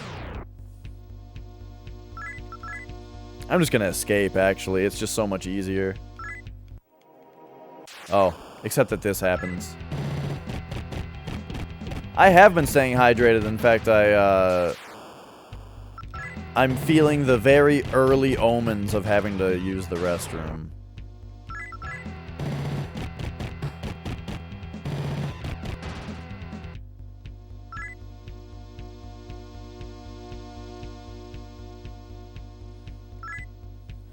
Okay. And then we go this way, and we go 1, 2... Oh, geez.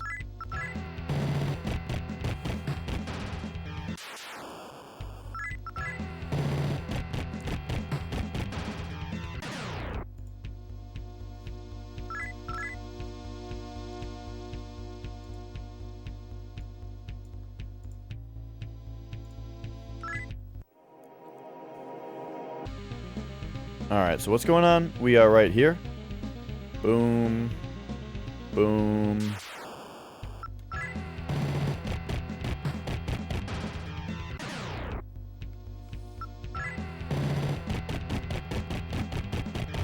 Man, it took us a long time to get back here.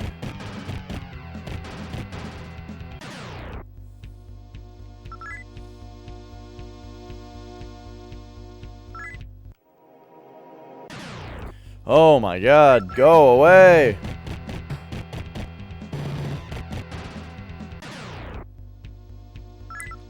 We might be able to. Squeaky clean, nice.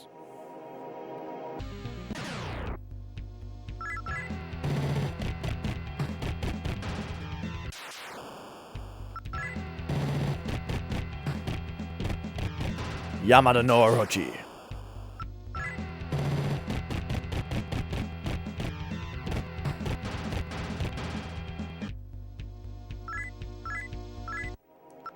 Okay. Yeah, Valorant just sounds to me like a game that's gonna last a month, you know?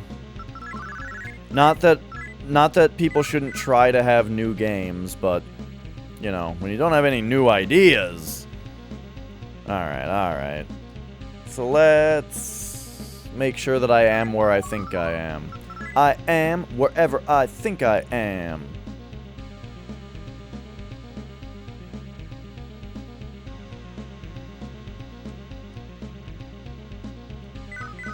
Okay, so then we go 1. Oh, these encounters, dude.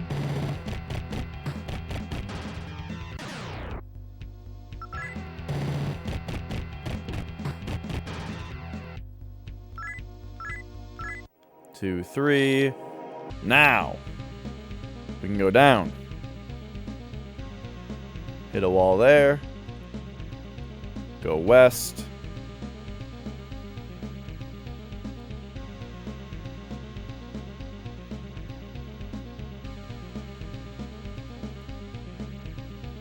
So up here we did not go last time.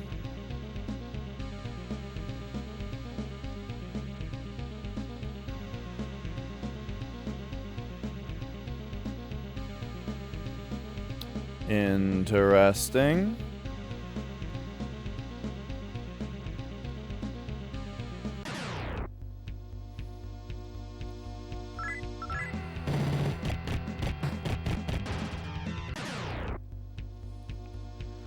Do do do do. Oh yeah. Cats are funny with like bathroom time, I feel like. Like 100% of the time that Nicole is in the bathroom, Mia is, if the door is closed, then Mia is sitting outside of the bathroom leaning on it, you know? Like laying down, but with her back like leaning up against the bathroom door.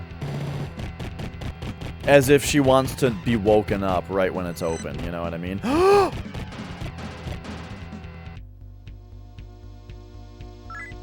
Are you fucking serious?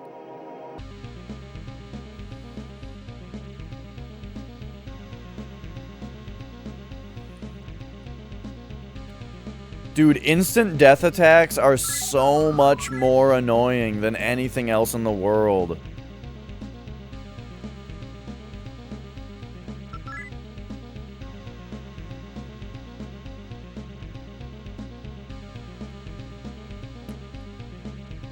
Maybe that's what those soul returner items are.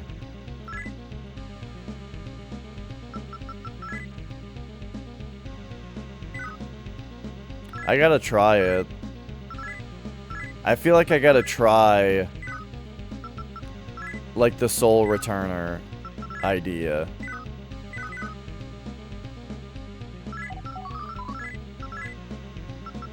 Alright. Teleport back out of here again. God damn it. I gotta try to go, like, really fast this time because I'm tired of doing all this. Okay, so what is a soul returner?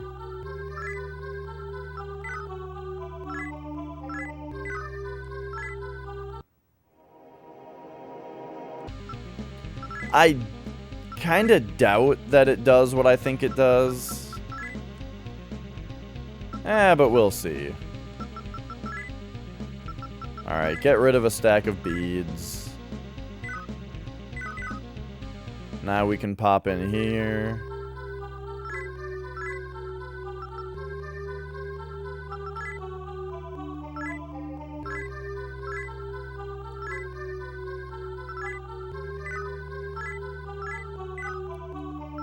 Okay, so what I'm hoping is that a soul returner changes dash from dead to dying. Oh, it's not an item that you can use outside of battle. Alright, well, that's not what that does then.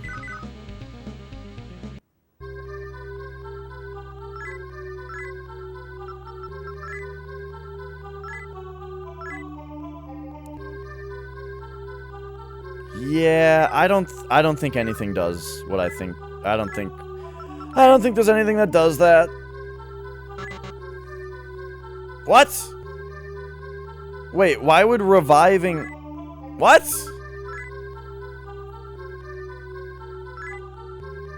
Why did it just say full inventory when I tried to revive Dash? Did you guys see that?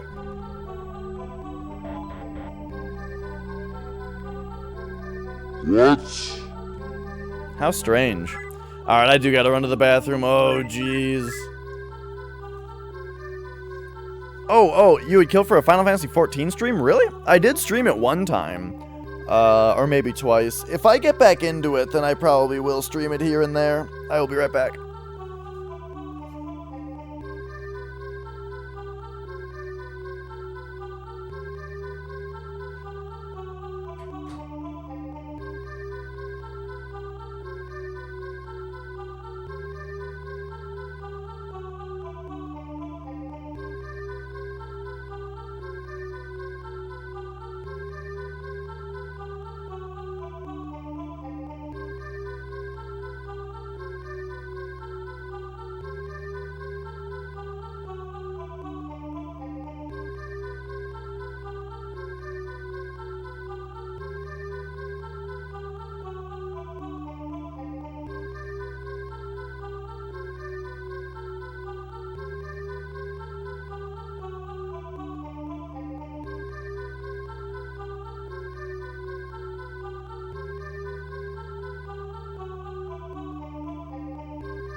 Alright. So the thing about Final Fantasy XIV for me, is just that, like, I'm into so many different types of games. And I'm also just into so many different hobbies. I keep hearing noises outside my door, but I think it's just really windy out. I'm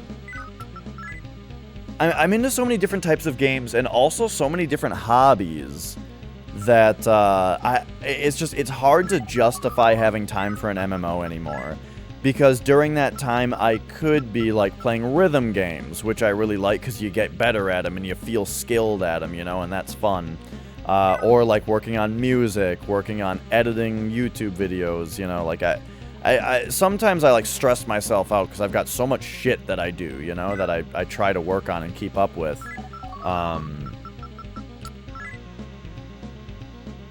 That I feel like I never really accomplish anything because I'm spread too thin, you know? And so MMOs are hard to have on top of that. What's really good about an MMO, though, is that generally when Nicole and I hang out, a lot of the time we both just kind of do our own little thing, you know? And during those times, I don't like to be doing something like editing a video or something because it requires, like, full attention and headphones and that kind of thing, you know? So it's like we're not really hanging out then. MMOs are really good for that.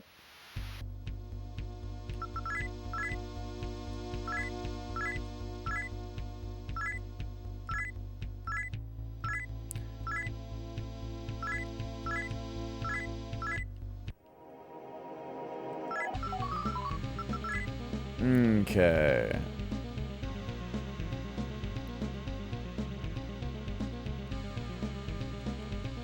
Alright, let's beeline it back to that floor.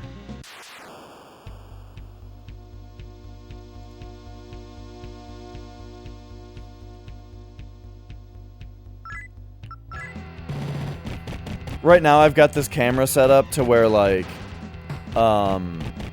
it looks like I'm trying to flex my sick controller inputs, you know? Like, I've got hand cam. I've got hand cam for my sick gameplay, you know? But I'm just playing an RPG. But it's just because this is where the map is gonna go once I'm back to mapping.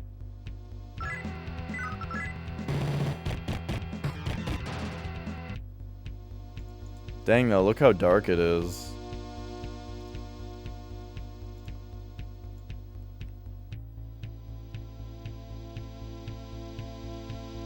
Like, I would say that, like, this is about how bright it actually is in here. But look at the frame rate. So instead I gotta turn it down to like here? That's kind of fine. It's still not super high, but it's a little light. It's a little brighter.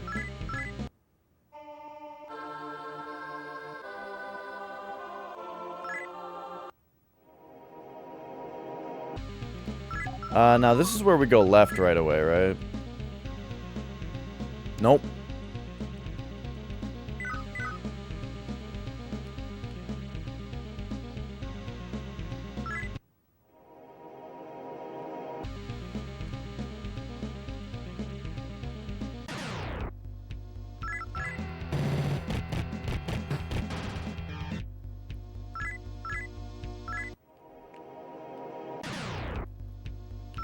Alright. Just continue this beeline here. Let's go.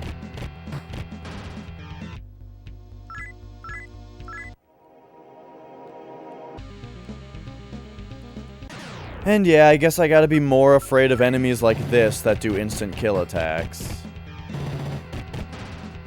Because I think it was one of those that killed me.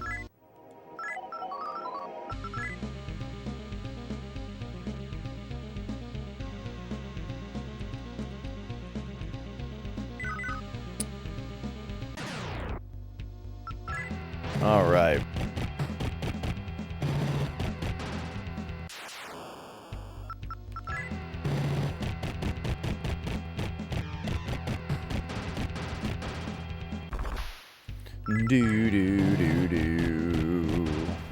I'm glad that you're all here, by the way. I'm having a very wonderful time with this game today. I'm a little worried that I'm not gonna be able to I'm a little worried that it's taking too long to map out this area because of like these instant deaths and teleports back and that kind of thing. It's like making it take way too long, and so I'm not gonna beat the game today again. I'm starting to worry about that a little bit, but I'm buckling down right now, and we are gonna do it. So kind of do that kind of thing. Yeah, this is like the most complicated floor. So here, let's start out by going... Well, the next floor is really complicated also, I think. But we'll start out by going like this. Whoops. Turned too early.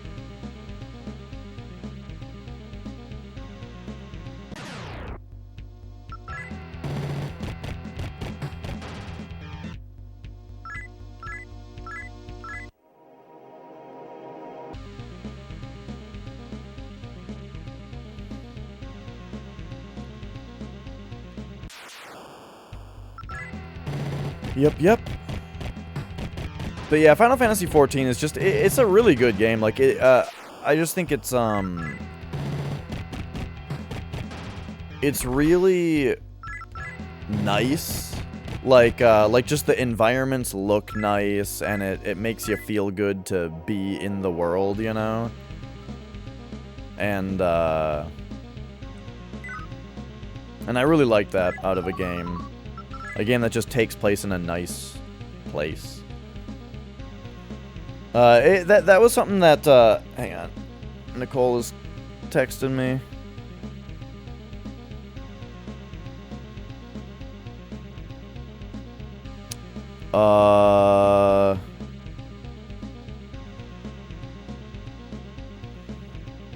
Apparently there might be hail soon.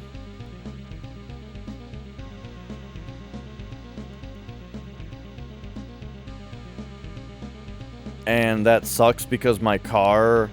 I can't park in the garage because my cousin is still using my garage. Alright, hang on, I gotta figure this out.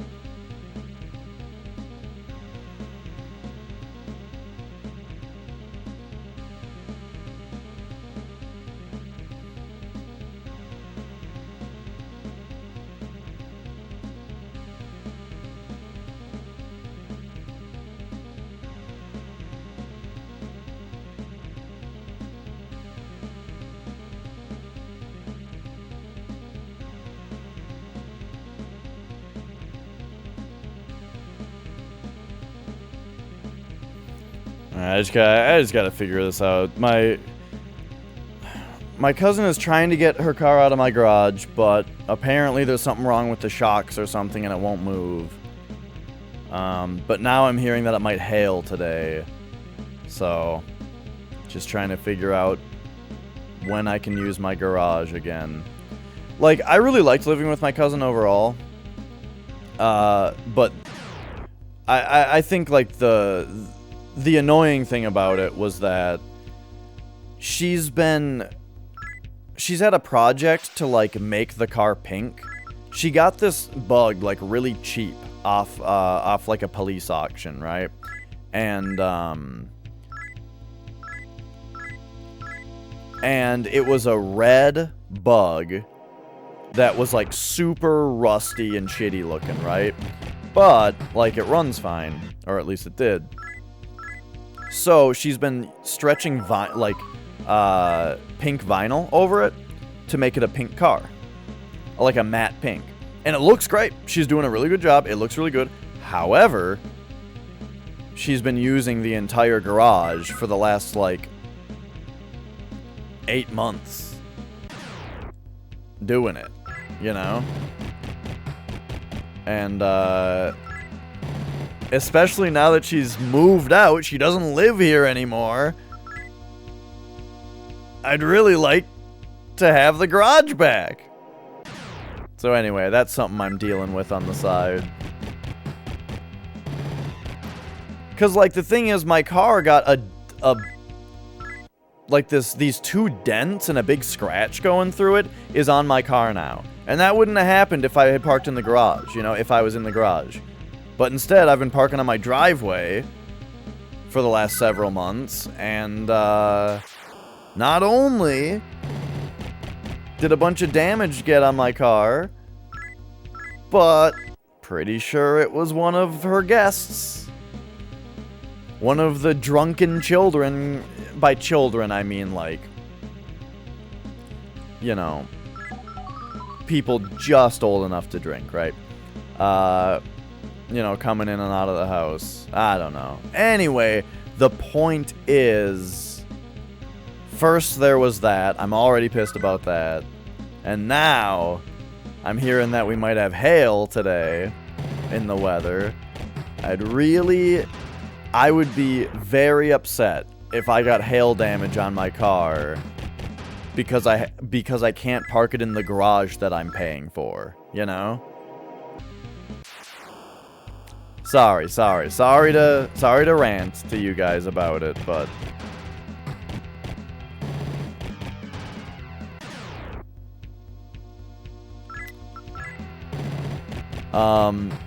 here's the worst case scenario. Worst case scenario is I end up having to end stream when I don't want to, so that I can bring my car to my girlfriend's house and park in her garage.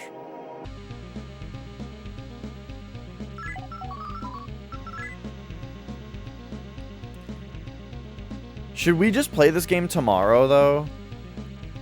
I'm feeling like this game, we need to finish this game. You know? I really want to finish this game, and I really think that we're very close to the end.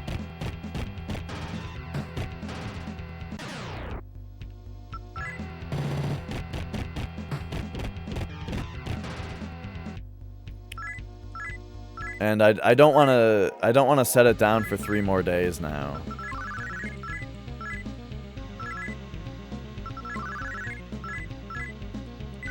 So even though I've been doing an even, like strictly an even rotation of SMT, San Andreas, Sunshine, right? That is the strict rotation. I'm starting to feel like I need to just knock this game out, you know?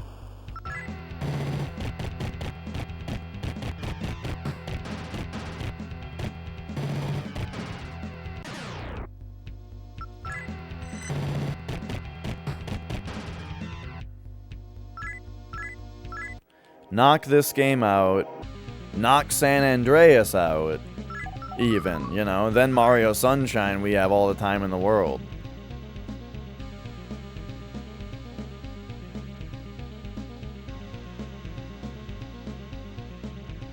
Look at this fucking floor. This is why it takes so long to get back over there.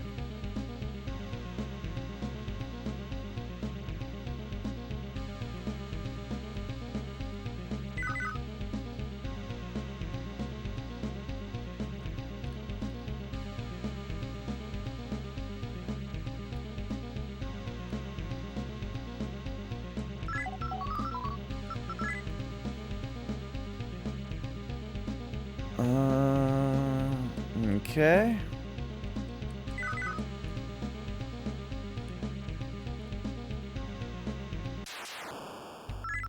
Do.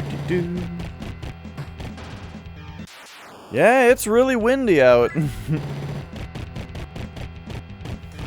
I hope we just get a sweet storm, you know? I just don't want hail.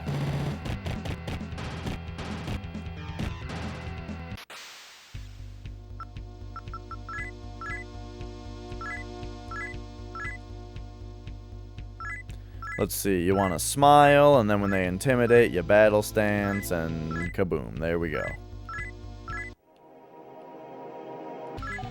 Where are we at now, though?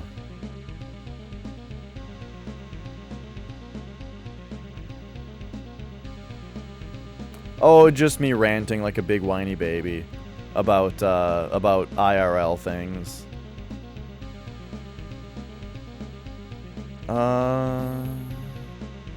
Okay. I got over to the floor that we're on, and then I got one hit killed by one of those, like, elephant guys. So now I'm still on my way back. Because these floors are very complicated.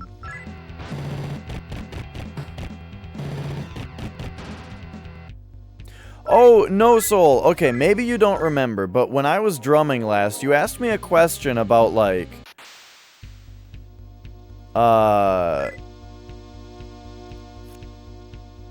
about, like, stick bouncing?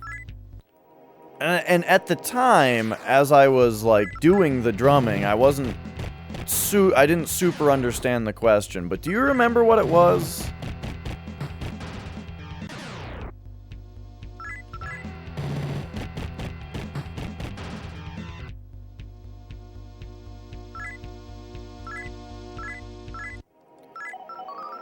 Because I love a good drum discussion. Okay, so we gotta go do in there, and then in there, and around. Oh, okay, it's easy from here.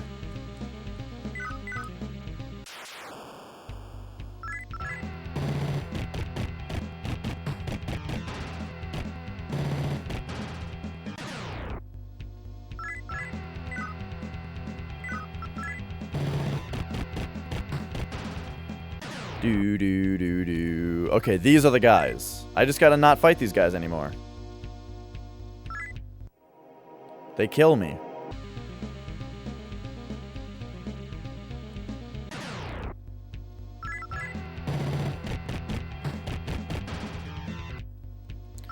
Do.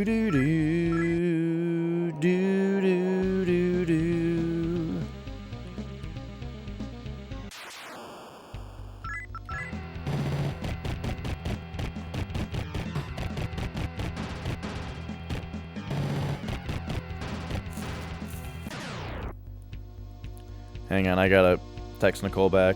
I may have to.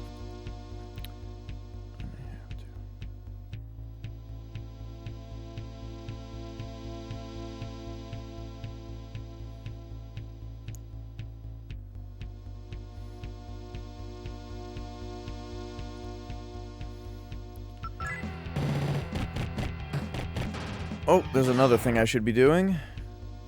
Oh yeah, get out of here.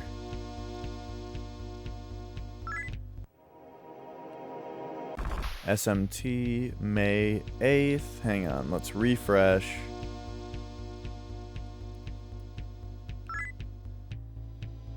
Oh.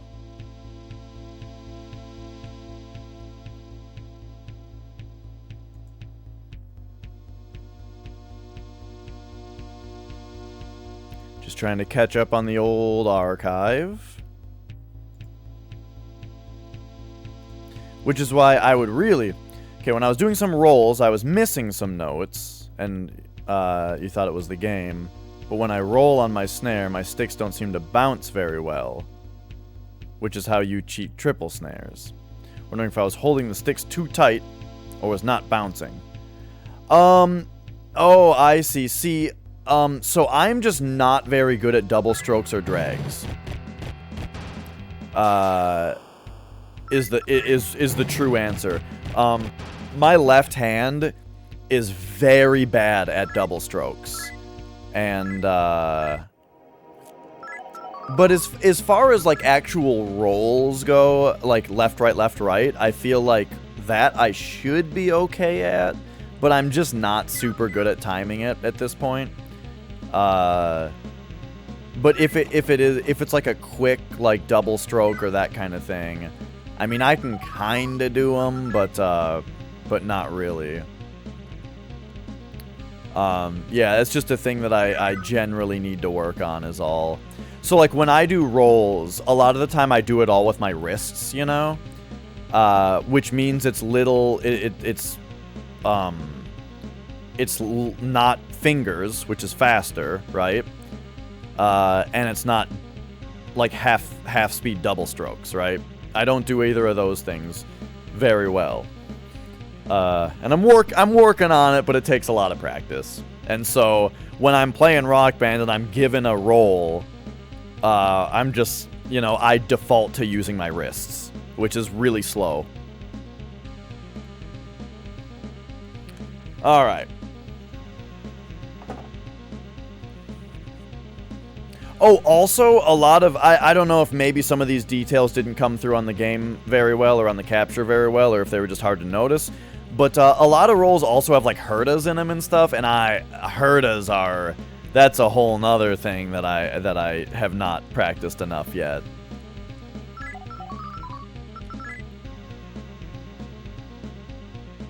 Okay. So, the good news is...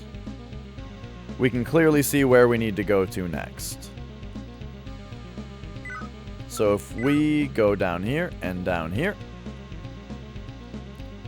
Now we are right here and we want to go down, down.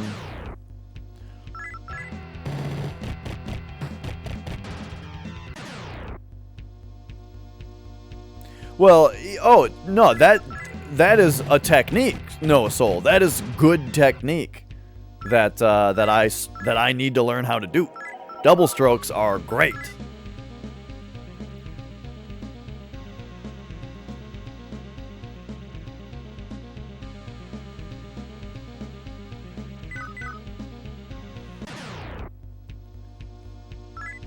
Okay, here's these guys.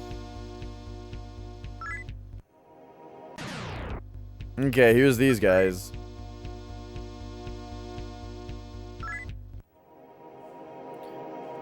So where the hell am I? Sometimes the game lags really badly like that. Where it just like wouldn't bring up the menu for a second there. Okay. So I am 1 north of like the 7 teleport spot. Right here. So if we come down here, what we see is like this. Cool. Then, come down. It's like this. Come down like this.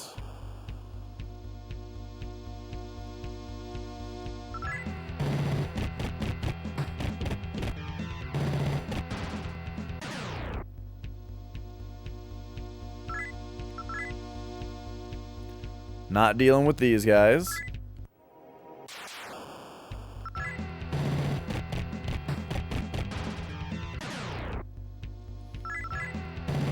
So yeah, I do have like a practice regimen for double strokes.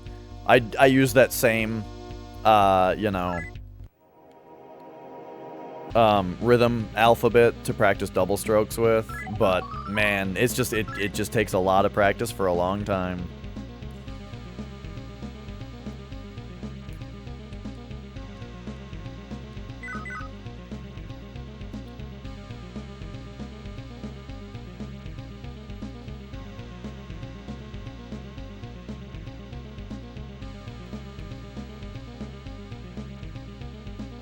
And also, real talk, I tend to focus more on my foot technique than my hand technique. Alright, we had another teleport. This is teleport number 8.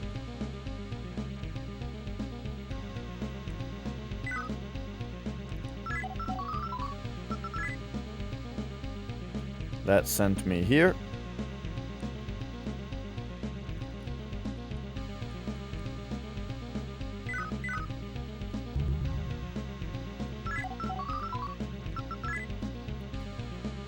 Okay, so then 9 right here.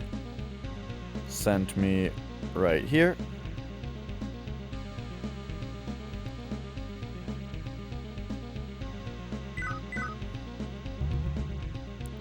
There's big number 10. 10 right there. Sent me over here.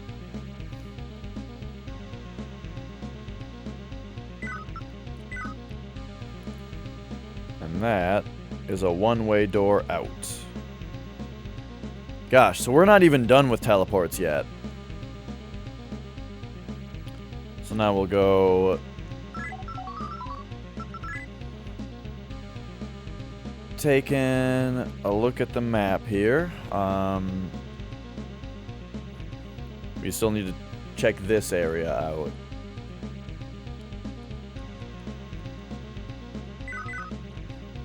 Alright, so we're right here.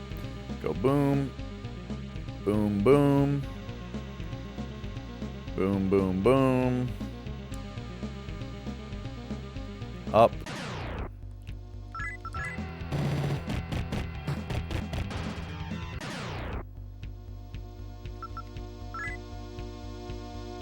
Oops, this is fine. Oh yeah, these guys don't like when you, what up, Graybeard? Those guys don't like when you they actually call the bluff when I step to them.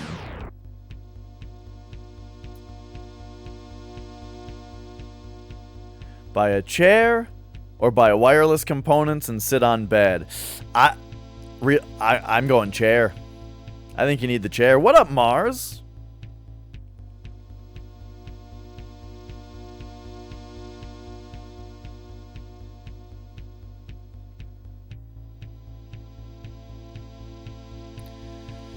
Yeah, I might only have like 20 minutes left because my car is parked outside right now and we're supposed to get a hailstorm. So I need to drive my car over to my girlfriend's house to park in her garage because my garage is being taken up by my cousin. That's frustrating. I would very much like to keep on doing this show. I do not want to leave. No, I haven't seen anything in person, Rocket Science.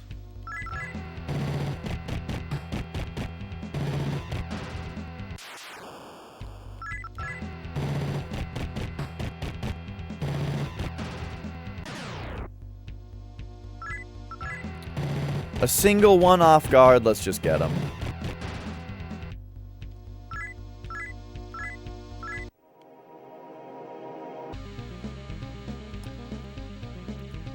Been prepping for your race tonight? Oh shit, thank you for reminding me. That's right, I have commentary at 6. I can't leave because I have a Mario commentary to do.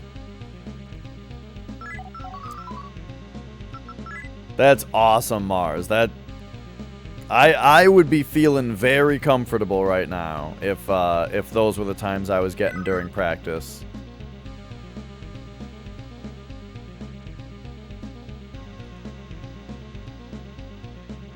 Will this be a spike? It is! I knew it! The spikes are always in pairs.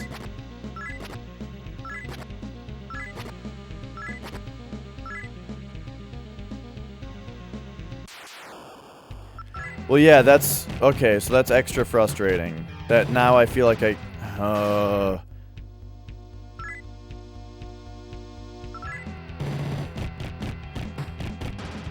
the only way that I could do this commentary properly and have my car be safe would be to, like, bring my mixer and my nice mic over to Nicole's house.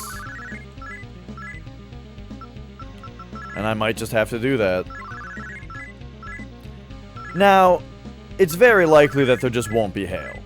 You know, weather reports are wrong all the time. But I don't know if you guys remember that video I posted like a year ago of when a hailstorm just rolled into town out of nowhere. Just like actually out of nowhere. It just started.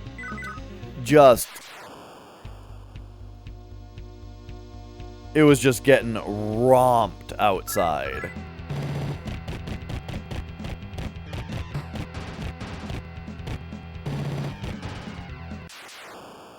And who knows if that's a normal thing and I just didn't have the weather report.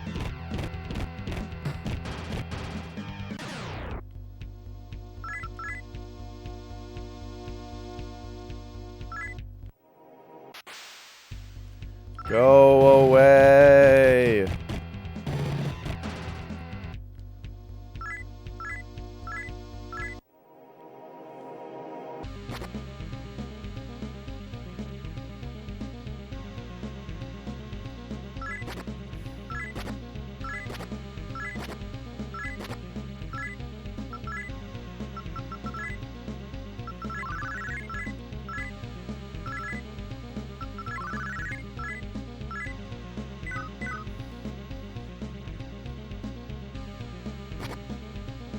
Okay, yep.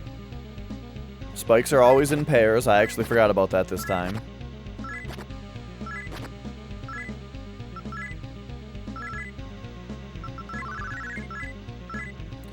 You know, the spikes aren't as bad as I was expecting them to be, but there are a lot of teleporting shenanigans happening, so I'm still glad that we're making the map.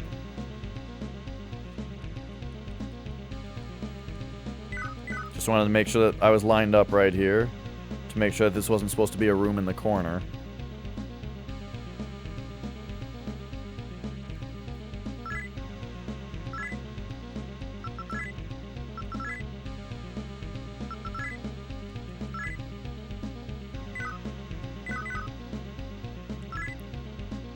Bullets of light. Oh, geez, now we have to step in the spikes 2 more times to get out of here.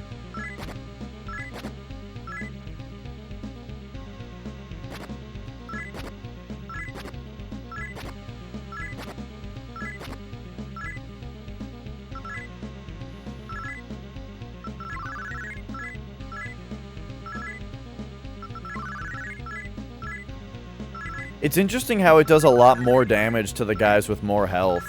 Like the spikes are doing percentage-based damage.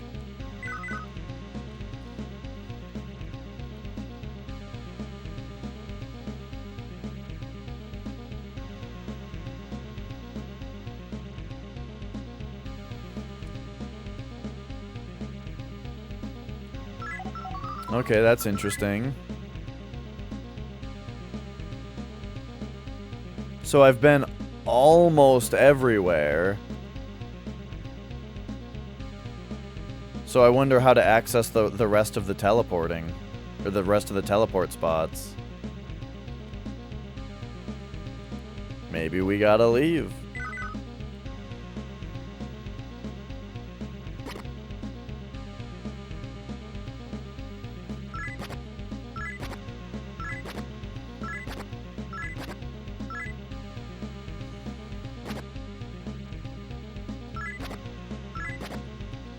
Yikes.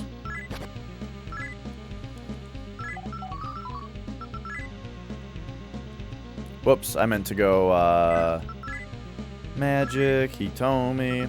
Cause yeah, like, I'm gung-ho to, like... I'm gung-ho to try to finish this game today. Especially because you guys are all here. And it makes it fun to have all yous guys here. Hello. Thank you for being here, everybody. But yeah, it's kind of sounding like I gotta go. Man, I'm looking at this map and, you know, I got it all mapped out. Where all the spikes are and all that. Where all the teleports are. However, I don't see where we access the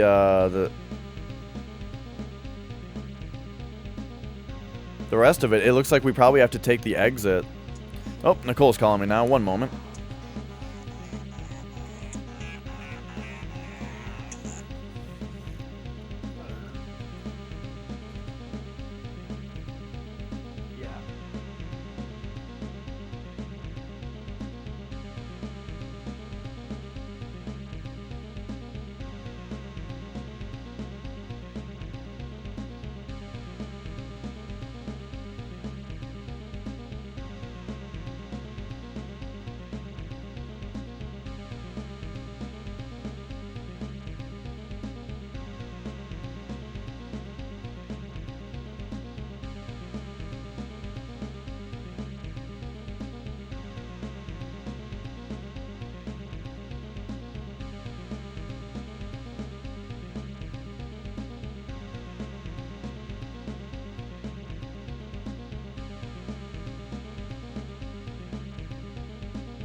Okay. So here's the plan. We got this whole floor. Let's face north so that we can look at it well. We got this whole floor mapped out now, and everything is looking good. Let me get rid of crotch cam here. There we go. So we got this floor all mapped out. It looks good. However, we are missing a bunch of spots on it, right? Maybe that's normal. I'm not sure. But what I'm going to do... There is an exit up here, and that goes to, like, other parts of... That goes to the northern part of the chapel, right? So, we clearly just have to explore the other towers. And that's going to be fun. I'm really looking forward to it. I wish I could do it right now. I wish I could just keep going right now with everybody here and we could blast through the rest of the game. However, there's a hailstorm coming and oh my god, my power actually just flickered. Okay, are we still on? Are you guys still here? My power actually just surged or like flickered. I gotta go, because there is a hailstorm coming, and my car is outside, and I need to bring it somewhere where I can put it inside. Also, I have a commentary for a Mario race coming up that I need to prepare for, because I need to prepare in a different place than usual. So, let me just tell you guys the details on that real quick. So, coming up on twitch.tv/speedgaming, there is a Super Mario warpless race happening in an hour and 45 minutes. In 1 hour and 45 minutes, right? Let me double check that time.